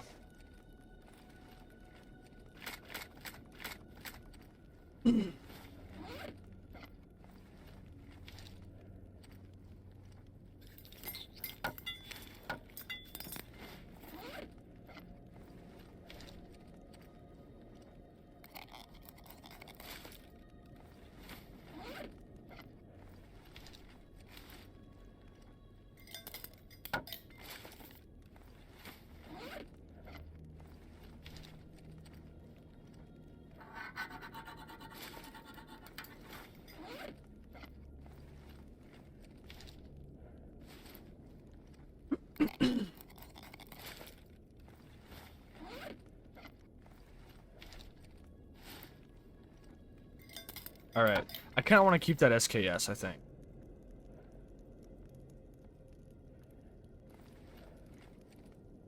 Okay, wrong teammate. Rotting Christ made a black metal festival called Rage Against Racism. Always stand for Rotting Christ. Oh, that's so based. I agree, stand Rotting Christ.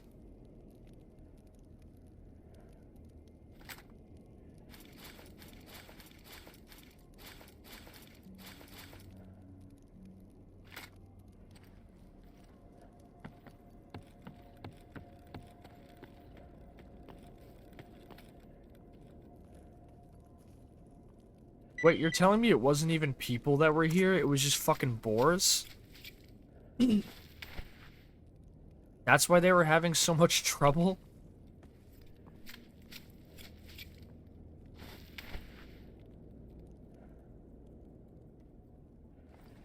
Vitya Disciple. Congratulations, you're my newest meat for the fucking grinder.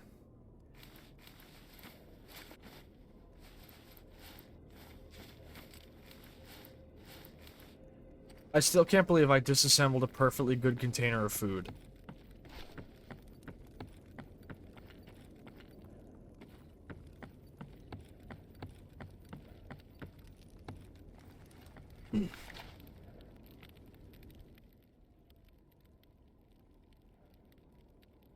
Formed from Greek left-wing crust punk bands, so you know they're good shit. That's based as fuck.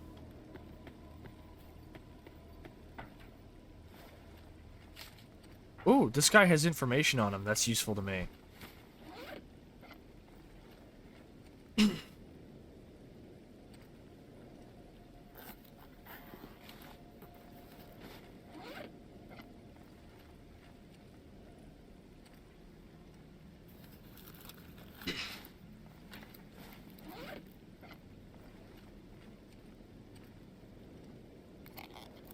Alright, what's my armor and weaponry looking like?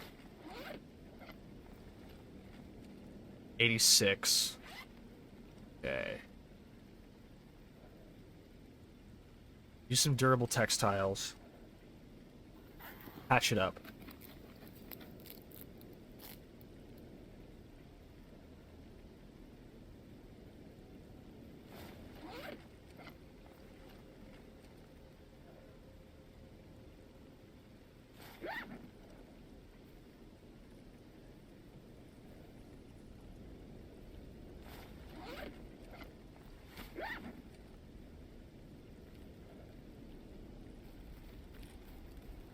Black metal is a genre that if you find a good band that aren't awful, you hold on to them. Yeah. It's a shame it's in a dire state like that, but I guess that's just how it's always been, huh?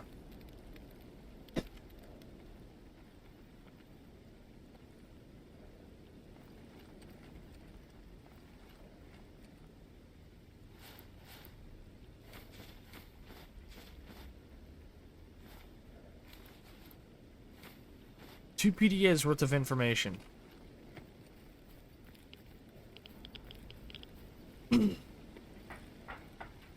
Alright, we're gonna head back to the cordon. After that, we're gonna find somebody to raid out to, and our business of zone hopping, fucking job hunting will continue next week. If we're lucky, we might even hit the Scorcher at the end of the night, but I don't think I'll have the energy to hit it. So I'm afraid the Brain Scorcher is gonna have to wait a couple of weeks. I don't want to half-ass it. Not always Venom and Merciful Fate are good. King Diamond. King Diamond I have heard is a good band, yeah.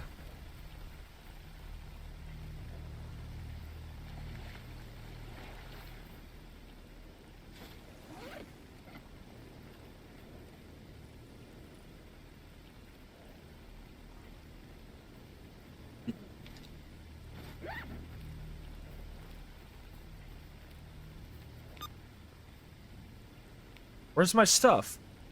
Hey, you left and didn't say a word. It would have been fine. Except you took 3 bottles of vodka from me last night. Better get me something in return. Keep that in mind next time you plan on showing your ugly face around here. Sultan asked me about you, because you got something serious to do. Report back to him when you return. Just trying to grab your attention. Anyway, can you grab some food? None of the zone cooked shit, though. Unless it's some boar chops. Don't come back empty-handed, you're dead to me. Again. King Diamond was the singer of Merciful Fate. Ah, I see. Hey, what's up, Demon Waffle Burger? How you doing tonight?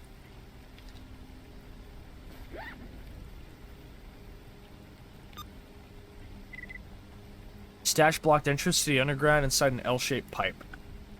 Stupka, I got something for you. Sultan was furious. He said that someone killed 2 of our guys and wants him put down. The reward is big, so this must be serious. Hold up. Timokot Brigand is the target. He's pissed off a lot of people lately, so it shouldn't be hard to get information. Get your gear ready, and let's track this bastard down.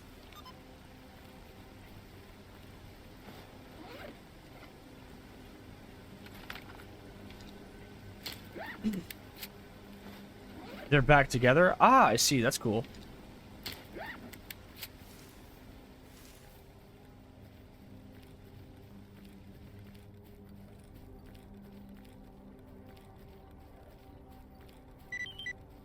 Oh, fuck. That's not fucking good. Alright, we're gonna hang out in... I'm gonna deposit these guys down here. I'm gonna hang out in Sid's bunker. Never mind, we're hanging out down here.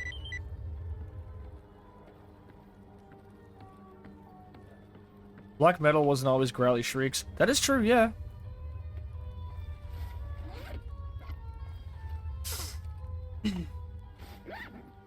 Well, might as well fucking,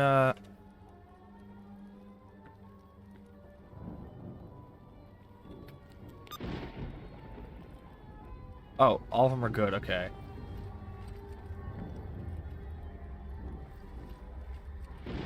All these mags are empty. These are not.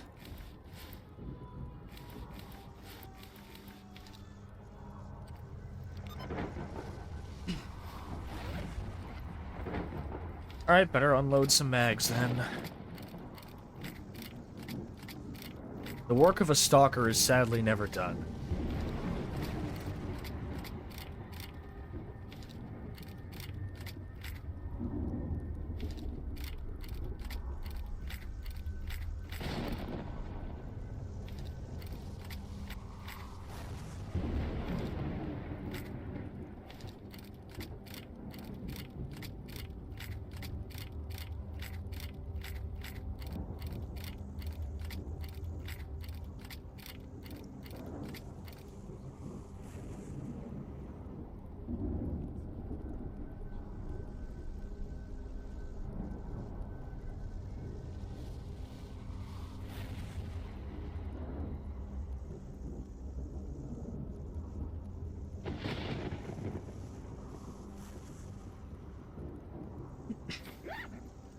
Alright.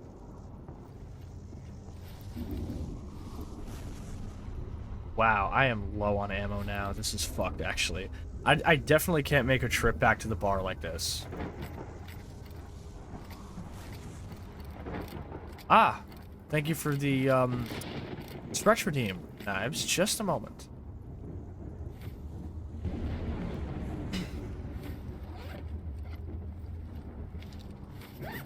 Ooh, ammunition. Including 545 rounds. I can actually reload 545 ammo that I have now. I can actually make use of all the ammo that I pick up off of dead soldiers. This is genuinely extremely useful to me.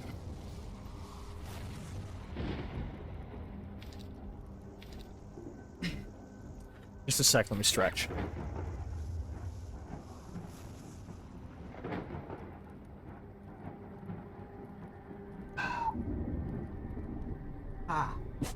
God, that felt good.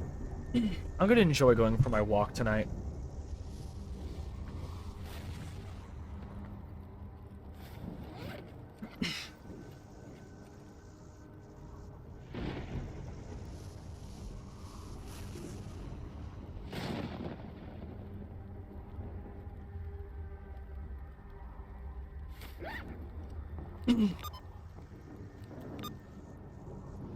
Oh, it's only 10 a.m., huh?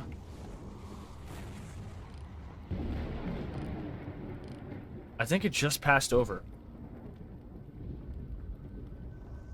Remy says, thinking about it again, institutionalized again, got a Say I love suicidal tendencies too. Crossover thrash is one of my favorite genres. Oh yeah, crossover thrash hits. It was really big into Stormtroopers of Death and Toxic Holocaust back in the day.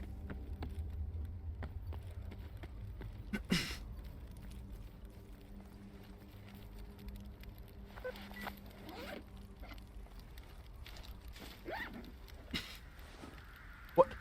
Are you fucking kidding me? Are you fucking serious? We're getting a blowout right now after the fucking Psy-Storm?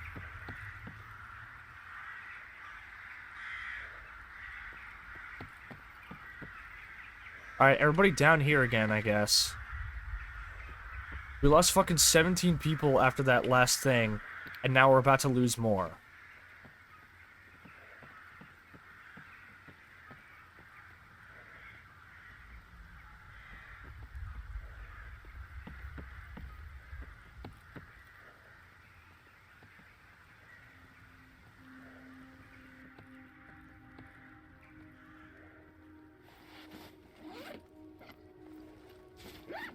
Okay, we're about to have a blowout now, so... Fucking, I'm running over to Sid's bunker and spending the blowout with him.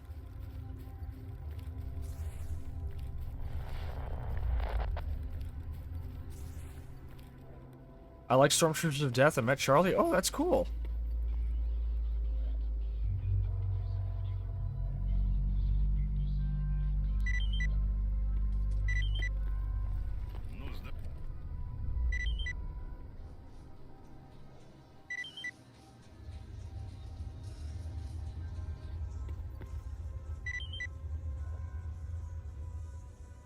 See, as soon as I picked up a mission to kill some mutants, it immediately got turned in because they died when the fucking blowout just happened.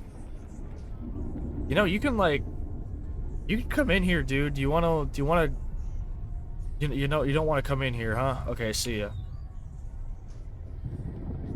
Knock if you need anything, alright? Like, I'm serious. Like, you can just tell us. We'll let you in. You can stay. You promise you'll knock if you need something? See ya.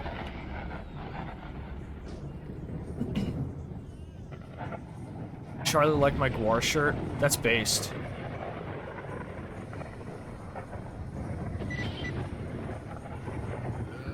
Что интересует?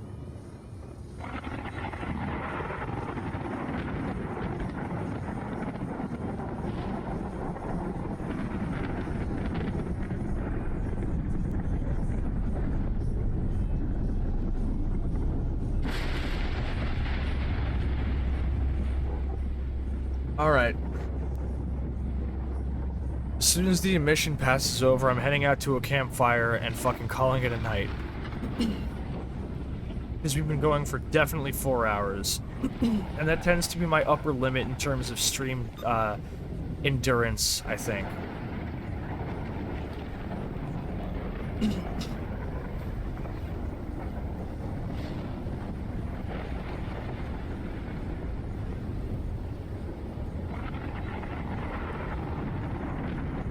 DRI is a good band. They created the crossover term. What's DRI? I'm interested now.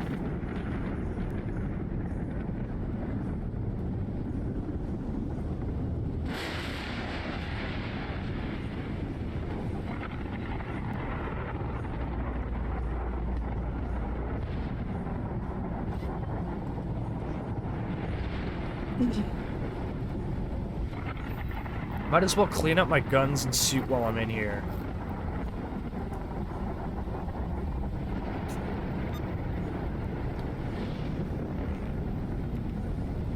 God damn it. God damn it, I could have brought the advanced tools with me and made a little bit of extra money by giving them to Xenotech. Ah, I'm a fucking idiot. Oh well, can't win them all. Suit's at 100. Mask is at 100. Gun's at 96. Definitely not worth doing that.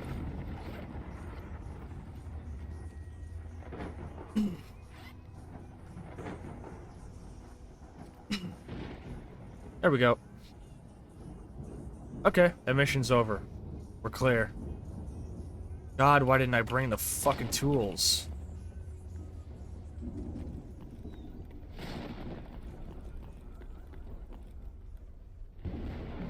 Ah, he doesn't have a fucking tourist safari. I need a tourist safari mission, dude.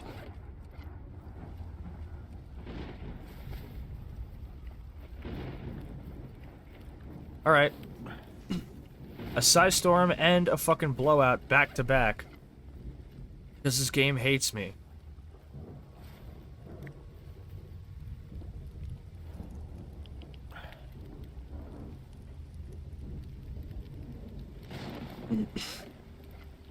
Dirty Rotten Imbeciles. Oh, I've heard of them before, yeah. Crossover band from Texas, but they're left-wing. Their song Gun Control from 1989 still fits with today. Yep. There's a lot of song from that old era of music that still is surprisingly accurate. Another good example being an open letter to the New York Post from fucking Public Enemy. That song's still super accurate today. I don't think it's ever gonna stop being accurate, as long as the New York Post still exists.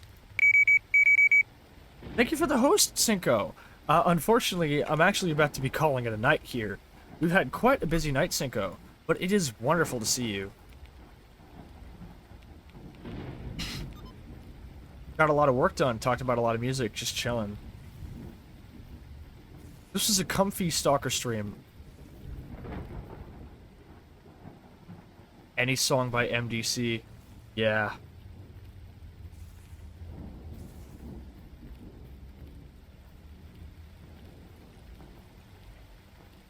Alright, let's save it. Or any. I get what you meant. Senka says, ah, damn, that's alright. I wanted to swing by to wind down anyway because I've been in phase stream all day. That is true, yeah. Is phase still going, Cinco? Because it seems like I've got plenty of people to choose from for fucking raiding tonight. Hold up.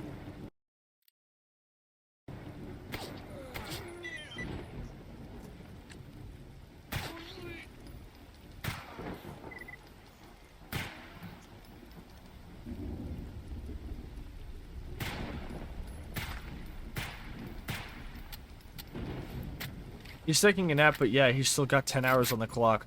Oh my god. Oh, I got snuck up on by a motherfucker. Alright, so, let's head on down to the bar and debrief and call it a night, friends.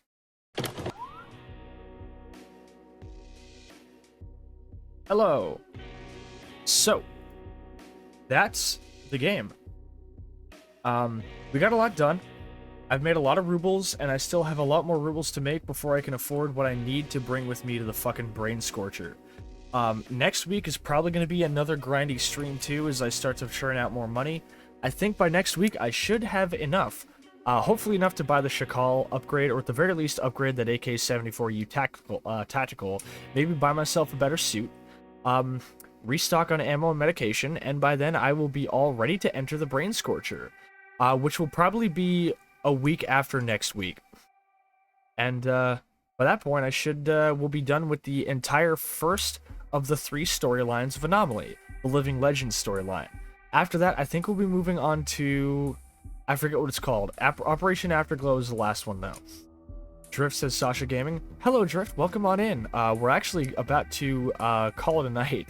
Got a lot of work done. Mostly just building up money and manpower before I fucking topple the Brain Scorcher and make the zone safe to fucking traverse again. Or about as safe as it can be with the fucking monolith in it.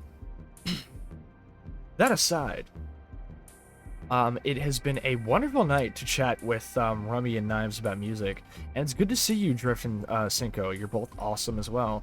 Let me give Drift a shout out for being just base as fuck, by the way.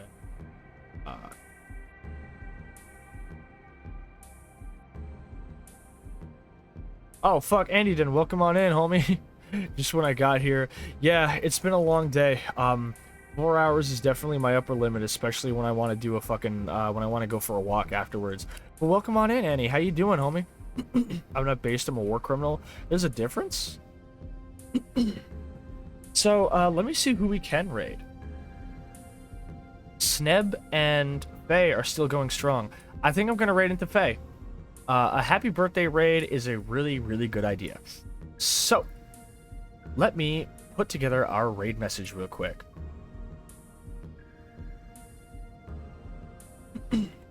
Birthday raid. Simple, succinct. Face sleeping? Wait, face sleeping? Huh. Should I I kind of still want to raid. Never mind. Wait, hold up. Let me check. Let me check if face sleeping.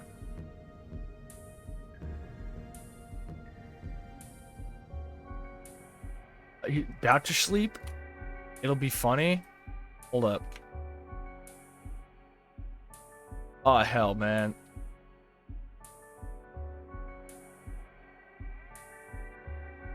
Timer's paused. Dono still raised timer. Ah, okay. God. I think we're gonna raid Sneb then.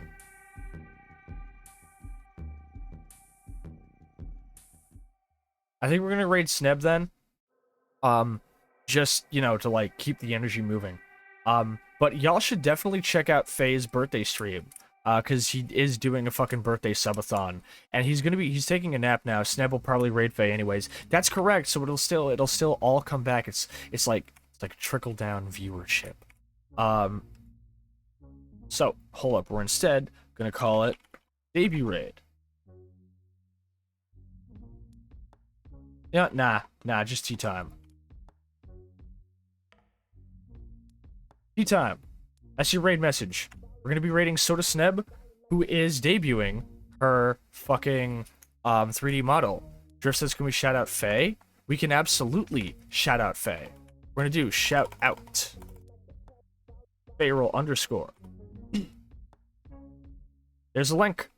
Go follow Fayroll. Go give them your lovely subs and donations. He's fucking awesome. One of the coolest motherfuckers I've ever met in streaming. Go say hi. When he wakes up. Or even while he's asleep. Do whatever you want, homie. I can't tell you what to do. But it's his birthday. Wish him a happy birthday at least. Yeah, do follow him. He is awesome as fuck. But yeah. So our raid message is tea time. We're gonna raid into Soda Sneb, who's debuting her new 3D model. It is fucking awesome looking, and I cannot wait for it. So we're going to now head on down to the end screen and call it a night. Here we go. Alright, let me get that raid all set up. Raid Soda Sneb, start raid. Y'all know what it is. Here's that raid message again, tea time. Use whatever emotes you have, if you don't have mine. As usual, Tuesdays, Thursdays, and one day out of each weekend, Eastern Standard Time, 8 p.m. every single time. Always remember, Stalker every Tuesday, Stuff with Friends every Thursday, and whatever the fuck I feel like, anytime on the weekend. Y'all will see me this Thursday because me and Drift are going to be playing Far Cry 3. You're going to be showing her Far Cry 3, which I fucking love. It's a fantastic game. So that's what we've got. I'll see what I've got booked up for the weekend. Haven't really thought of anything yet, but we'll see. In the meantime, as usual, remember when you run up in Sneb's chat, follow the rules, don't be weird, don't be a dick, and I'm watching you. Far Cry Gaming indeed, yeah. So again, once again, thank you all so much for sticking around. You are all the most wonderful people ever, and you genuinely really do make streaming as fun as it is for me. And I promise announcements on the 200 stream coming soon. I still have a lot of things I need to make and put together for it. We're about to raid into Sneb, so I will see you all there. Be nice and be safe. I love y'all.